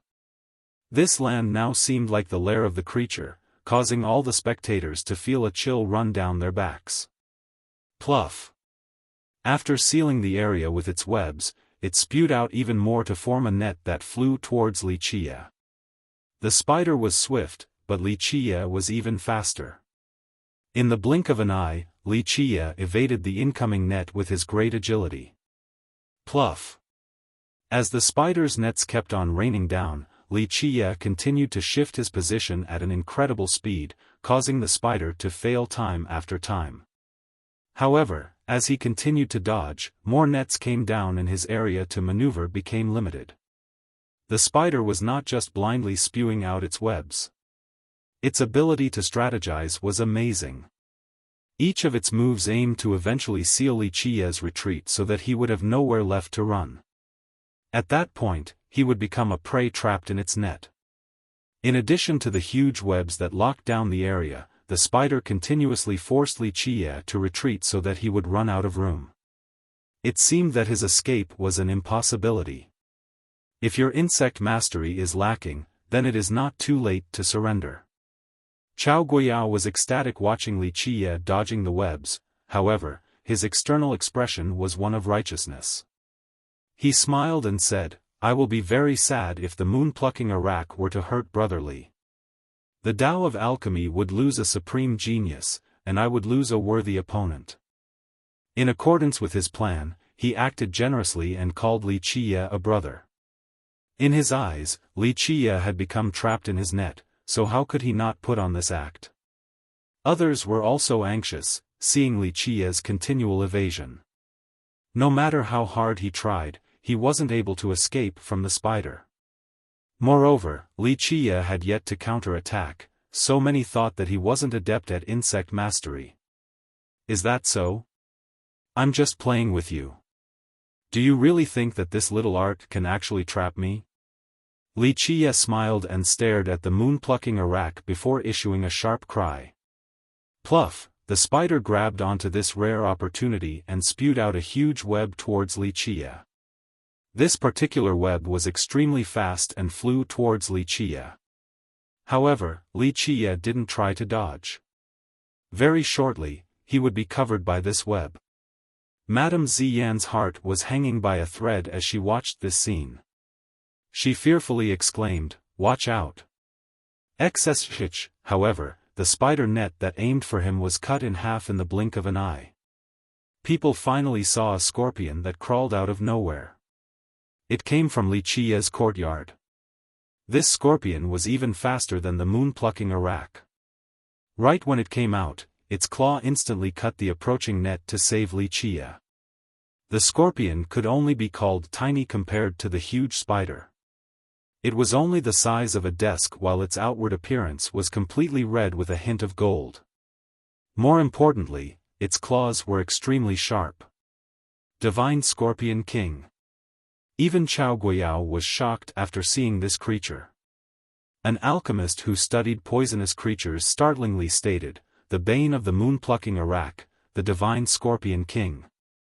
Its poison is unbelievable, and it also has a pair of extremely sharp claws that specialize in cutting spider webs."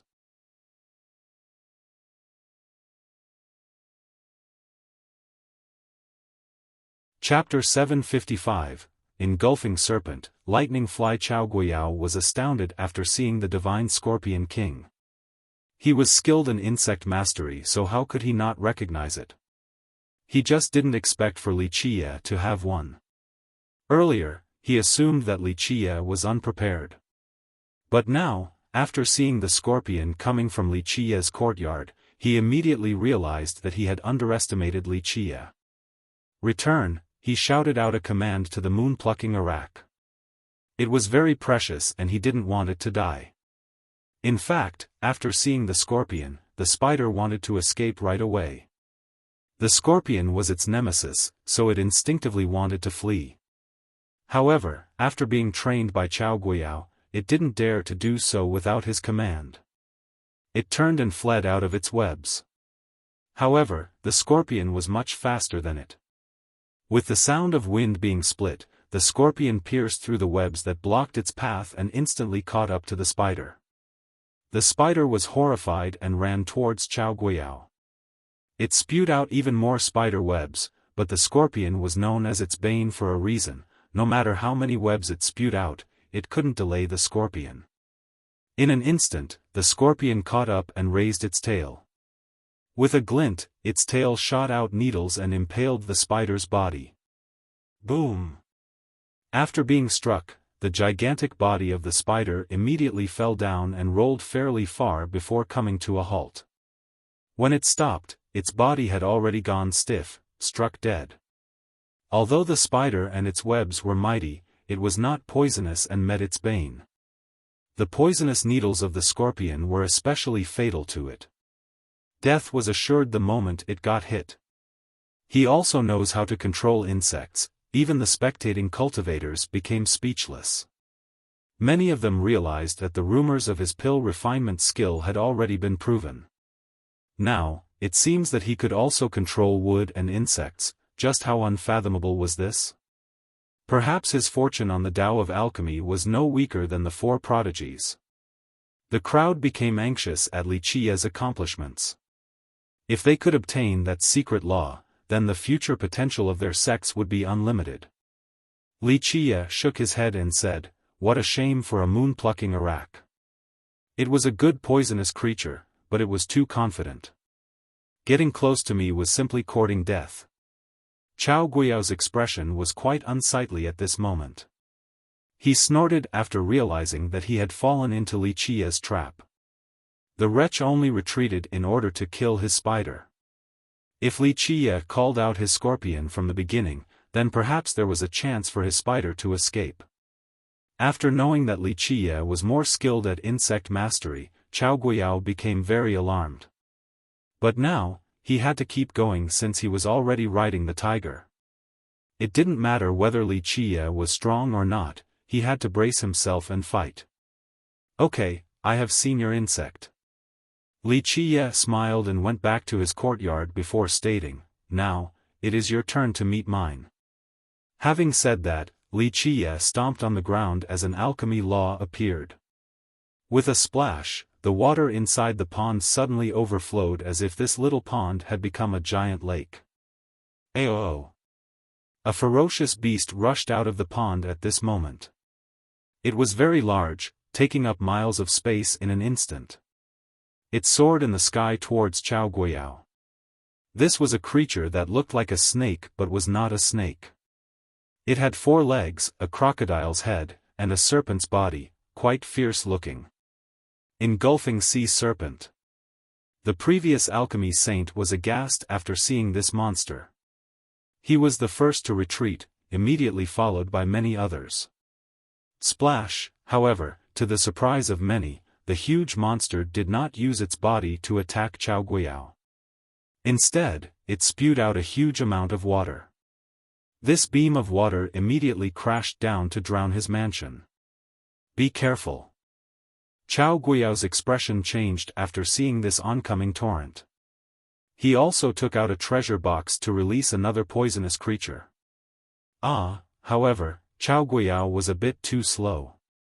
The moment the torrential waves came crashing down, some of the disciples were hit and immediately began to scream. They fell to the ground as if they had been poisoned. After a twitching for a brief moment, they instantly died. The engulfing sea serpent was not poisonous, but the water it spewed out was quite bizarre. It could swiftly rush into the body of any living being and engulf their true fate to the point of drowning them. With a small buzzing sound, Chao Guiyao released a very ugly-looking toad. It opened its mouth to swallow the huge waves of water from the serpent. It became a battle between the serpent crazily spewing out more water while the ugly toad devoured it. They quickly reached a stalemate as neither had the upper hand. An alchemist that knew the toad's origin emotionally stated, "Chao Guiyao deserves his fame regarding insect mastery. To be able to keep a ferocious and difficult-to-tame creature like the sea-belly toad around, truly amazing." Oh, Li Qiye made a strange hum, and a similar hum resonated. An insect then flew out from a jar inside the courtyard. This insect was extremely fast and quickly flew to Chao Guiyao's mansion.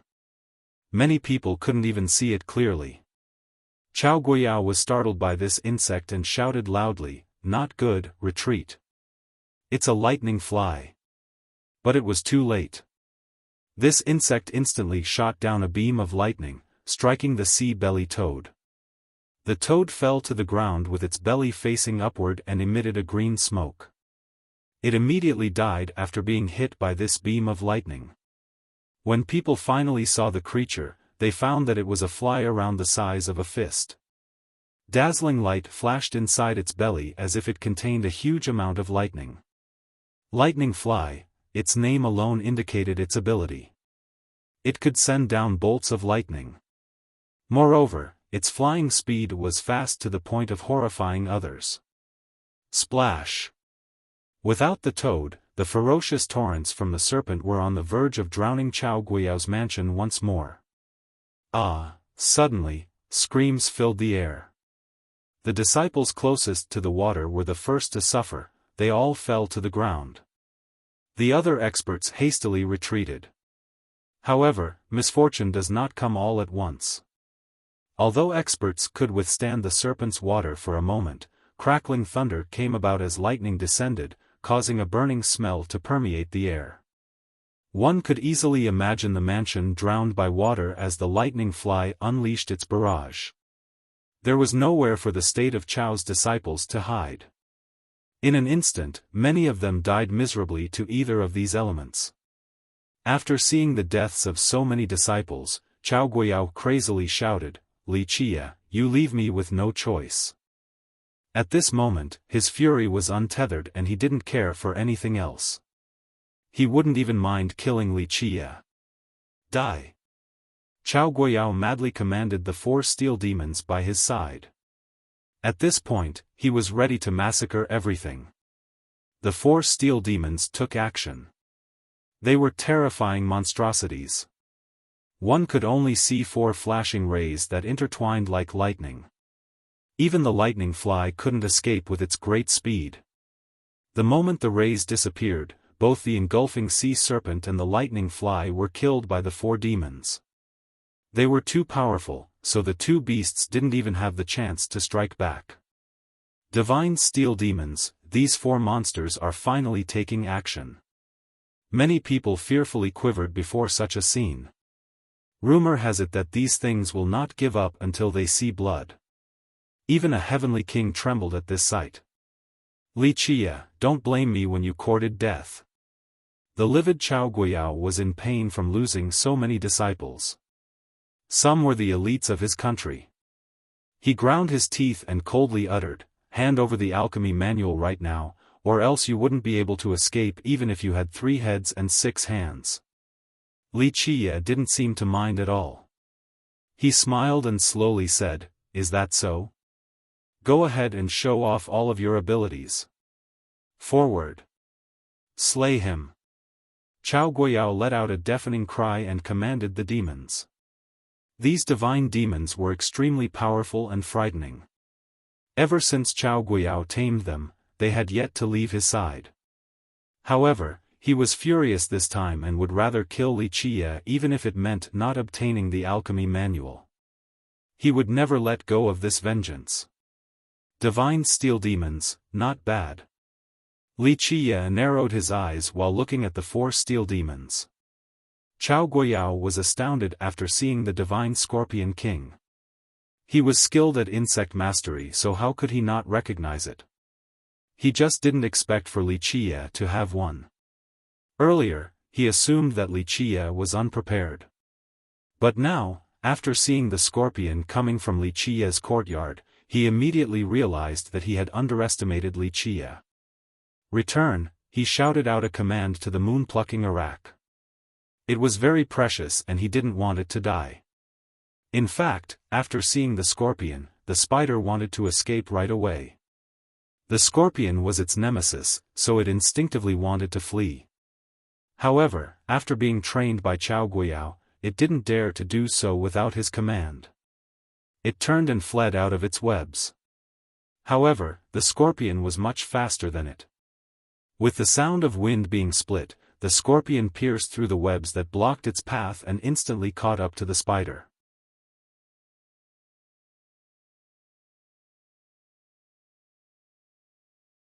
Chapter 756, Divine Steel Demons. Even the ancestors of great powers who came to watch from a distance became serious after seeing the 4 monsters. As for heavenly kings, they were all very cautious. At this point, even more people became aware of this battle. Inside Alchemy City, a few undyings and ancestors who were here because of their juniors participating in the conference couldn't help but become interested, especially after Wuxia defeated the Heavens Will Crystal Physique. After this news spread, even the hidden ancestors had to show up. The divine steel demons, despite being called demons, were not actually demons. They were extremely poisonous creatures as well as a type of ferocious beast. Although a few creatures had a certain level of intelligence, these demons were very close to being as smart as cultivators. Their bodies were as tough as steel. Ordinary treasures and weapons wouldn't be able to harm them in the slightest. Moreover, they were coated with a layer of extremely powerful toxin. Even heavenly kings wouldn't be able to repel this level of toxicity. In addition, their speed was also wondrous and their arms were like sabers. It was as if they were natural saber users. The moment they attacked with their arms, they would utilize some peerless saber arts. Under their special saber arts and poison, ordinary kings wouldn't be able to escape death. One was already terrifying enough, but the 4 of them together was something else entirely. They linked their consciousness so that they could bring forth the perfect offense and defense. They oppressively headed towards Wuxia as a black mist began to shroud their bodies. At this moment, their poison broke out, wherever they trod immediately turned black. The vegetation they passed by immediately withered and turned into a black liquid. They turned the area into a poisonous wasteland. The living creatures couldn't escape and died tragically. Nothing could live in these locations as they turned this land into a dwelling of the dead. "I'll accept these little toys." Wuxia watched the furious demons poisoning the land and smiled. With a clanking sound, his 9 sun-locking heaven law appeared. A gigantic lock fell out from his chest and locked his body. In this moment, fire runes emerged all around his figure and covered him like a divine armor, protecting him. "Here I come." Wuxia roared and used an unbelievable speed to rush forward. The moment he attacked, the 4 demons launched their counterattacks.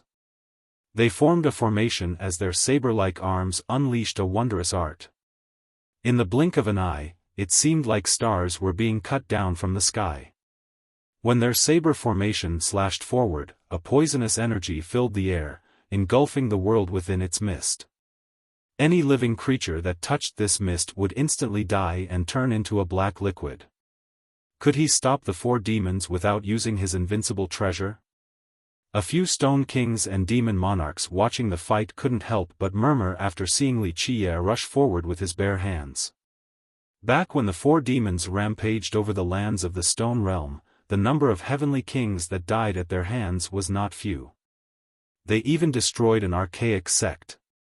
Even when its ancestor came into being, he still couldn't save his sect. Eventually, his lifespan withered along with his blood energy. After being poisoned, he was killed by the demons. Pluff, pluff, however, the slash of the demons couldn't hit Wuxia.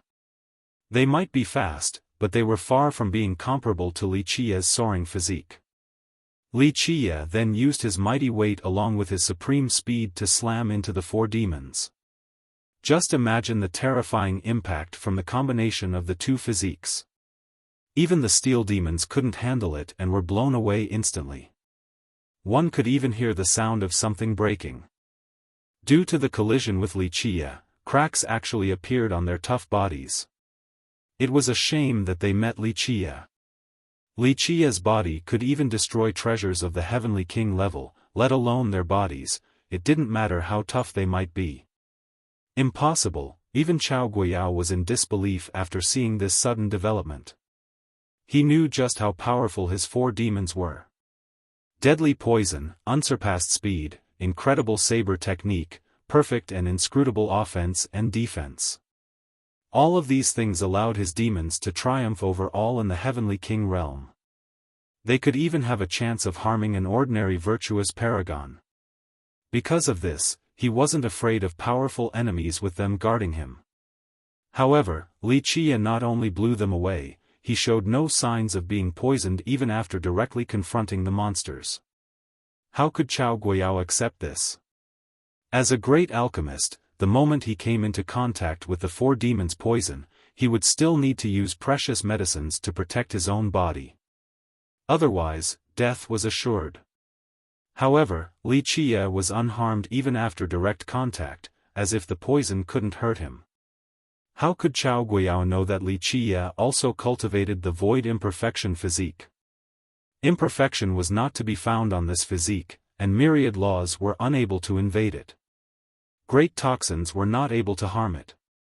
Moreover, Wuxia's heaven-sealing law was also locking his body.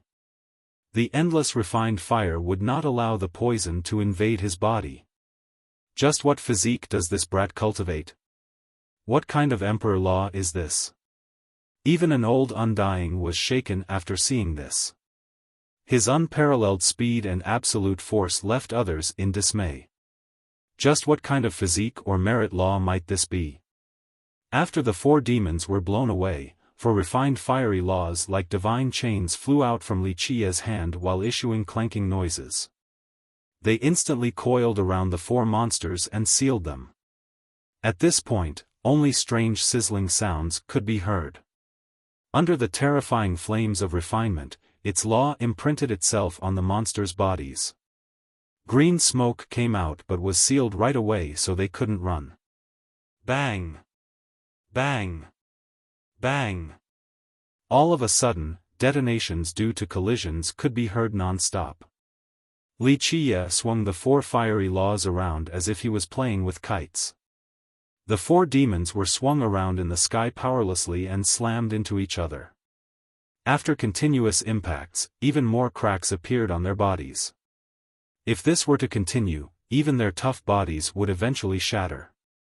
Although they wanted to use their poison to bypass the fiery laws to kill Wuxia, this was essentially impossible. The fire from Wuxia's heaven-sealing law was incredible. It consisted of refined flames from the sun, karmic fire from cultivators, and also fire from his cauldron of life. After arduous refinement, this type of fire could easily burn the poison of the demons. Is this actually happening? Many people rolled their eyes after seeing Wuxia swinging the demons into each other like kites. The force of the collisions caused even the sky to shake. Even heavenly kings paled after hearing about the 4 rampaging demons in the past, but now, Wuxia easily dispatched them in such a manner, so how could the crowd not be dumbfounded? Chao Guiyao was both shocked and angry after seeing this. In the past, in order to tame these 4 demons, he had expended countless efforts. During the taming process, their state of Chao lost numerous experts.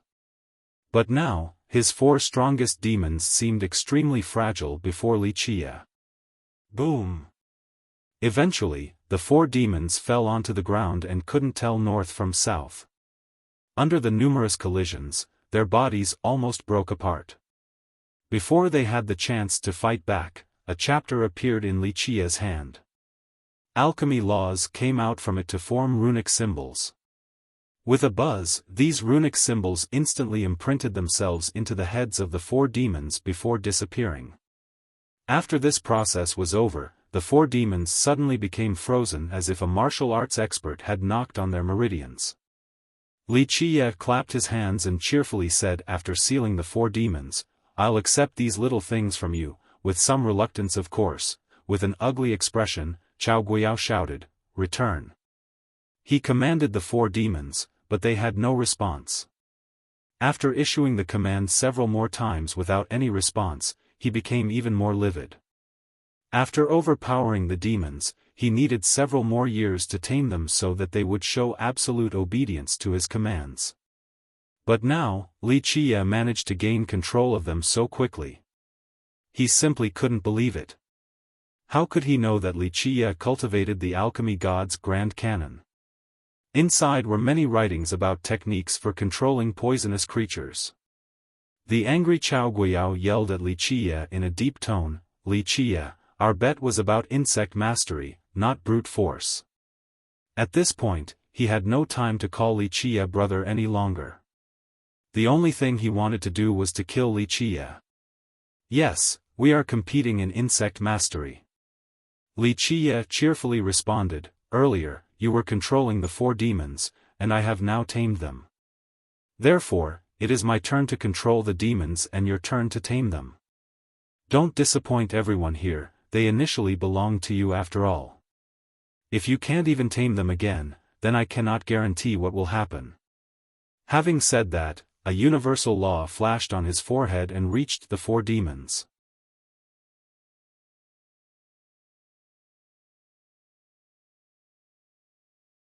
Chapter 757, A Sky Full of Stars. After Wuxia assumed control, the 4 demons rushed towards Chao Guiyao like puppets. "Get out!" Chao Guiyao was aghast at the oncoming offense and shouted towards the experts of the state of Chao, lucky enough to have kept their lives. However, it was too late.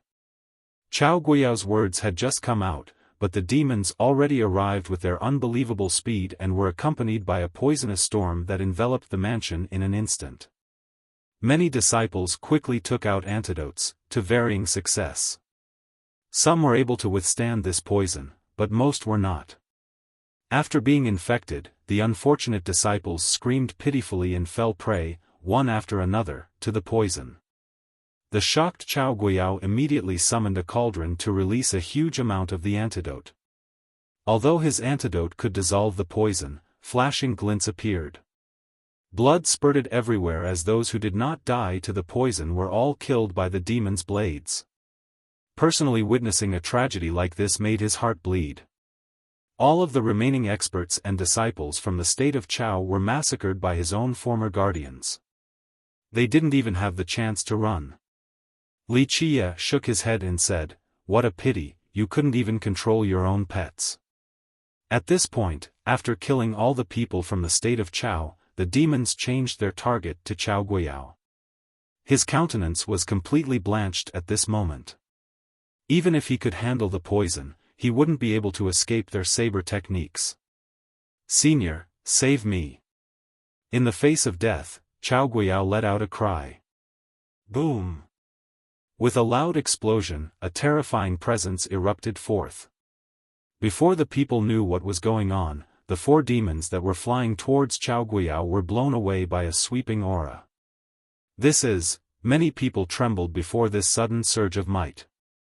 An existence capable of emitting such a powerful aura was definitely a virtuous paragon. Moreover, it was not an ordinary paragon. The person blew away the 4 demons but still didn't show themselves. This made those who were paying attention to this fight very anxious. They understood that Chao Guiyao's true ace was not his poisonous beasts. The 4 demons wanted to have a second bout, but Li Qia's law flashed on their bodies and recalled them. He looked towards Chao Guiyao's mansion with narrowed eyes, then smiled and said, "Was this not an insect mastery competition?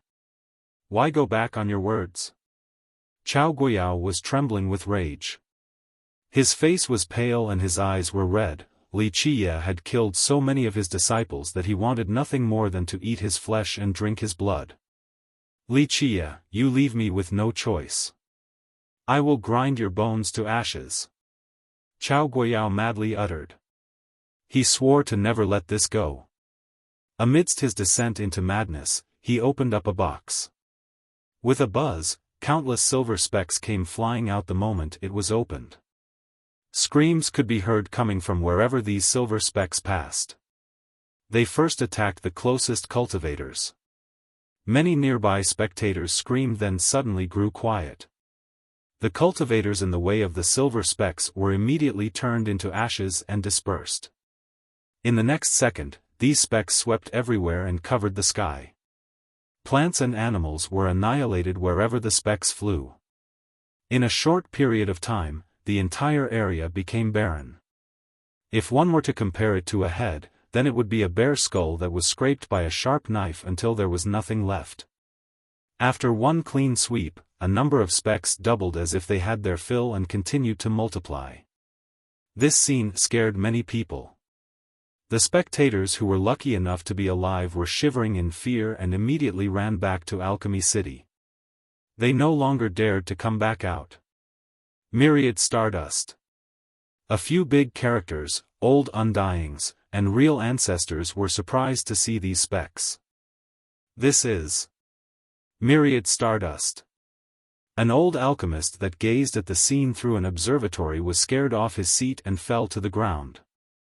Myriad Stardust. This was a pleasant-sounding name, but those who actually knew about it would be creeped out.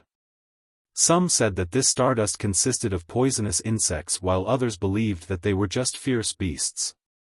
Each speck was tiny to the point where ordinary people couldn't see its shape. This stardust always came in large swarms.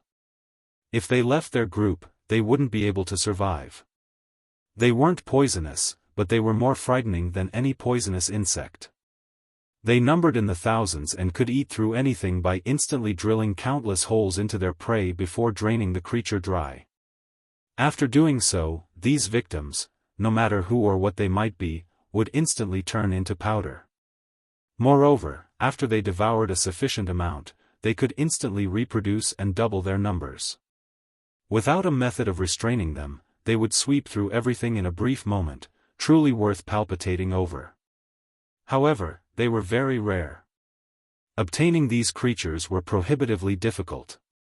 Chao Guiyao paid a huge price for his myriad stardust by trading a supreme treasure to the insect swarm valley. At the time of the transaction, the valley had warned him not to release the stardust unless there was no other option because very few people in this world could subdue these creatures besides them. After seeing and knowing what they were, even the ancestors of the great powers were aghast. This stardust was ferocious and even more terrifying than a locust swarm. Unless someone was powerful enough to destroy them in one blow, they would put an end to all the places they went. Myriad Stardust. Even Li Qia's expression slightly sank after seeing the silver color in the sky. Chao Guiyao whistled and the stardust soared towards Li Qia in an unstoppable manner like a flood. The stardust is coming. Even Yuan Caihe was shaken to see the approaching wave. Today is your funeral. Chao Guiyao shouted with a cruel visage. He could only use a special whistle to direct the stardust to their target, but he couldn't control them. Moreover, once the swarm reached a certain size, he would lose control completely. This meant that upon release, he had no way of recovering them. Imperial Bull, Li Qia called out in response. The Imperial Draco Bull immediately jumped out of the courtyard and guarded the front of Li Qia. Moo! The bull bellowed a cry that resembled a dragon's roar. A powerful draconic aura swept through the sky like a flood and headed straight towards the countless stardust. In just a moment, it seemed as if countless snowflakes fell down from the sky as a large portion of the stardust was assaulted by the mighty roar of the bull. Now! During their plunge, Li Qia summoned the myriad heavenly cauldron. With an explosion, a divine flame from the mouth of the cauldron engulfed the sky, devouring all the falling stardust. Next, the boundless cauldron flame turned into countless fiery needles that pierced the extremely tiny bodies of the stardust, marking minuscule runes on them. As the cauldron spewed out more flames and thus created more runes, Li Qia aimed to use them to refine these countless specks of stardust. After some time, Li Qia finally recalled the cauldron and let out a cry. A new set of stardust flew out of the cauldron and covered the sky. One could only see them floating above his head as if it was another galaxy entirely. The only difference was that these stardust carried a fiery glow as they gathered together. Inside this galaxy were fiery sparks made from intertwined runes, forming a huge net. Under Li Qia's control, the stardust above his head danced around in the sky. Sometimes they turned into a giant, at other times a mountain, or even just its original form of a cosmos. His control over them was absolute and effortless. They had become his supporters. As the Dark Crow, Li Qia had tamed countless evil and poisonous creatures with the alchemy god, and myriad stardust was no exception. This chance meeting today became very simple due to him having the Imperial Draco Bull and the myriad heavenly cauldron. This is impossible. Chao Guiyao dropped to the ground and looked at the situation in disbelief. Once released, he wouldn't be able to control these stardust. Even in the insect swarm valley, only 3 people could truly control them. But now, Li Qia easily tamed them with complete mastery. This was even more amazing than an ancestor of the valley. After Li Qia assumed control, the 4 demons rushed towards Chao Guiyao like puppets. Get out! Chao Guiyao was aghast at the oncoming offense and shouted towards the lucky state of Chao's experts who were still alive in the mansion. However, it was too late. Chao Guiyao's words had just come out, but the demons already arrived with their unbelievable speed and were accompanied by a poisonous storm that enveloped the mansion in an instant. Many disciples quickly took out antidotes, to varying success.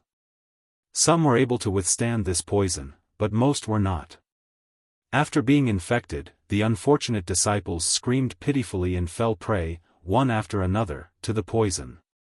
The shocked Chao Guiyao immediately summoned a cauldron to release a huge amount of the antidote. Although his antidote could dissolve the poison, flashing glints appeared. Blood spurted everywhere as those who did not die to the poison were all killed by the demon's blades.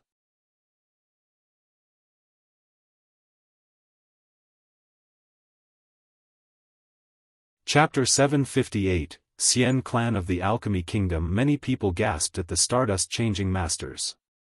Of course, the one who was most frightened was Chao Guiyao since he had far greater knowledge of how terrifying they were. Even those in Alchemy City who watched using a heavenly mirror felt a cold chill running down their spines. Everyone held their breaths at this moment. You can't even control myriad stardust, yet you still dare claim to have mastery over insects. You truly think too highly of yourself. Li Qia smiled dismissively and said, "Today, I will open your eyes and show you what is truly considered insect mastery." Having said that, Li Qia ordered the transforming stardust above his head with a shout, "Go!" Suddenly, all of the stardust rushed towards Chao Guiyao like a tsunami. Chao Guiyao was scared out of his wits due to this horrifying spectacle and cried out, "No!" Boom!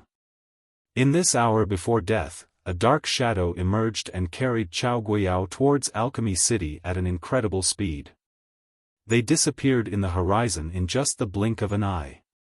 This shadow appeared too quickly. However, there were still a few who managed to see that it was an old man. Unfortunately, due to his swift speed, no one could see his face clearly. Whoosh! When the stardust came down and swept through Chao Guiyao's mansion, the whole place turned into ashes which were dispersed by the wind in a matter of seconds. Anyone would be shocked at such a brutal scene. In the present times, only virtuous paragons would be able to confront these fierce little things. However, even ordinary paragons would have a hard time against them. Li Qiye recalled the stardust after Chao Guiyao was saved by the shadow and stored them away. He didn't let them continue to chase the enemy.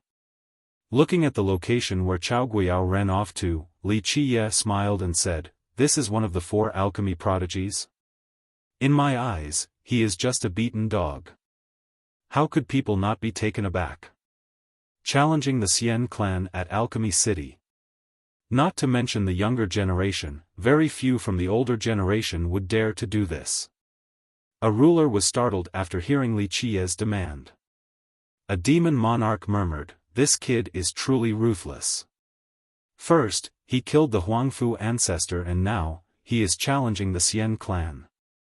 The Xian ancestor is still alive, yet he still dares to provoke him."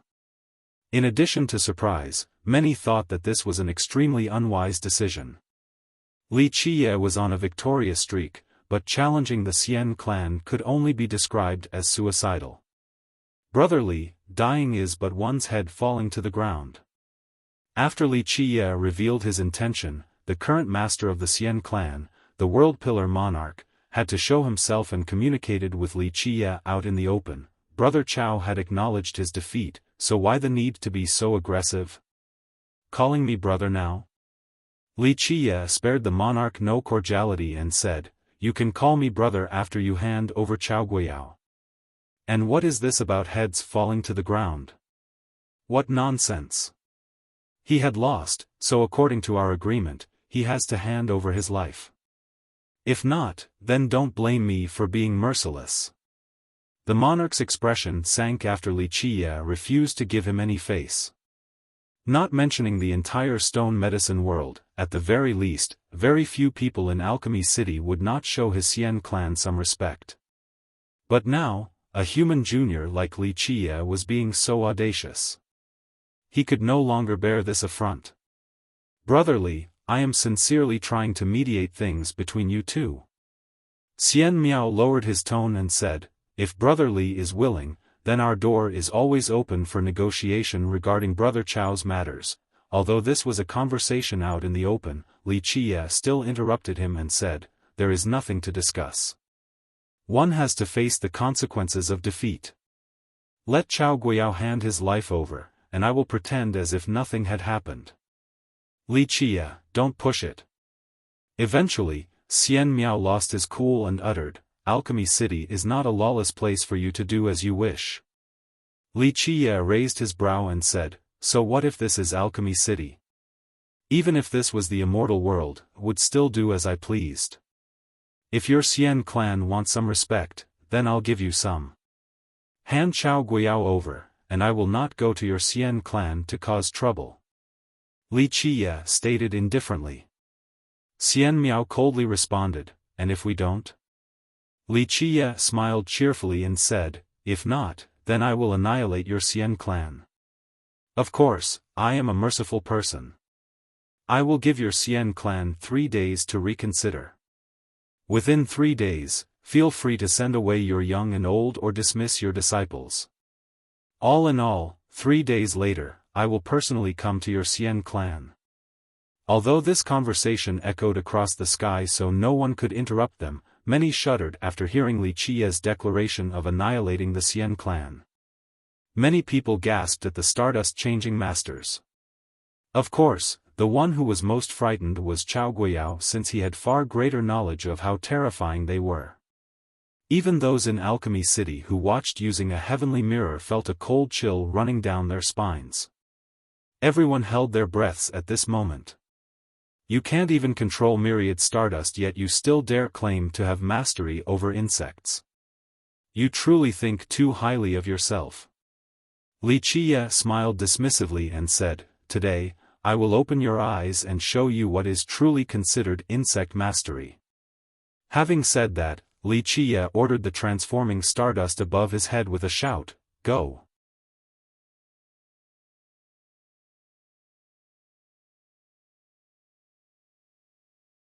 Chapter 759, Confrontation Annihilating the Xian Clan. Such words would be incredibly arrogant no matter which sect or imperial lineage uttered them.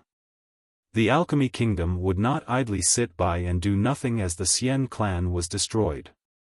Such a declaration was like thunder ringing beside one's ear. Someone couldn't help but murmur, "So arrogant. Does he think there is no one here at the Alchemy Kingdom?"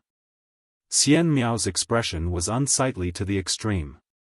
Ever since his Xian clan separated from the imperial family to form its own clan, no one had ever declared such a thing towards their clan. "Good, Li, our Xian clan also wants to see just what you can do." He also left behind a tough and cold response, "We will definitely protect Brother Chao. If you are unconvinced, then come. We'll take on your schemes." Xian Miao ended this conversation and turned back to enter his palace. 3 days later, I will visit your Xian clan. Destruction will ensue if you don't hand Chao Guiyao over to me. Li Qiye didn't care for the monarch's response. After saying his last words, he also went back inside his courtyard. Everyone's eyes widened after hearing such strong words.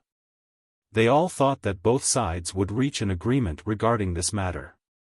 Are we really doing this? After Li Qiye came back, Tai Yi couldn't help but ask with a wry smile. Li Qiye glanced at him and said, "You should know very well whether the Xian clan truly wants to resolve this peacefully or not.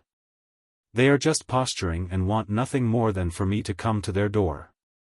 That little skit earlier was only for show so that the world knows that their Xian clan has the moral high ground. Even if I didn't mention attacking their clan, they would still find a reason for me to go there. At that time, they would have the justification to do as they wish." Having spoken to this point, he couldn't help but smile. "Big brother, you might as well try to reason with them." Yuan Saihe said softly. Li Qiye laughed and said, "Why should I? They should be the ones coming to me. If they were sincere and wanted peace, then they wouldn't have replied via spatial message. They would have come to my place and let Chao Guiyao accept his punishment. This would be true sincerity. Of course, they are not acting in good faith. This is even better, I like unreasonable people." Li Qiye leisurely explained, "As the saying goes, one does not slap a smiling face. If people kneel down and beg for forgiveness, then I really can't just kill them. However, for those who arrogantly deal with me, let them come. Only when dealing with unreasonable people would I be able to kill as I please." Yuan Saihe gave up. She had a kind heart and understood that Li Qiye was ready to rumble the moment he set foot into this city. It was unfortunate that the Xian clan didn't know this yet. The entire city was in an uproar after Li Qiye's declaration spread. "No way, is this real? Li Qiye actually said these words? This is Alchemy City, not some random place. It is only one step away from the ancestral ground. To make such a declaration, was he insane?" The first reaction was, of course, disbelief. A cultivator who knew a few tales of Li Qiye said, "This Li Qiye person has stayed true to his words ever since his debut. I'm afraid this is not just tough talk. Just what is this kid's hidden ace?" Even demon kings and ancestors who had experienced many things had to wonder, don't tell me a big character from Alpine Mountain is here to back him up. Some people also arrived at this conclusion, but no one had heard of an Alpine ancestor coming into being. It could even be said that when Li Qiye made his declaration, Alpine Mountain didn't have any reaction at all. This made them very confused as to just what was hidden in Li Qiye's hands. Just how powerful was it to let him say that he would destroy the Xian clan, challenging the Alchemy Kingdom's prestige? While many people discussed this issue with doubts, a certain person was very satisfied with their work and murmured, "Yes, kill everything until even the sky shatters." Alchemy Kingdom, Alpine Mountain, State of Chao, Radiant Sea Sect. Nothing would be better if all of these sects become involved in this conflict. A complacent, cold laughter resounded in the darkness. This person was ready to reap the benefits from this turmoil. After the first day, both the Xian clan and the Alchemy Kingdom didn't make any move. Likewise, Wuxia remained unperturbed. However, on the second day, someone came to visit Wuxia. He was the observant monarch, the leader of the monarchs in the kingdom. Wuxia continued to show consideration and granted him an audience. Is observant monarch here because of the Xian clan's matter? Wuxia got straight to the point after seeing him.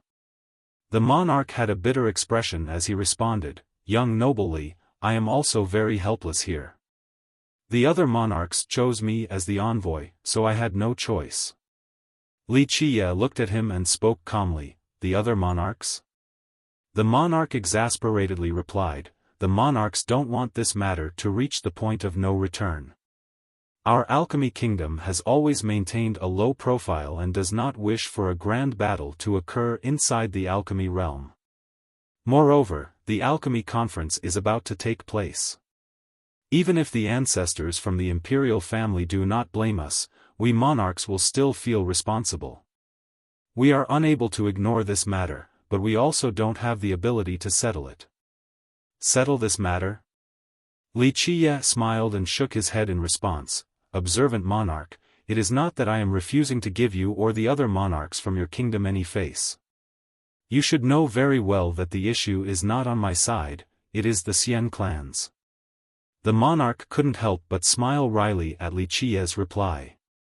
Wuxia chuckled and said, "If the other monarchs want to settle this matter, then it could be very simple. Tell the Xian clan to hand over Chaoguiyao." The helpless monarch replied, "Before coming to see young noble Li, I took a trip to the Xian clan." The World Pillar monarch's attitude was unyielding. Unless young noble Li starts by apologizing to the Xian clan, there will be no negotiations regarding Chaoguiyao. Not bad.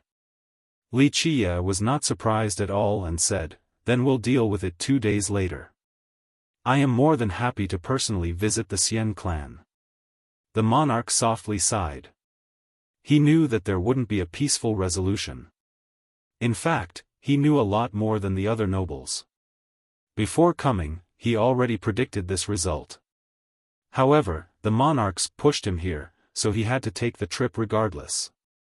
Young noble Li, sometimes, taking one step back is the right way to go. The monarch tried to persuade Wuxia once more, "If this was before, then I and the other monarchs could pressure the World Pillar monarch into giving us some face. However, he is very confident at this moment, so I'm afraid your arrival is just what he wants." Wuxia cheerfully asked, "So what?" The monarch hesitated for a moment before eventually continuing, "Right now, I can say for certain that the Huangfu sacred ancestor and the Xian alchemy ancestor are residing in the Xian clan. Although people said that the alchemy ancestor had left, I'm quite certain that he is still there. I am putting myself at great risks by revealing this news to young noble Li. I appreciate monarch's thoughtfulness." Wuxia smiled and said, "Since someone dug such a big hole for me, I would truly feel sorry for their hard work if I didn't jump in." Although the frustrated monarch wanted to settle this matter, it was beyond his power. Even though this whole incident had dire consequences with deeply involved parties, nothing would be resolved unless the imperial family was willing to step in. "Young noble Li, I am not underestimating you." The monarch ultimately held on to his objective of persuasion and said, "Even though the Xian alchemy ancestor is not considered an apex existence with regards to cultivation, his venerable is still a great paragon. As for the Huangfu sacred ancestor, there is no need to speak further of his might." The monarch paused for a moment before continuing, "Although Alpine Mountain supports young noble should also know that the alchemy ancestor has great ties with some of our imperial family's extremely powerful ancestors. If virtuous paragons from Alpine Mountain become involved, then the ancestors from the imperial family will not sit idly by. His words made it clear that if Alpine Mountain helped Wuxia, then the behemoth that is the imperial family would absolutely step in. Wuxia chuckled and said, "As for this, you need not worry, monarch. There is no need for Alpine Mountain to assist me if it is only destroying a Xian clan. I alone am more than enough." The monarch gave up when things came to this point. The only thing he could do was to gently sigh. Wuxia continued, "However, since monarch is so sincere, I will ask you to send out some words. Tell the Xian clan to send away their young and old. I do not hope that on the day I go, I will have to kill the feeble and weak. Tell them to not be optimistic. I will stay true to my words in destroying the Xian clan. Even if your imperial family takes action, nothing will change." Wuxia's eyes became fierce as a terrifying murderous intent rose. He resembled an awakened prehistoric beast at this moment. The monarch shuddered after feeling Wuxia's murderous intent and understood that he was not just bluffing. "Young noble Li, I will deliver your words." In the end, the monarch cupped his hands and bowed deeply before leaving. Annihilating the Xian clan, such words would be incredibly arrogant no matter which sect or imperial lineage uttered them. The Alchemy Kingdom would not idly sit by and do nothing as the Xian clan gets destroyed. Such a declaration was like thunder ringing beside one's ear. Someone couldn't help but murmur, "So arrogant. Does he think there is no one here at the Alchemy Kingdom?" Xian Miao's expression was unsightly to the extreme. Ever since his Xian clan separated from the imperial family to form its own clan, no one had ever declared such a thing towards their clan. "Good, Li, our Xian clan also wants to see just what you can do." He also left behind a tough and cold response, "We will definitely protect Brother Chao. If you are unconvinced, then come. We'll take on your schemes."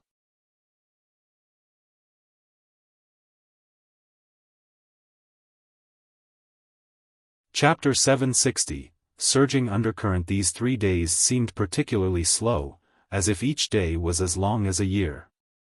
Countless eyes were on Wuxia and the Xian clan as many people held their breaths in anticipation. On the 3rd day when the sun set in the west, many people waited for the sun to rise again. Inside Alchemy City, the crowd was ready for the upcoming battle. At sunset, Wuxia once again sent a message stating, "One night remains. If the Xian clan still harbors their young and weak, then send them away now. Tomorrow, the Xian clan shall turn into smoke. I am a merciful person and will allow time for you to send them away." These words spread across the entire city and the Xian clan. Humph, but this time, no one showed up from their side, only a snort came as a response. The moment this snort appeared, countless souls from those who heard it left their bodies. They quivered due to this threatening snort. A demon king felt a chill and murmured, "Was that a virtuous paragon?" An old undying realized something and said in astonishment, "It is not an ordinary paragon. Even if it is not someone who is stepping onto the path of the heavens or the path of the grand era, they are still a peak paragon." Virtuous paragon was a general title. This realm was vast, and once a paragon reached a certain level, they would be presented with 2 possible paths. One was to head for the heaven's will. This road took one to compete for the heaven's will to become the emperor.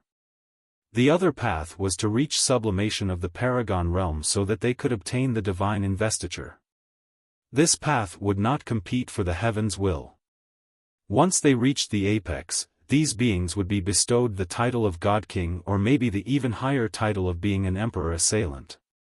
Before they stepped on these 2 paths, all paragons would be considered ordinary paragons. Ordinary paragons had 5 levels. In ascending order, they are Early Era Paragon, Rising Era Paragon, Peaceful Era Paragon, Prosperous Era Paragon, and Golden Era Paragon. The 5 levels of ordinary paragons were easy to understand. Early Era Paragon meant the start of a new paragon. Being a rising paragon meant reaching some success during their generation. Peaceful paragon meant that the being had the power to calm an era. Prosperous paragons were able to strengthen their era while golden paragons were able to illuminate their era. On this night, the Xian clan snort disturbed the entire city. Many were aghast after hearing this sound. Some guessed that there was an extraordinary paragon residing within their residence. There were no eternal secrets in this world. After the night's curtain fell, news came out of nowhere regarding the Xian alchemy ancestor staying at their residence. Rumor has it that the Xian alchemy ancestor has long been a legendary alchemist but couldn't reach alchemy emperor. It looks like he is actually a legendary master as well. The hearts of many sank after hearing this voice. More often than not, juniors couldn't really gauge the paragon realm, so they only used general titles. For example, Old Undying's or Great Power's ancestors were mostly ordinary paragons. The majority of them were early era paragons or rising era paragons. Only a few of them were golden era paragons. Those known as legendary masters were no longer ordinary. They were definitely golden era paragons, top-level ones at that. They could even be paragons who had embarked on one of the two paths. The first thought of those that learned that a legendary master was in the Xian clan was that Wuxia should stop messing around. The Xian alchemy ancestor being there didn't only mean they had earned his personal support, it also meant that the imperial family had revealed their stance because the ancestor was previously buried inside their ancestral ground. It could be interpreted as the imperial family supporting the Xian clan. It seems like this is going to be a huge deal. A stone king with a good intelligence network spoke with someone next to him. The Xian clan does not only have the Xian alchemy ancestor, all 5 of their elders have also joined while the young and old were moved away to a different branch. It seems that the World Pillar monarch has earned the support from the clan and is ready to play. The Xian clan was one of the branches of the imperial family, but the Xian clan of today was not the one that originally separated. After the Xian clan left the imperial branch, they formed several different clans. The Xian clan of the World Pillar monarch was only one among many. Now that their forefather, the Xian alchemy ancestor, was back, how could the other clans of Xian not support the World Pillar monarch? With their full support, it seems that the monarch had sufficient force. A worried cultivator murmured, if the World Pillar monarch's clan has earned the support of the imperial family, then even if Wuxia is backed by the Alpine Tree Father, I'm afraid he won't be able to do anything. On this night, the entire city was silent as everyone waited for the sunrise and the battle. Ming Yeshua slowly wandered around her garden inside an alchemy garden in the kingdom's ancestral ground. She was enjoying the spirit medicines as Grandma Bai came to inform her of the newest information. What is the Xian forefather trying to do? The grandma couldn't help but say after informing Ming Yeshua, he is not a foolish person. How could he become involved in the affairs of juniors? I wonder what benefits the Huangfu clan promised him. The charming Ming Yeshua was quietly savoring the spirit medicines. It seemed that her appearance was always alluring and fascinating. The Xian forefather has certainly been bewitched by the Huangfu sacred ancestor. Ming Yeshua withdrew her gaze and mused, what could the Huangfu clan possibly have to move an ancestor from our kingdom? Ming Yeshua's words were correct.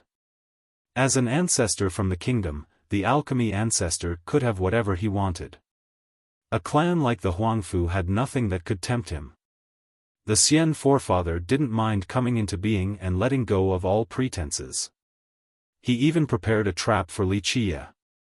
This is simply him coveting the manual of Wuxia's Tao of Alchemy.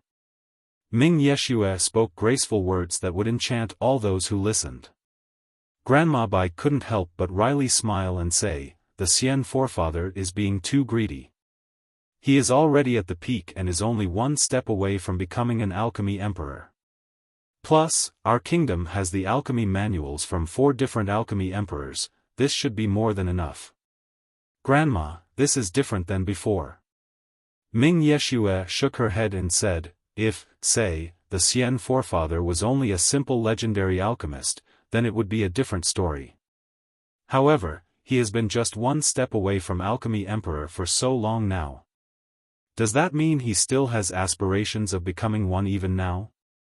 The grandma wryly smiled and said, with his current age and his dried longevity blood, even if he could become enlightened, would his blood energy be able to bear the final Tao test?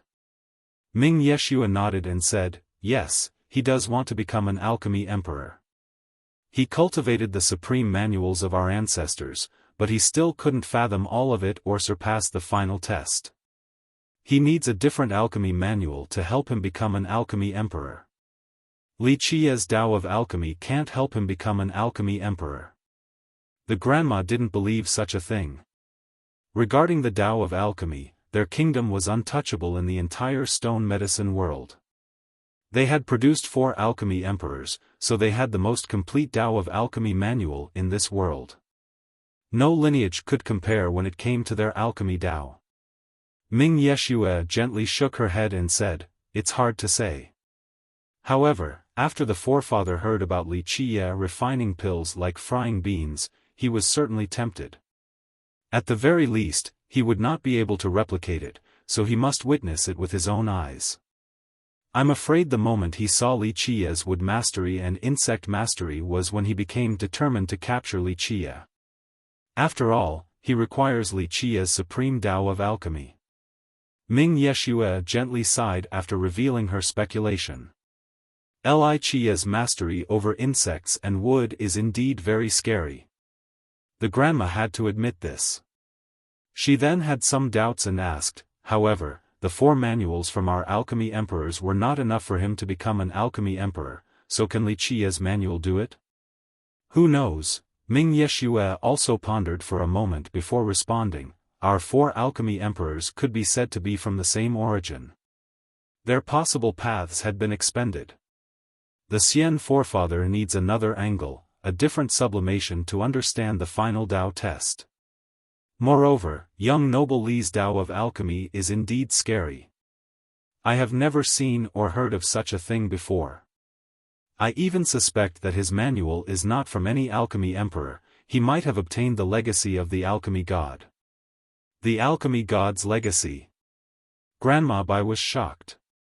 Since the start of time, there had been many alchemy emperors, but no one had dared to call themselves god. This was mainly out of respect for the alchemy god, but it was also because none of the alchemy emperors were able to reach the heights of the alchemy god. The grandma couldn't help but say, that isn't possible. The alchemy god's legacy has been lost for countless years. Our forefathers have been searching for it for generations, but no one was successful. How could Li Qia obtain this legacy? Ming Yeshua replied, this world is unpredictable, so who can accurately predict its motions?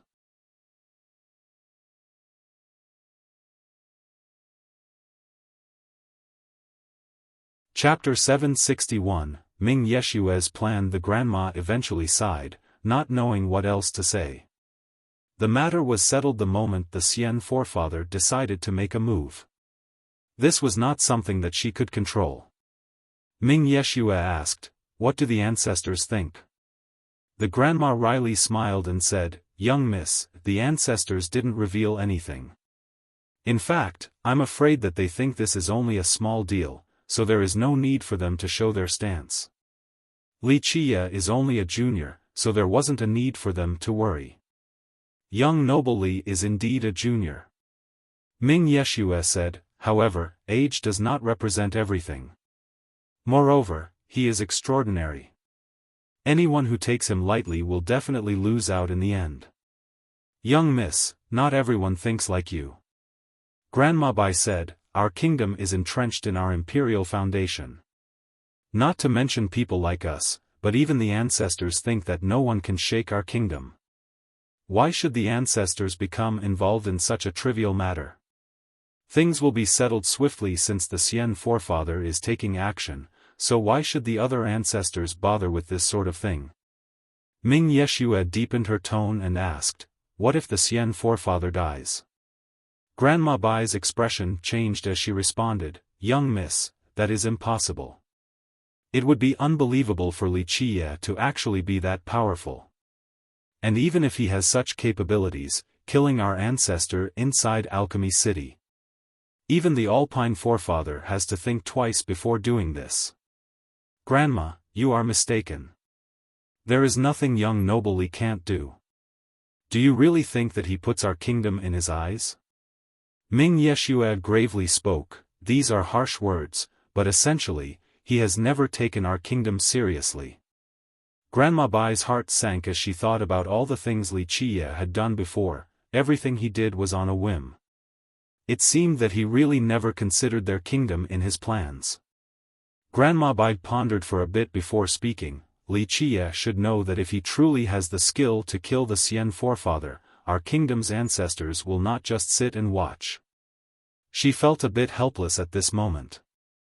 Any rational person would know that provoking their kingdom wouldn't end well, but she was not certain about someone like Li Qie. He will not care. Ming Yeshua slightly shook her head. Think about it, what kind of person is the Huangfu sacred ancestor?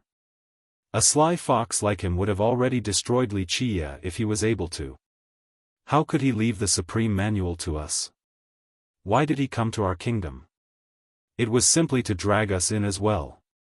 Ming Yeshua's eyes became serious as she spoke. Li Qie killing the Xian forefather is exactly what the sacred ancestor wants. When that time comes, our kingdom will truly be dragged under the water. Not only would the Huangfu clan rejoice, Yi Qingcheng and the Heaven Hoof Ravine would profit as well. Existences like them want nothing more than unceasing war in our alchemy realm. The grandma went quiet. This was the decision of the ancestors. As juniors, they couldn't influence them, let alone turn the tides. Ming Yeshua asked, what about Ancestor Wushuang? Grandma Bai said, Ancestor Wushuang agreed to see young Miss, but young Miss should also understand that it is not easy for him to meet a junior. His venerable needs at least several days before opening his doors. No, it has to be tomorrow at the latest. Ming Yeshua spoke austerely, it will be too late after tomorrow. Grandma, no matter what, I have to meet Ancestor Wushuang tomorrow. You and His Majesty along with the elders must accomplish this. Young Mississippi. The grandma hesitated for a moment before responding. Even His Majesty is not in a position to comment regarding the alchemy ancestors' matters. If you forcefully intervene before officially taking the reins, it would be defying the current sovereignty. I'm afraid the ancestors will reprimand you. That's not important. Ming Yeshua was resolute as she said with a deep voice, it doesn't matter if the elders agree or not, I must see Ancestor Wushuang tomorrow. Otherwise, I'll personally go to the Star Cliff. Young Miss, please don't scare people. The grandma jumped after hearing this and quickly tried to persuade her, if you barge into the Star Cliff, then it would cause a huge commotion. The ancestors will only be even more angry. So what if the ancestors become angry? Ming Yeshua spoke calmly, it is much better than bringing about a calamity. If I don't see Ancestor Wushuang tomorrow, I will personally go to the Star Cliff to see my master. Grandma Bai said, young miss, are you not taking this too seriously? A calamity? With just Li Qie? I'm afraid that is impossible. Even if the Alpine forefather himself arrives, this outcome would be unlikely. Ming Yeshua replied, Grandma, these words feel unbelievable to me as well. I have a very strange feeling when I'm together with young noble Li. If something were to happen, I would be willing to stand by his side. However, I am still the kingdom's disciple and its descendant, so I can't just watch something happen to the kingdom. Although I don't know what schemes the young noble is concocting, I know that he is ready. Ready for what? Grandma Bai couldn't help but shudder as she asked for clarification. Ready to destroy our alchemy kingdom. Ming Yeshua had an austere look as she said, any rational person would know that the moment they bare their fangs at the Xian forefather would be when they provoke the alchemy kingdom. However, young noble Li still declared his intention of destroying the Xian clan. This means that he is ready to wage war on our kingdom. But the question is, are we prepared for a war for our survival? That, there is no chance, destroying our alchemy kingdom? The grandma was very skeptical and hesitantly said, I'm afraid that even with the Alpine forefather backing him, it would be impossible. This was not the grandma being arrogant, it was the truth. Who in this world could topple their regime? Not even the personal arrival of the Alpine tree father could do so. Grandma, I do not wish pointlessly argue with you regarding this issue.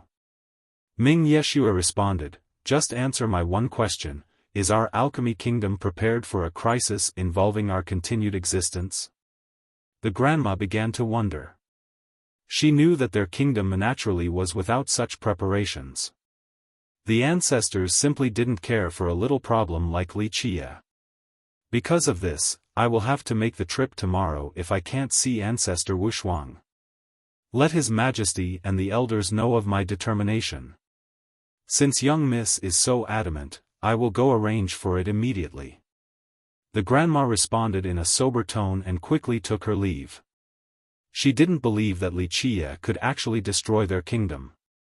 This was too exaggerated and absolutely impossible, but she also believed in her young Miss intelligence. She had never seen anyone wiser than her young Mississippi. She was definitely the future immortal emperor. After a quiet night, dawn finally came forth. Countless people lost hours of sleep, and their gazes were fixated on the Xian's residence.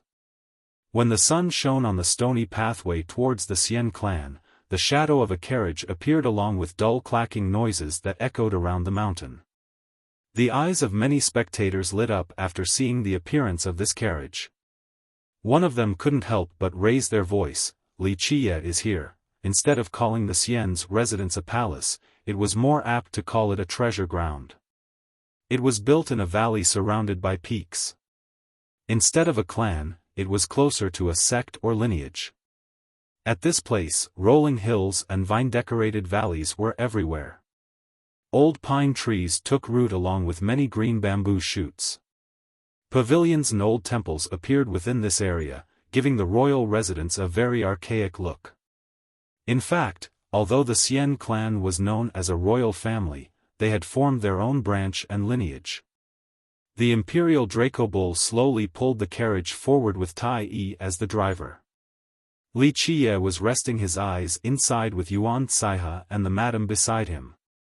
Wuxia was half lying down with a fur coat on his body as if he was asleep. With beauties by his side, he seemed to be on an outing rather than marching to battle. The spectators were at a loss for words after seeing this scene of Wuxia going to battle. They didn't know whether to admire him for having such great luck or to be in awe of his confidence. Eventually, the carriage stopped right outside of the Xian clan's gate.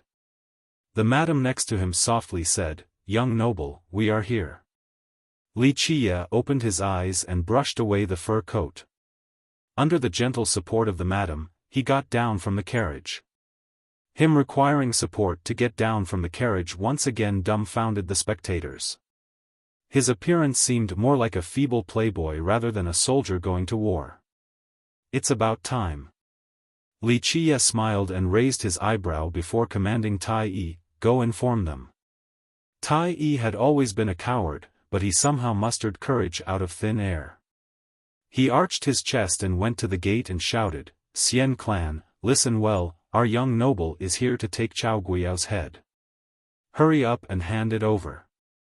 Normally, whenever trouble came, Tai Yi would instantly flee without a trace, but things were different this time. He found courage and confidence from nowhere and was able to shout in an incredibly arrogant manner. Of course, Tai Yi knew very well that this was his opportunity to show his loyalty. If he didn't do so now, he wouldn't even have the chance to do so in the future. The grandma eventually sighed, not knowing what else to say. The matter was settled the moment the Xian forefather decided to make a move. This was not something that she could control. Ming Yeshua asked, "What do the ancestors think?" The grandma wryly smiled and said, "Young miss, the ancestors didn't reveal anything. In fact, I'm afraid that they think this is only a small deal, so there was no need for them to show their stance. Wuxia is only a junior, so there wasn't a need for them to worry." Young noble Li is indeed a junior. Ming Yeshua said, however, age does not represent everything. Moreover, he is extraordinary. Anyone who takes him lightly will definitely lose out in the end. Young miss, not everyone thinks like you. Grandma Bai said, our kingdom is entrenched in our imperial foundation. Not to mention people like us, but even the ancestors think that no one can shake our kingdom. Why should the ancestors become involved in such a trivial matter? Things will be settled swiftly since the Xian forefather is taking action, so why should the other ancestors bother with this sort of thing? Ming Yeshua deepened her tone and asked, what if the Xian forefather dies? Grandma Bai's expression changed as she responded, young miss, that is impossible. We don't know whether Li Qie is actually that powerful. And even if he has such capabilities, killing our ancestor inside Alchemy City. Even the Alpine forefather has to think twice before doing this. Grandma, you are mistaken. There is nothing young noble Li can't do. Do you really think that he puts our kingdom in his eyes? Ming Yeshua gravely spoke, these are harsh words, but essentially, he has never taken our kingdom seriously.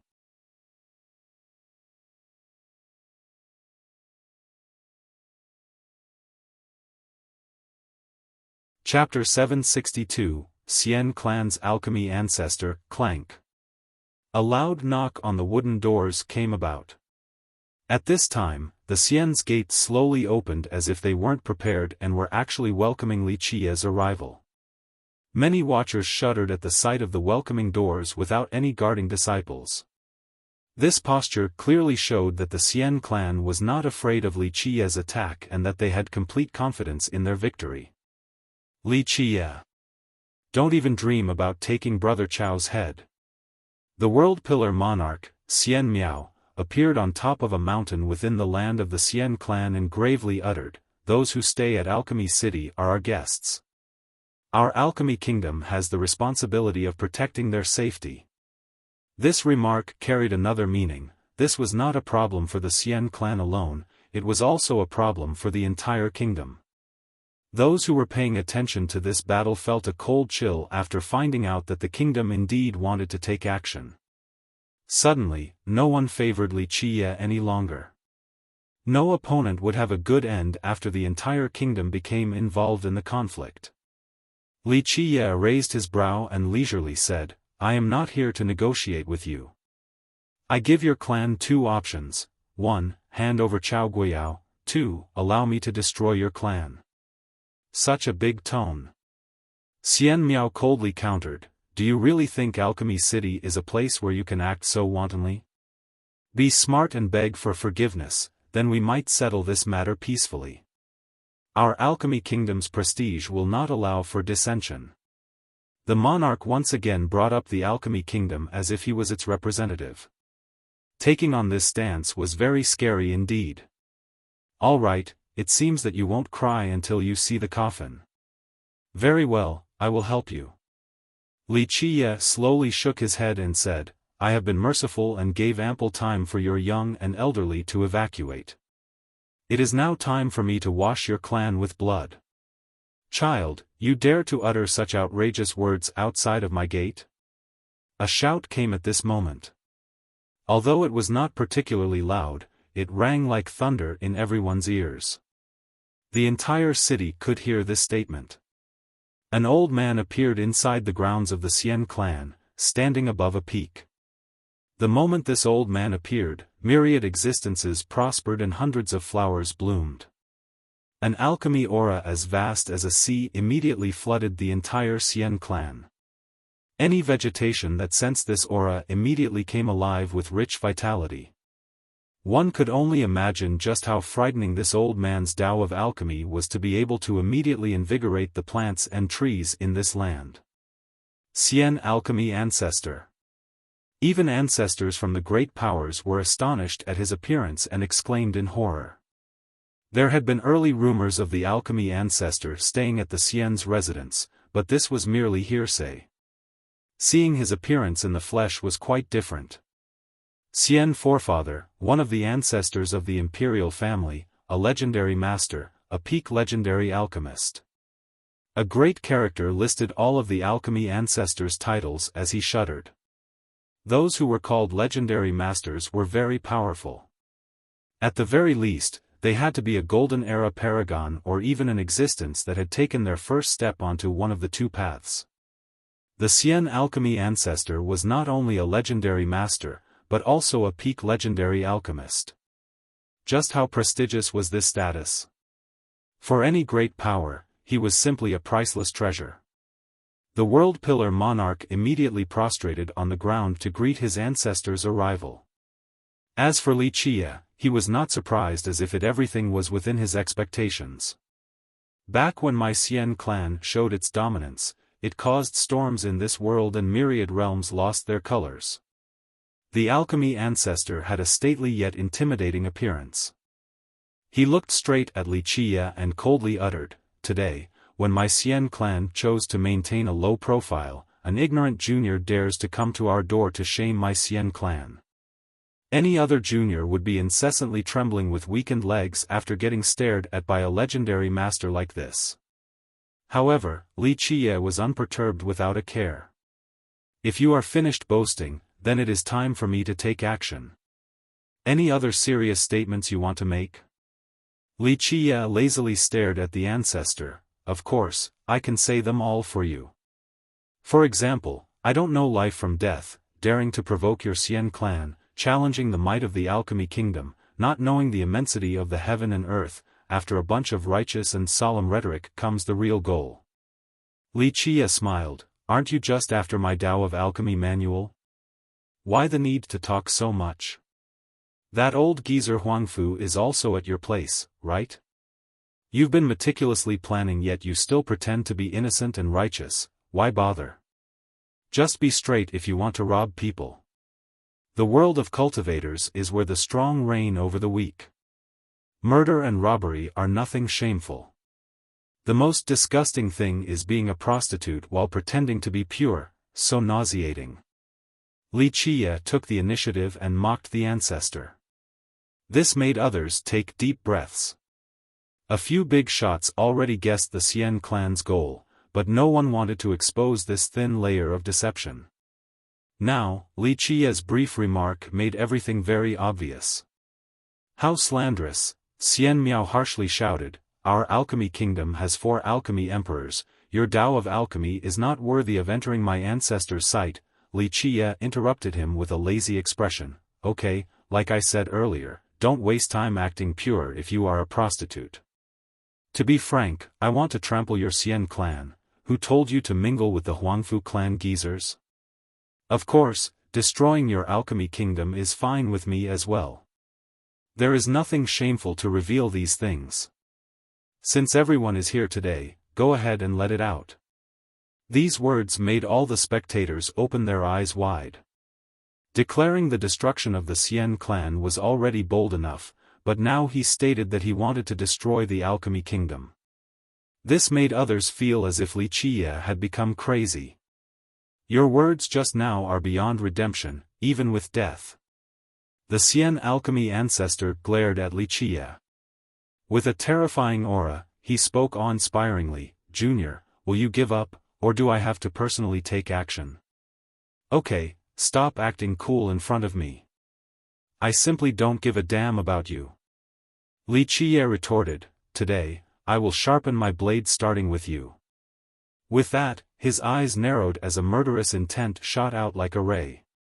"Young noble, why use a butcher's knife to kill a chicken? He's only an old man, there is no need for young noble to take action."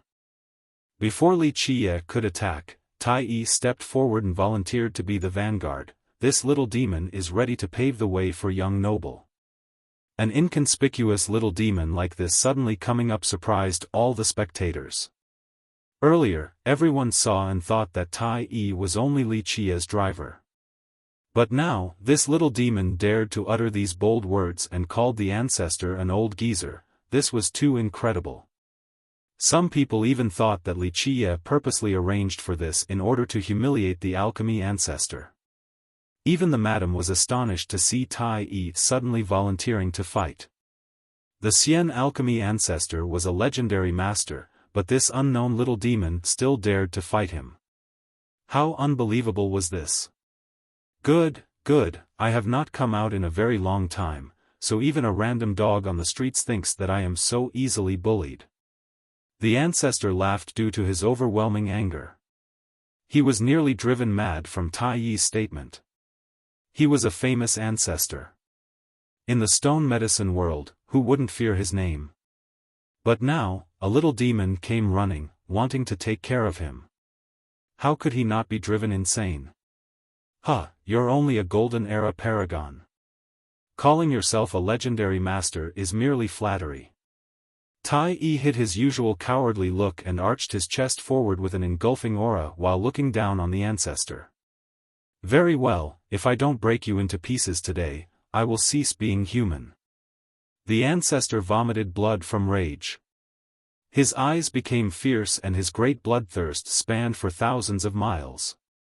With a new demeanor, Tai Yi bowed towards Wuxia and said, "Young noble, please allow this little demon to take his head." Wuxia slightly waved his sleeve and lightly said, "Go. Since you want to contribute, then let this merit belong to you. Little beasts, die." Seeing the master and servant playing their tune left the ancestor furious. He crazily roared as his grand palm came forward. His 5 fingers were as mighty as a suppressive mountain, capable of crushing the world. Only a minor technique. Tai Yi's body flashed and disappeared as fast as lightning. In the blink of an eye, no one saw how he appeared before the ancestor. Bang! Bang! Bang! Amidst the commotion, the ancestor was struck 6 times by Tai Yi.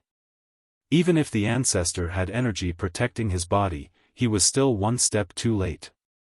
After the loud detonations, he shattered a peak with his feet after being blown away by Tai Yi.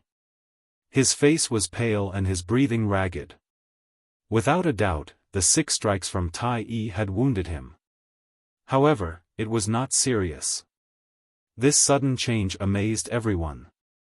This Tai Yi was a little demon who no one valued. Everyone thought that him attacking the ancestor was courting death. However, Tai Yi actually hurt the ancestor. Of course, some of this was due to the ancestor underestimating his enemy, but it was still enough to show that Tai Yi was powerful enough. He was definitely a virtuous paragon. Otherwise, without any weapons, he wouldn't be able to injure a legendary master. A paragon acting as Wuxia's driver caused many people to shudder.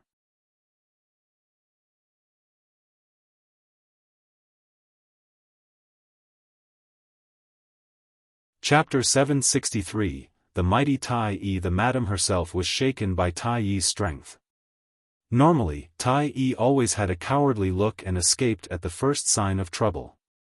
Who would have thought that he would be able to deter an existence like the alchemy ancestor? Little demon, come meet your doom. The ancestor's expression was unsightly to the extreme. He was a legendary master, yet he suffered in the hands of this no-name demon. It was only their first exchange, yet it was still extremely humiliating to him. He cried out and soared to the sky. Under his wrath, his blood energy erupted to its most powerful state. For someone with weak longevity blood like him, erupting his blood energy to this level was truly reckless. Here I come. Tai Yi remained undaunted in the face of this eruption. He laughed, then soared in the air straight at the ancestor. At this time, Tai Yi was like a completely different person. No one would be able to recognize the coward that he was. His aura engulfed the world as if he had been reborn with a domineering presence. Die! The ancestor's invincible treasure slammed down without holding anything back to meet Tai Yi's offense. In the blink of an eye, this invincible treasure blindingly lit up and broke all the laws in this world. The world seemed to be trembling under this blow, along with all the cultivators in Alchemy City. Boom! The alchemy ancestor was worthy of his fame. This blow tore the fabric of space. Even when Tai Yi took out a powerful life treasure to meet it head-on, he still couldn't stop this oncoming attack and was blown away. one could hear a loud detonation as the void was shattered. From this scene alone, one could easily imagine just how terrifying the attack from the ancestor was. Tai Yi stabilized himself and coughed out several gulps of blood and murmured, "This body is becoming weaker and weaker, I really am getting old." The spectators finally heaved a sigh of relief after seeing the ancestor wounding Tai Yi.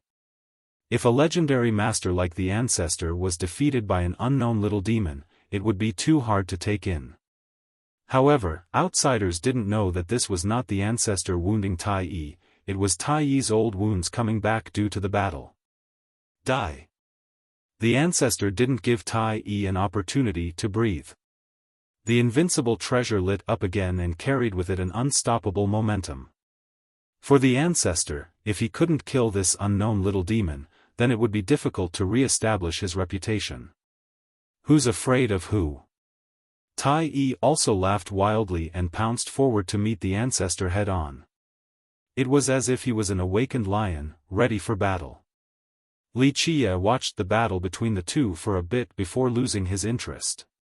He looked at the land of the Xian clan and smilingly said, "It is time to flatten this land." Having said that, he took out a pouch. Hush! In this instant, the wind suddenly howled. Poisonous insects and ferocious monsters came out one by one after being released by Wuxia. Loud roars resounded as if a flood of monsters had arrived like a stampeding cavalry. These creatures crowded the Xian clan's gate. There were 8-meter-long red-eyed winged centipedes, toxic horned lions as tall as little mountains, black widow snakes that stretched like rivers, true fire-virulent toads spewing out poisonous flames, iron-hoof evil bulls full of poisonous parasites.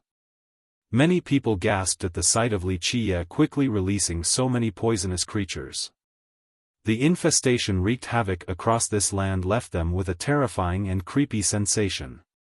Looking at the poisonous serpents with dripping saliva and spiders full of green hair, the beasts with evil flames surrounding their bodies. All of these terrorizing images caused people to tremble, some even wanted to vomit. Where did he get so many poisonous creatures from? Even a demon king was aghast in the face of so many monsters. Red-eyed winged centipedes, toxic horned lions, black widow snakes, true fire-virulent toads, iron-hoof evil bulls, an old alchemist could name all of these creatures. He paled as he murmured, "These are all indigenous species from the alchemy kingdom. The majority of them hide around in the dangerous locations here. How did Wuxia get them?" An alchemist realized something and uttered in shock, "Don't tell me he captured them just recently." A few people knew the ancient rumors of Alchemy City. In an archaic age when the phoenix and divine tree tried to obtain rebirth via fire, they left behind divine ashes that cultivated this land. This turned the city into a treasure ground for spirit medicines and grasses, as well as a land occupied by many poisonous creatures and fierce beasts. Because of this, there were still locations in this city where many of these creatures resided. From then on, these areas became so dangerous that even heavenly kings wouldn't dare to venture inside. How incredible! Just what level has Wuxia's insect mastery reached? An alchemy saint uttered in disbelief. Legends describe the insect swarm alchemy emperor coming to Alchemy City to capture many poisonous creatures. However, besides him, very few people later on managed to catch so many. After witnessing Wuxia's amazing display of prowess, many were frightened. In just a moment, they became very wary of this insect mastery branch from the Tao of alchemy. Although this was a world with the highest concentration of alchemists, an art like insect mastery was inferior in the eyes of many alchemists. First, one had to be a legendary alchemist before learning insect mastery. If one was able to reach this level, they would obtain a very proud status, and countless people would be willing to work for them. There was no need to waste energy researching insect mastery. It was enough to specialize in pill refinement. Second, even for many alchemy emperor lineages, insect mastery was not well researched. As a result, insect mastery and even wood mastery were very rare among alchemists. A few lineages had such abilities, but their alchemists still chose to focus on refining pills instead. It was very rare for someone to take insect mastery to the extreme like the progenitor of the Insect Swarm Valley, the Insect Swarm Alchemy Emperor. Activate the formations, prepare for battle. The World Pillar Monarch was alarmed and shouted after seeing so many poisonous creatures outside of their gate. With a series of booming explosions, lights flashed among the peaks of the Xian's residence. Even sweet fragrances could be smelled. Rah! At this time, there were creatures that had infiltrated the clan. However, the dozen of them all bellowed miserably. It didn't matter whether they came from the sky or the ground, they twitched on the ground and instantly died. Increase the power. The monarch gave another command to the disciples of his clan with a loud shout. Fiery lights appeared inside a few valleys and caves on this land as if they were burning something. An even stronger medicinal fragrance quickly enveloped the entire residence. The poisonous creatures crowding outside of the Xian clan were very afraid of this smell and couldn't help but retreat. Even those who were not afraid of this smell didn't want to enter the Xian clan, it was as if they could sense the danger. Alchemy formation. An alchemist who was watching this scene emotionally commented, "The Xian clan is indeed a branch from the imperial family. By having such a powerful alchemy formation in their clan, they could even stop a huge number of poisonous creatures." Huh, fool, not knowing your own strength, do you really think you are unbeatable with your insect mastery? Don't forget, our Xian clan is a branch of the imperial family. Regarding the Tao of alchemy, nothing compares to our alchemy kingdom in the 9 worlds. With the protection of the formation, Xian Miao sneered with complete confidence as if victory was a foregone conclusion. Although his words were unpleasant, they were backed by logic. It was difficult to find a lineage within the 9 worlds comparable to their alchemy kingdom regarding the Tao of alchemy. Should you be so proud of such a trivial formation? Li Qiye smiled and patted his myriad heavenly cauldron. Open. The cauldron opened its mouth wide. With a boom, its mouth seemingly turning into the gigantic jaws of a beast capable of swallowing the heavens.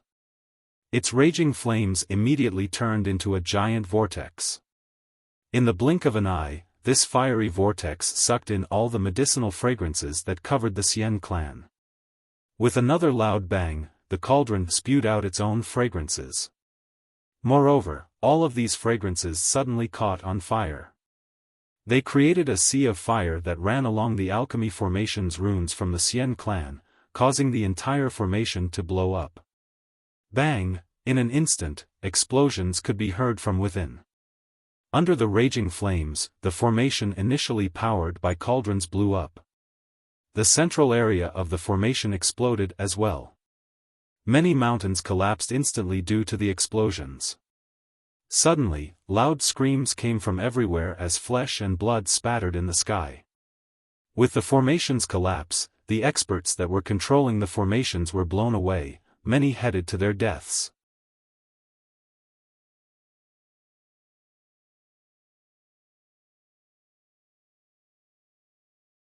Chapter 764, Massacring the Xian clan. The alchemy formation was broken in an instant by the myriad heavenly cauldron. Chaos ensued in the Xian clan as the shrill screams that came from within caused the World Pillar Monarch's countenance to be quite unsightly. The alchemy formation could be considered one of their prided creations. Ordinary clans wouldn't be able to have such a formation, but it was broken so easily by Li Qiye. It can also do this? A cauldron breaking an alchemy formation, this is so unreal. The spectators watching this fight were astounded after seeing the Xian's alchemy formation explode. This kind of alchemy formation is not even worthy of me taking action. My cauldron alone can already easily break it. Li Qiye smirked dismissively. Terrifying roars could be heard right after the formation went down. Without its deterrence, all the poisonous creatures rushed into the Xian residence. Their rampage caused the land to shake and the pavilions to be crushed. One of the poisonous serpents slithered all the way to a high peak and spat out some roiling mist. This mist instantly spread everywhere and shrouded one mountain after another, eroding many valleys. Many disciples from the Xian clan immediately screamed and met their demise after being invaded by this mist, leaving behind only bodies on the ground. One of the spiders full of green hair quickly rushed into the residence and spewed out countless webs.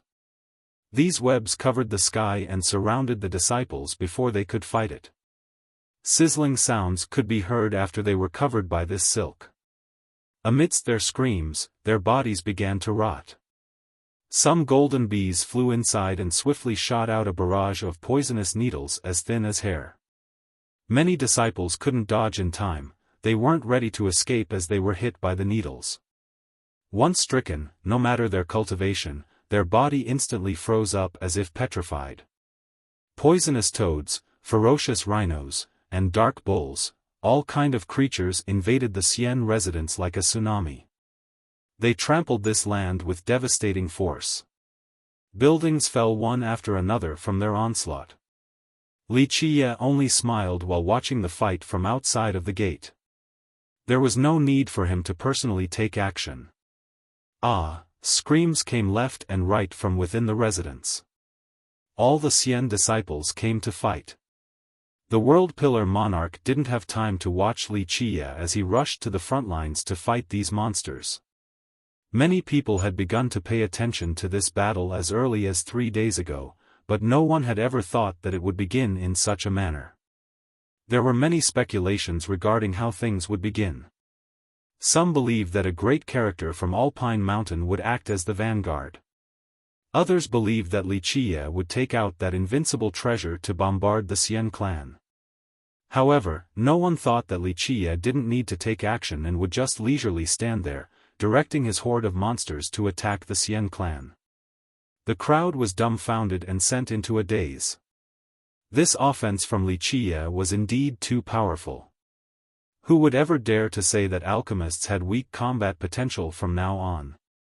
Insect mastery and wood mastery, both of these techniques can easily massacre a clan or even destroy a sect. An alchemist lamented after seeing this scene. However, there was a tinge of pride in his words. Damned beasts, stop running amok. In the depths of the Xian clan came 5 gray-haired old men that instantly formed a formation. They carried treasure medicines and divine roots and initiated their grand formation, coming forward with a powerful, sweeping momentum. Bang! A series of rumbling occurred. Under the pressure of the formation from the 5 old men, many monsters receded like a tide since they couldn't withstand this attack. 5 elders of the Xian clan.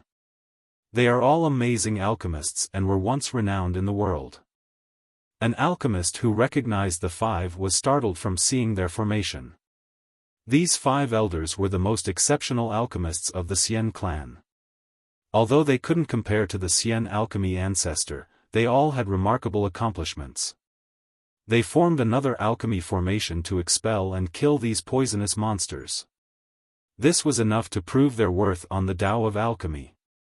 An alchemist-based formation? Wuxia smiled and said, "Let me show you what a heaven-made poisonous formation can do." Having said that, a Tao of alchemy emerged. Wuxia's hands instantly formed 5 runic incantations that flew out and imprinted themselves on 5 different creatures. Croak, a gold-striped one-eyed frog as big as a mound jumped out from the poisonous herd. Pluff, a crimson flame serpent with a tongue as big as an arm came forth. Z, a scorpion with an iron carapace crawled out from the mass. Next, 100-meter-long centipede with 1,000 blade-like legs arrived. Just its movement alone could sweep through many experts and take their lives. One spider covered in poisonous needles also rushed out from its peers. These 5 poisonous creatures instantly formed a team and pounced towards the 5 Xian elders at an unbelievable speed. They attacked together in the blink of an eye. The frog spewed out poisonous mists while the crimson serpent unleashed its fire to burn this mist. The burning mist immediately turned into a sea of fire. In this same moment, the spider spat out a large amount of webs that was accompanied by needles towards the sea of fire. In an instant, they became extremely vile fiery nets that locked the entire sky. The 5 creatures unleashed their combination attack towards the 5 elders. Boom! Boom! Boom! The scorpion shot out 4 needles towards the 4 cardinal directions that turned into formation pillars. In the blink of an eye, the 5 elders were trapped inside. At this time, the poisonous fire had turned into lava. Moreover, the webs had locked the area inside the formation, so the 5 elders couldn't take half a step backward, let alone escape. Open! The 5 elders wildly shouted and unleashed their formation's most powerful state. However, the combined attack of the 5 creatures with their venom, fire, webs. All of these powers worked together in harmony, causing their power to soar exponentially. Ah! In just a brief moment, the sea of magma refined the 5 elders' alchemy formation. The 5 elders were also incinerated while they screamed pitifully.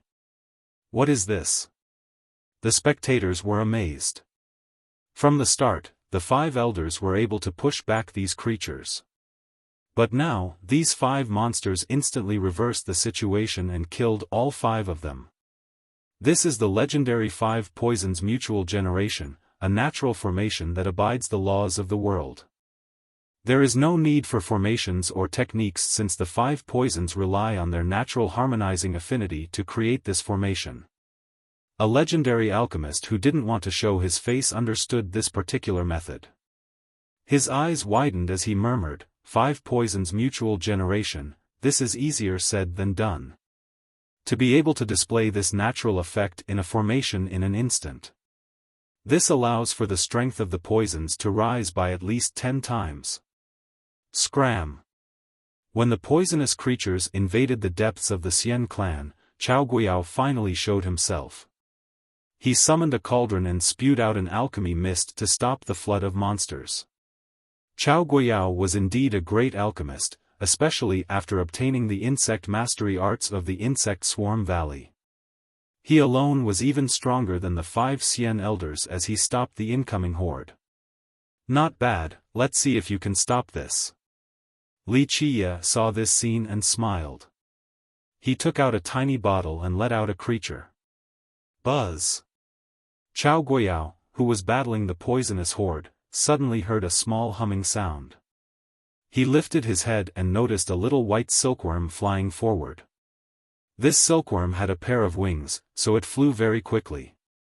Such a cute and tiny white silkworm would make anyone think that it was completely harmless. Evil silkworm. However, Chao Guiyao acted as if he had seen a ghost. He quickly recalled his cauldron and turned around to flee without a care for anything else. However, he didn't make it too far before he let out a shrill scream. His body dropped to the ground and began to twitch as a terrifying scene ensued. A strange fleshy growth began to bud as if a bean sprout was growing on his body. The moment this fleshy meat reached a certain size, it began to crack and spew out black blood. The little silkworm flew out of Chao Guiyao's body and immediately sucked up all of the black blood. Fuck, where did Li Qiye get an evil silkworm? A knowledgeable alchemist paled at the sight of this little silkworm. His legs grew weak as his butt hit the ground. Is that little white silkworm that terrifying? A disciple couldn't help but ask after seeing his master frightened to such an extent. The alchemist said, if it is not terrifying, then Chao Guiyao wouldn't have tried to flee. He obtained the arts of the Insect Swarm Valley and was fighting so many poisonous creatures alone. Do you think he was afraid of them? However, after seeing this little silkworm, he ran right away. He eventually calmed down and licked his lips. Evil silkworm, this devilish thing is very rare. Some of them live in some vile marshes in Alchemy City. I only heard that the Insect Swarm Alchemy Emperor caught one after coming here. Later on, it was groomed by the valley to become a devil that could easily kill virtuous paragons. Rumor has it that this evil silkworm is still protecting the valley to this day. The alchemist quivered while recalling the tale.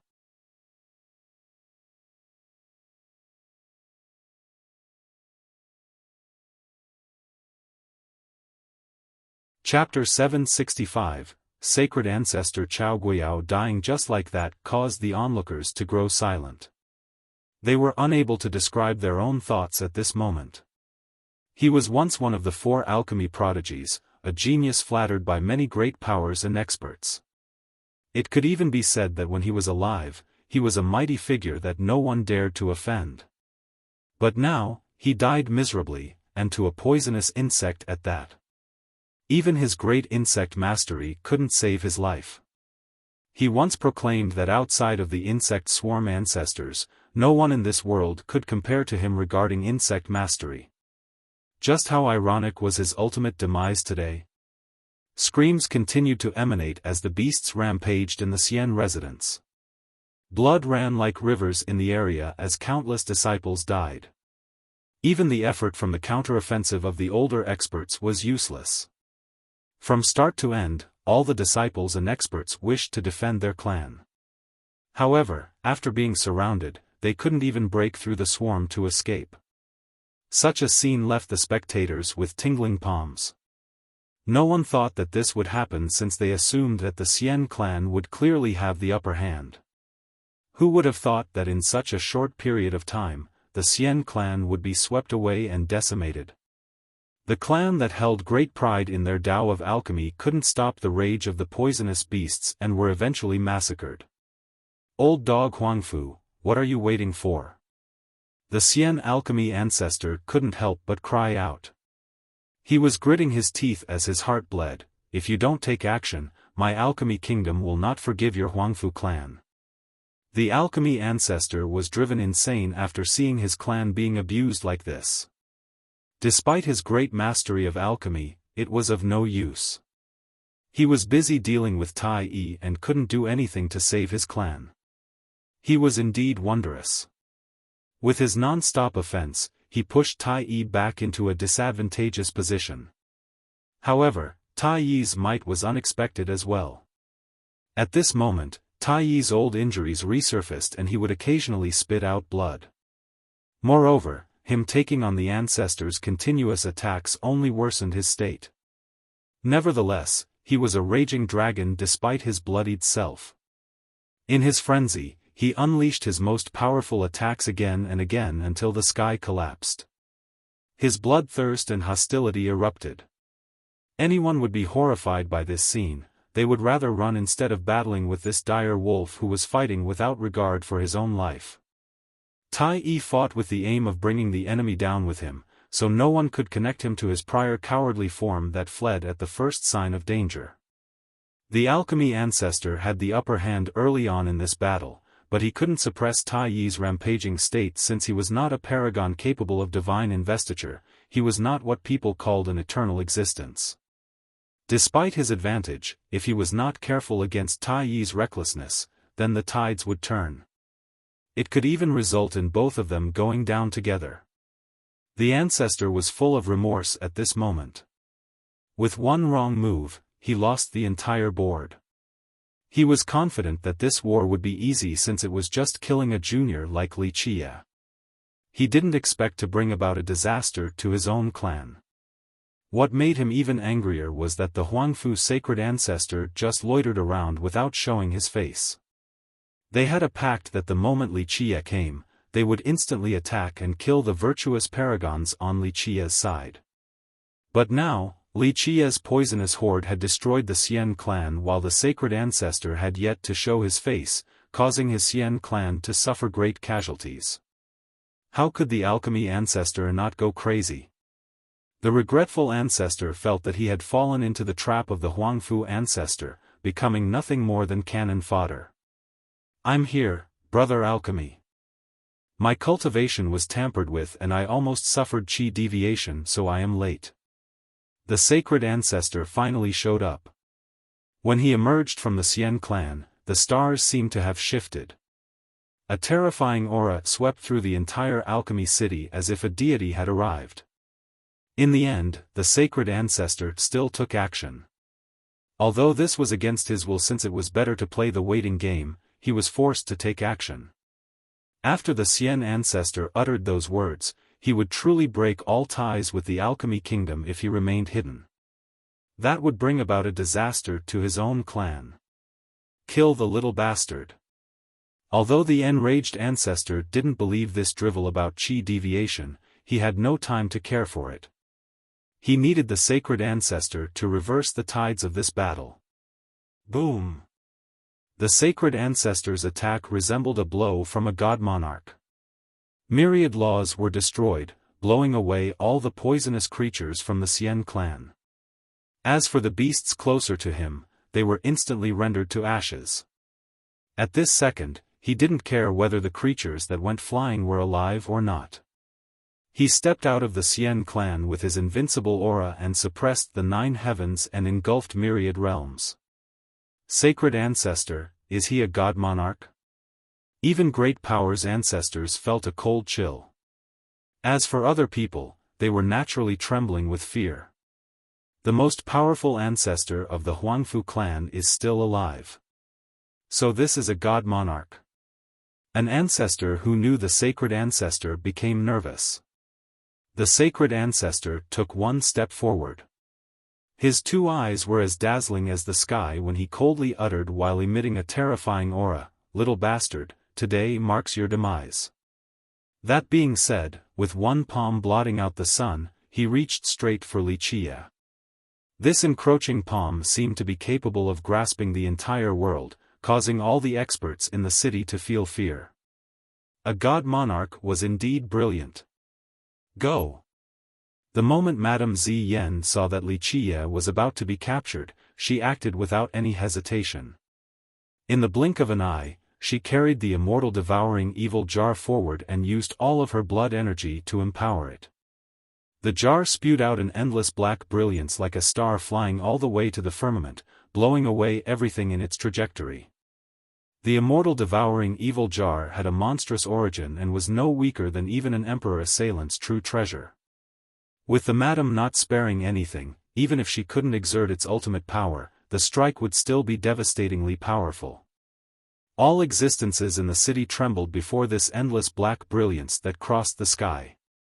Everyone felt as if their souls were leaving their bodies as they were sucked in by the jar. An ancestor recognized this treasure and exclaimed, "Immortal devouring evil jar." Even the sacred ancestor was alarmed and immediately withdrew his hand. He shouted and opened his mouth to spit out his true fate weapon. Even though he was a god monarch, he still didn't dare to meet the jar head-on without a weapon. Boom! The madam with the evil jar couldn't withstand the blow from the sacred ancestor's true fate weapon. After all, it could destroy even the world. Boom! Boom! Boom! The madam was forced back repeatedly as the ground shattered behind her. If it wasn't for the evil jar protecting her at the last second, she would have either suffered a grievous injury or died. After all, the cultivation gap between the two of them was simply too much. Without the evil jar, the sacred ancestor's finger alone could kill the madam. Immortal devouring evil jar. Even the eyes of a big shot like the sacred ancestor lit up with greed after seeing the jar floating above the madam's head. He couldn't be blamed since anyone would covet an item such as this jar. It was not weaker than immortal emperor true treasures, something that their Huangfu clan didn't have. This evil jar will only rot at your giant bamboo country. The sacred ancestor snorted, from now on, it will have a different master. Come again. Although the madam knew that it would be difficult after experiencing the last blow, her fighting spirit was still surging. Despite not being the ancestor's match, she still wanted to fight using the evil jar. Little girl, that was only a casual blow from me. If I actually attacked seriously, even the jar would not be able to save you. The sacred ancestor coldly smiled. It is not too late to hand over the evil jar. If you do so, I will spare your life. If you force me to attack again, then not only will I kill you, I will also destroy your country another day. The madam still wanted to go forward but was stopped by Wuxia. You're only a false god yet you still dare to bluster. Even a real god monarch would not dare to talk about destroying my giant bamboo. You are nothing. Li Qiye smirked as he stared at the sacred ancestor. The ancestor grimaced. People always referred to him as a god monarch, which was a source of pride for him. For a paragon, being called god monarch was a great honor. In actuality, the sacred ancestor was not qualified to be called a god monarch due to the strict standards. His strength was enough to form his own country or be part of the divine list, but it was far from being of the god monarch level. For example, the sacred ancestor from the Thousand Carp River was absolutely worthy of this title. He was a real god monarch that would be respected by the entire sacred nether world. However, the Thousand Carp's sacred ancestor had seen immortal Emperor Qianli before and had witnessed what true invincibility was back when all the generals of the great emperor were still in this world. Even if he was qualified for the title, he would rather stay humble and refuse to call himself a god monarch. Chao Guiyao dying just like that caused the onlookers to grow silent. They were unable to describe their own thoughts at this moment. He was once one of the 4 alchemy prodigies, a genius flattered by many great powers and experts. It could even be said that when he was alive, he was a mighty figure that no one dared to offend. But now, he died miserably, and to a poisonous insect at that. Even his great insect mastery couldn't save his life. He once proclaimed that outside of the insect swarm ancestors, no one in this world could compare to him regarding insect mastery. Just how ironic was his ultimate demise today? Screams continued to emanate as the beasts rampaged in the Xian residence. Blood ran like rivers in the area as countless disciples died. Even the effort from the counteroffensive of the older experts was useless.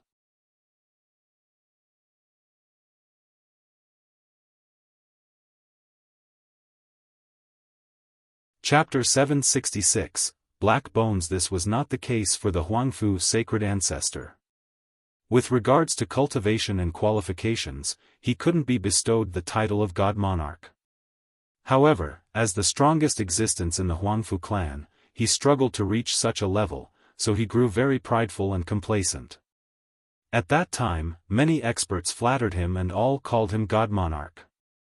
Thus, even till now, he always considered himself as one. He was very sensitive when others brought this up. Li Qiye calling him a false god reminded him of what he was most annoyed with. Because of this, the sacred ancestor grimaced in an unsightly fashion and coldly uttered, "Fool, today, not only will I take the evil jar, I will also take my time torturing you until you wish for death." His blood energy erupted, causing his aura to become even more powerful. Earlier, he only casually attacked. Now, he didn't mind spending blood energy to kill the madam as well as to seize the evil jar. In the blink of an eye, a divine ring pulsed from his true fate weapon that appeared to be a galaxy in the sky. A fist emerged from the center of this ring. Its arrival immediately suppressed the world. All the Xian disciples and poisonous creatures were immediately frozen. Even the evil jar emitting its black brilliance above the madam's head was weakened by this oppressive fist. It was easy to imagine just how powerful this suppression was. Even if the sacred ancestor was not a god monarch, he was still an eternal existence, and a top one at that. When he actually became angry and used his blood energy to fuel his fate weapon, seizing the evil jar or other emperor weapons would not be difficult at all. As the fist came down, even ancestors from the great powers trembled, so it was needless to say for others. Ignorant insects, tremble before me. Those who oppose my Huangfu clan shall not meet a pleasant end. The sacred ancestor sneered. The divine fist suppressed the entire battlefield. Outside of the sacred ancestor and Tai Yi fighting in the sky, everyone else was subjected to its suppression. The evil jar also buzzed when faced with the oncoming fist. It started to shake in an unstable manner. Without a doubt, it was affected by this fist. It's over. The spectators gently sighed at the fist going for the evil jar. They knew the fight was about to end. When a powerful existence like the sacred ancestor took action, everything would quickly end. A false god still acts so unbridled before me. Wuxia smiled at this. Watch me slaughter you. With that, a grey death energy floated around his body along with the emergence of the death chapter. The chapter quickly embedded itself in the ground. Crack. Back at Wuxia's abode, the dry mountain suddenly cracked. A broken black bone flew out from the desolate mountain. Like a heavenly spear, it crossed 10,000 miles in an instant. As the divine fist was suppressing the area, the black bone immediately pierced through it. Who dares to ambush me? The sacred ancestor was shocked after his fist was penetrated. This bone being able to do such a thing made him feel threatened. Pluff!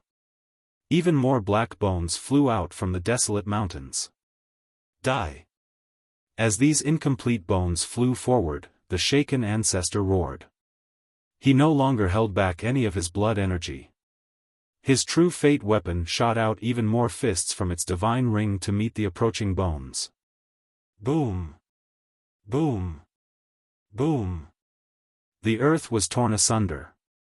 The most unbelievable thing happened. These bones actually pierced through all the fists as they tore through the sky.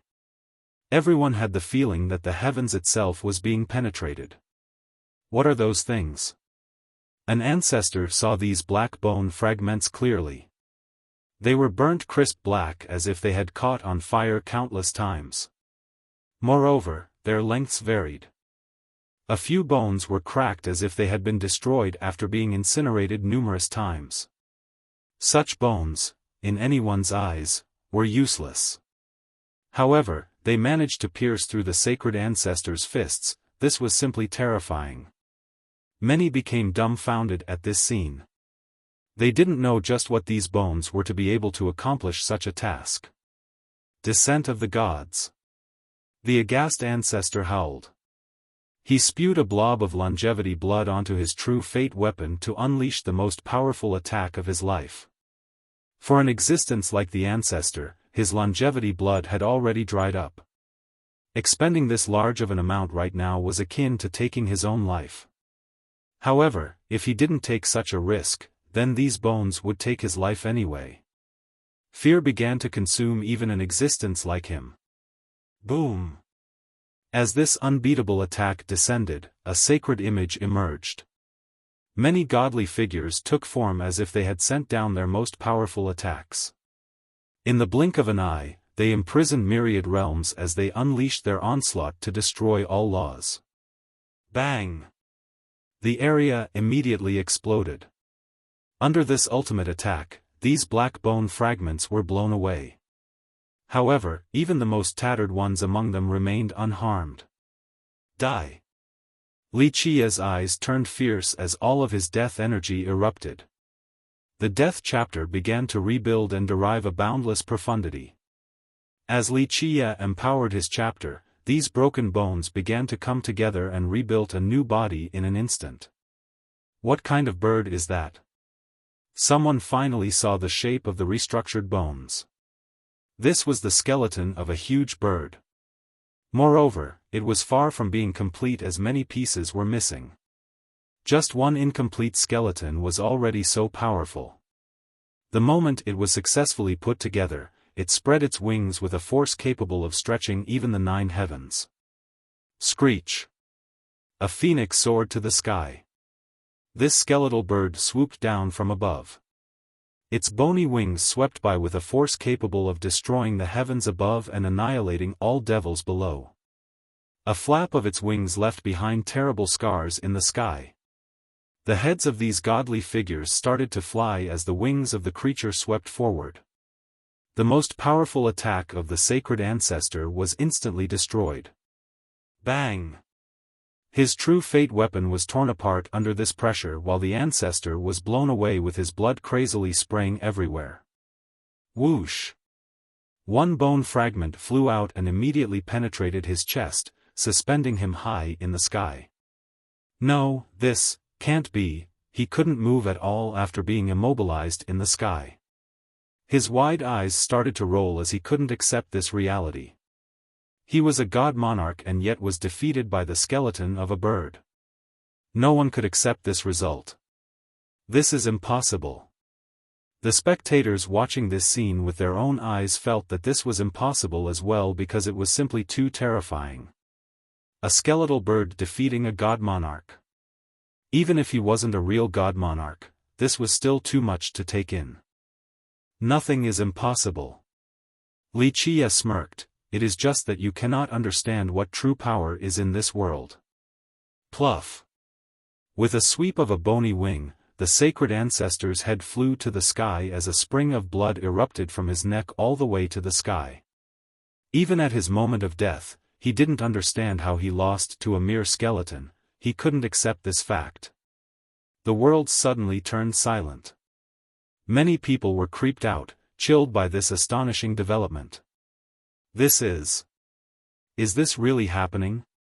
Some thought that they were simply dreaming. Just think about it. A god monarch, a frightening existence. Even if the sacred ancestor wasn't truly a god monarch, he was still a terrifying eternal existence. If, say, he was killed by a real god monarch or a god king, then it would be understandable. However, he was slain by an incomplete skeleton. No one could accept such a thing. Just what is that thing? Many people couldn't figure it out while looking at this incomplete skeleton. No one knew what this creature was to be able to kill a god monarch. Madame Ziyan next to Wuxia took a deep breath. Recently, her young master used his death energy to gestate the mountain, reaching all the way to the depths of the ground. He spent a lot of time on this seemingly trivial matter. At this moment, she finally understood what her young master had been doing. Pop. In the meantime, the alchemy ancestor was struck by Tai Yi, causing his blood to run. He quickly turned around to flee. The ancestor purposely accepted this attack from the crazed Tai Yi to use the opportunity to escape with his fastest speed towards the ancestral ground of the alchemy kingdom. His fear was understandable because even a powerful existence like the sacred ancestor was killed. Even if he were to stay behind, he wouldn't be able to escape death. At this moment, only the ancestral ground would be able to protect him, thus he had no choice but to risk it all to run towards that direction to seek asylum.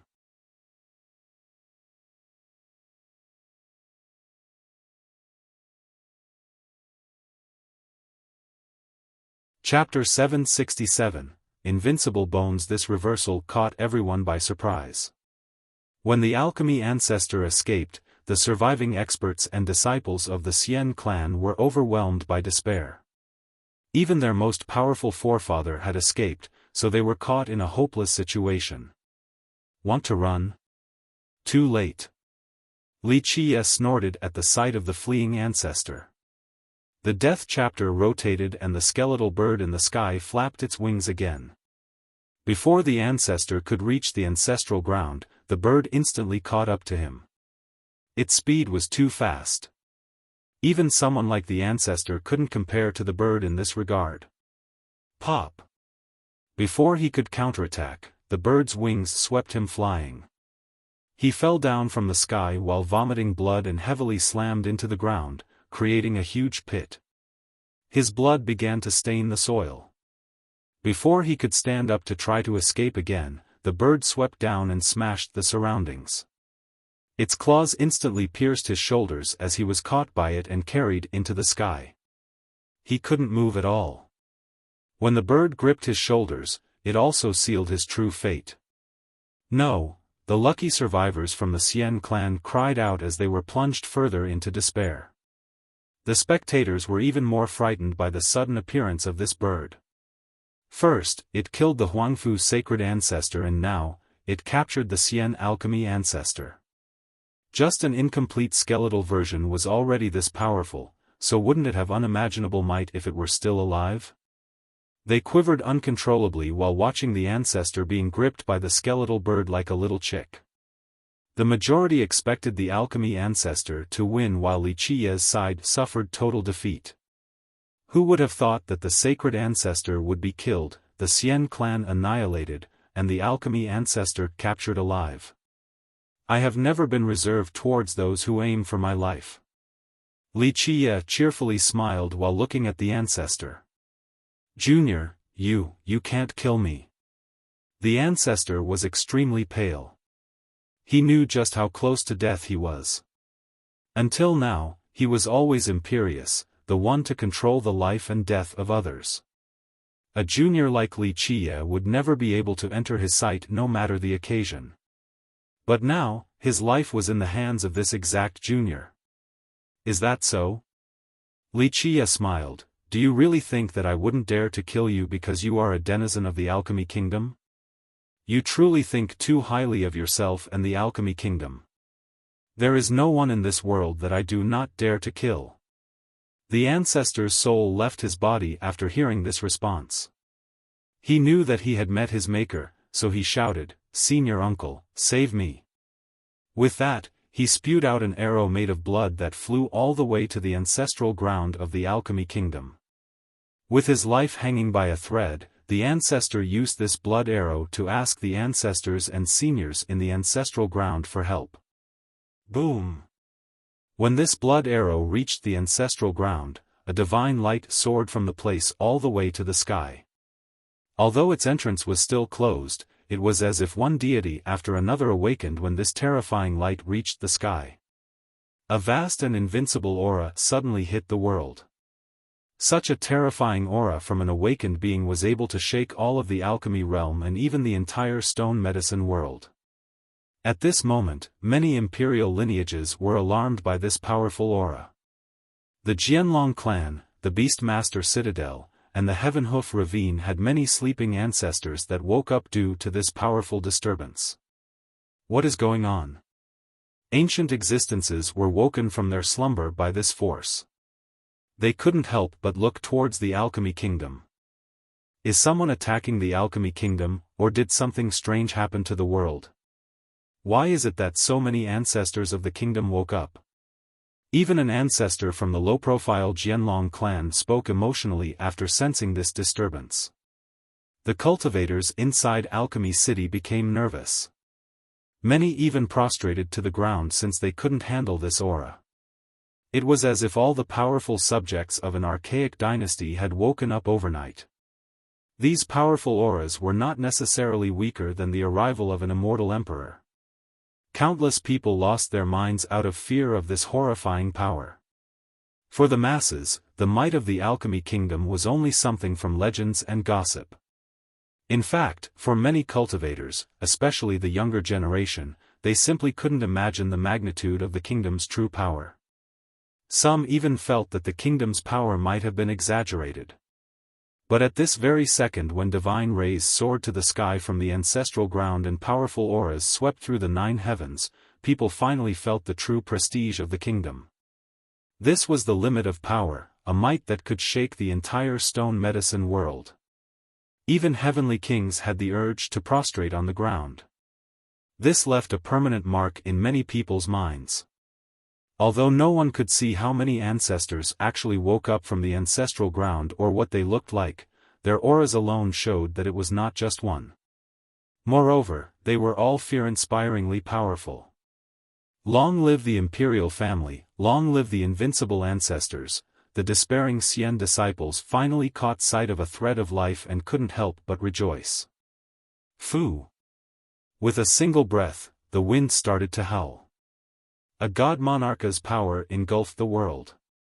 In the blink of an eye, a huge sleeve swept forward like a gust of wind, blowing all the clouds along with all the poisonous creatures assaulting the Xian residents to the horizon.